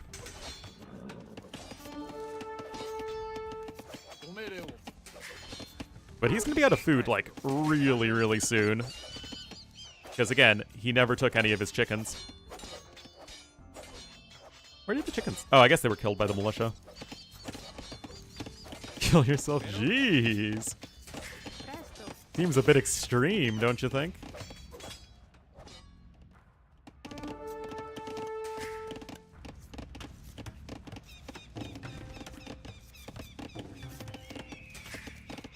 Well, there's the barracks incoming.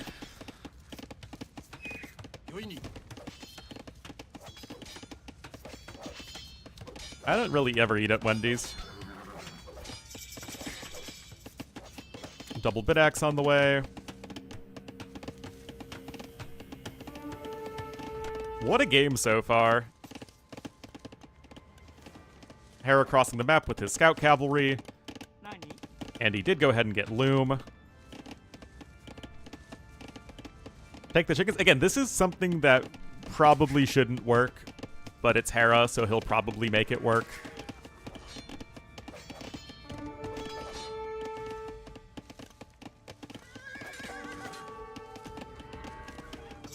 Happy Feudal Age! Men-at-Arm upgrade incoming.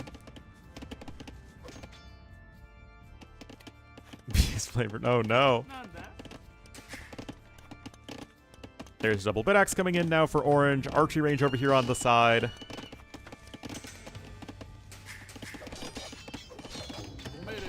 What a weird game.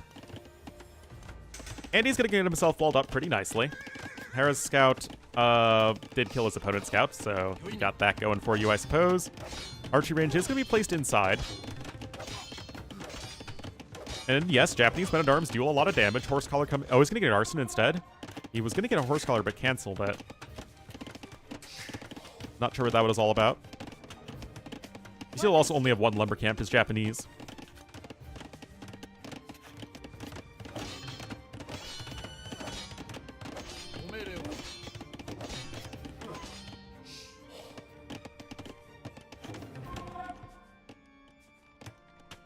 Meanwhile, ignore my because it was hot outside. What?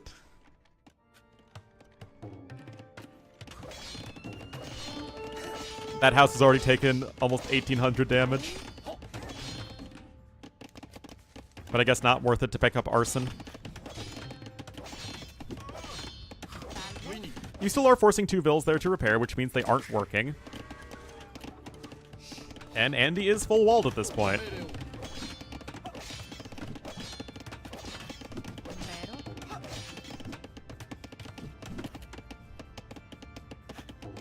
And Hera immediately stops repairing as soon as the men-at-arms go away. That house taking 2,400 damage.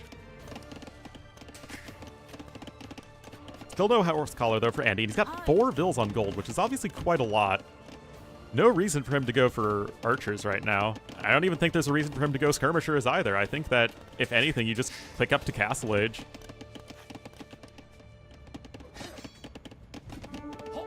Like, Hera's not in a position to threaten you at all. And Andy is, as you would imagine, way far ahead in resources, considering Hera was, like, walling at minute 3.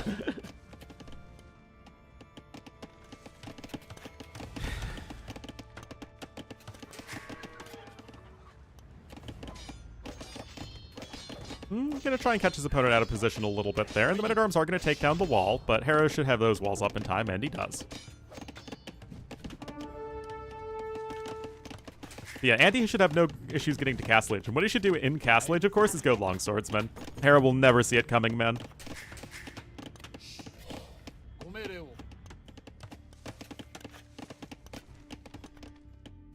Give me some cheese.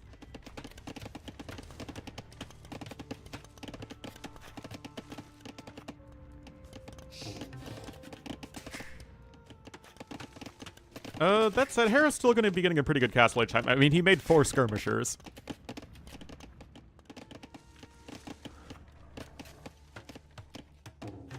These days, well, to be fair, Kanye is black and also a Nazi. Yeah, the no horse call is a little painful. I mean, you're up to Castle Age very slightly faster. It's not that big of a deal, though. Hera around 700 food left on his farms. Come on, Andy. Give me the long swordsman. Do it. Do it, Anakin. Yeah.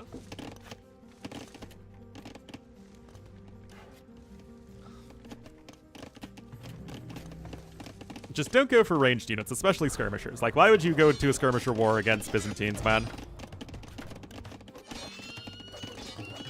Give me arson, give me the long swordsman play. He's 500 resources ahead.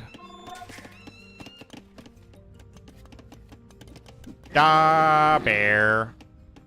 Ein impero presto. Die to CA? I mean, Hera's not going to go CA here. He's just going skirmishers and will probably boom behind it. I mean, I guess he could go YOLO aggressive if he really wants to. I mean, he's got 7 vills on gold, which is not typically indicative of booming. Really, to be honest, guys, I have no idea what either of these guys are doing. Okay, it looks like Andy wants to come forward. He's probably going to go, like, Siege Monk or something.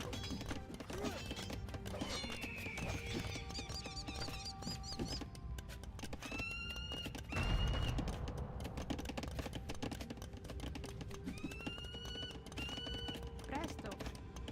There is a game going on right now, believe it or not. Okay, guys. Why is he going Knights, man? That's so boring. Alright. Siege Workshop gonna be coming on in as well. Hera himself is probably just gonna go for some camels, though.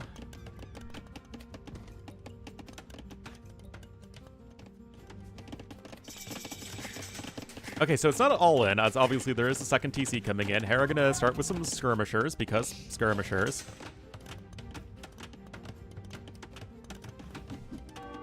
I don't like, you know, because I think everyone here knows that I have nothing against people based on any color of their skin, I'm gonna say that's allowed. Watashi.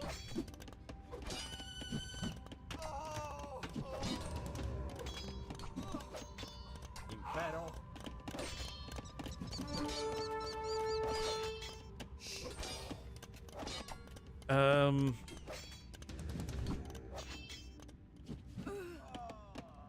Oh boy. It's 2 dead vills now for orange. 3rd TC coming in. I mean, Hera is still only 1 TC, to be fair.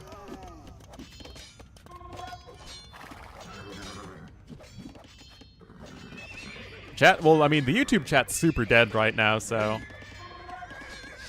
people are only chatting here.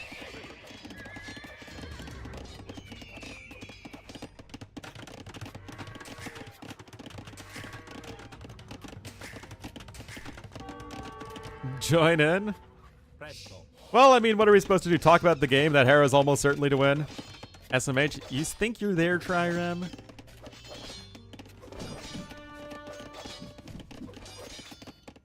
The game is weirder than this chat? It's hard to tell. Both are very weird. This is why I don't get invites to LANs. Oh, come on. The, Dave chat absolutely gets just as, if not weirder, than my chat ever does. Don't wake us up. Just listen to the soothing sound of my voice. Ein presto. Well, Hera's on the 2 TCs. He's behind by 5 vills. Eco upgrades are identical.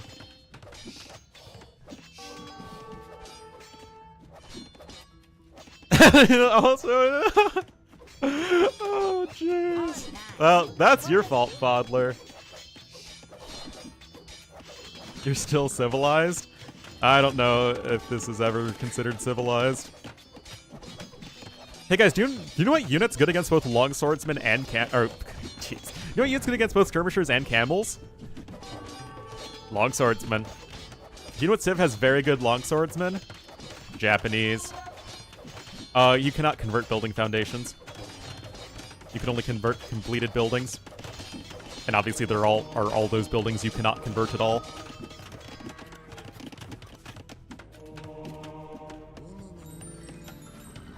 Some Mario and Luigi erotica. No!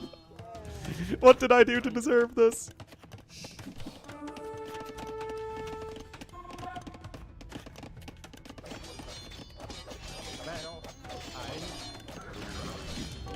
To be fair, both skirmishers and camels die to more skirmishers.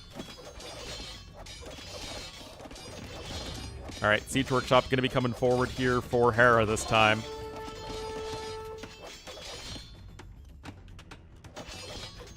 Hera himself is on 3 TCs. That entrance is a T.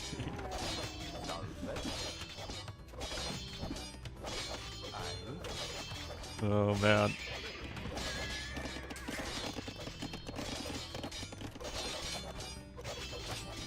Why does this game feel like derp, derp, derp, nothing happens, and then, you know, Hera wins? And then the game is over, and Hera has won.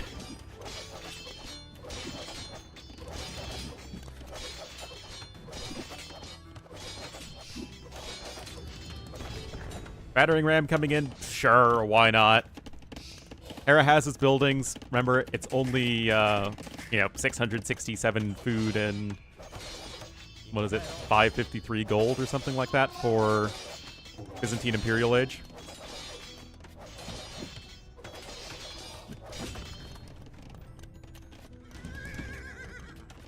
Ornaldo? Yes. C. Me llamo Ornaldo. Handcart coming in? Sure, why not? 4th TC from Andy. Again, sure, why not?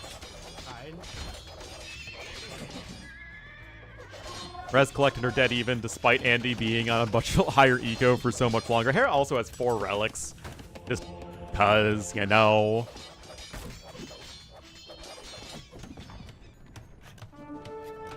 Oh yes, let's see. Monasteries. Triple monastery.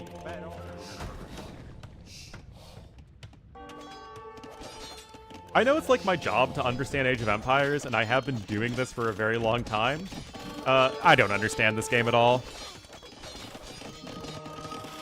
Oh, hello, Malamadre. Yep, we're trying the YouTube streaming now.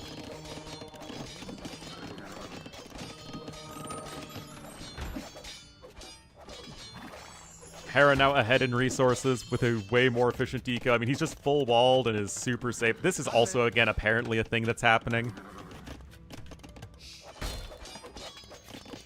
I mean, nominally, Andy's chilling, but he's falling far behind in eco while doing it, which is obviously not too useful. Both players going to be mining a fair amount of stone at this point.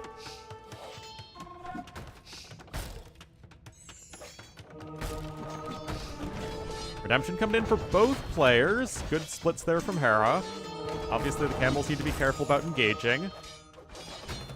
Hera's got his own mango out.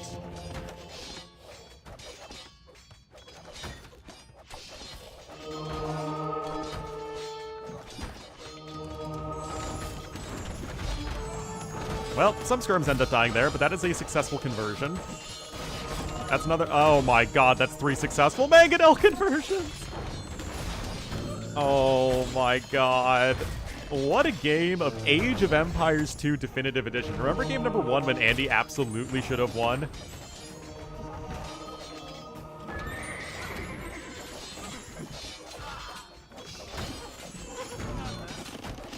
Yeah.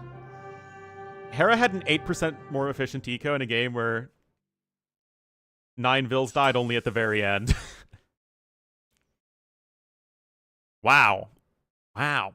Wow.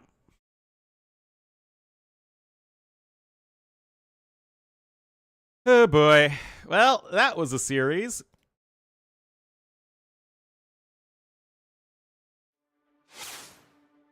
Indeed, what a game. Unfortunately, I think that does mean Andy is eliminated from the tournament, because he's 0-2 right now, and I don't think there's a way that you're going to win with 1-2, I think.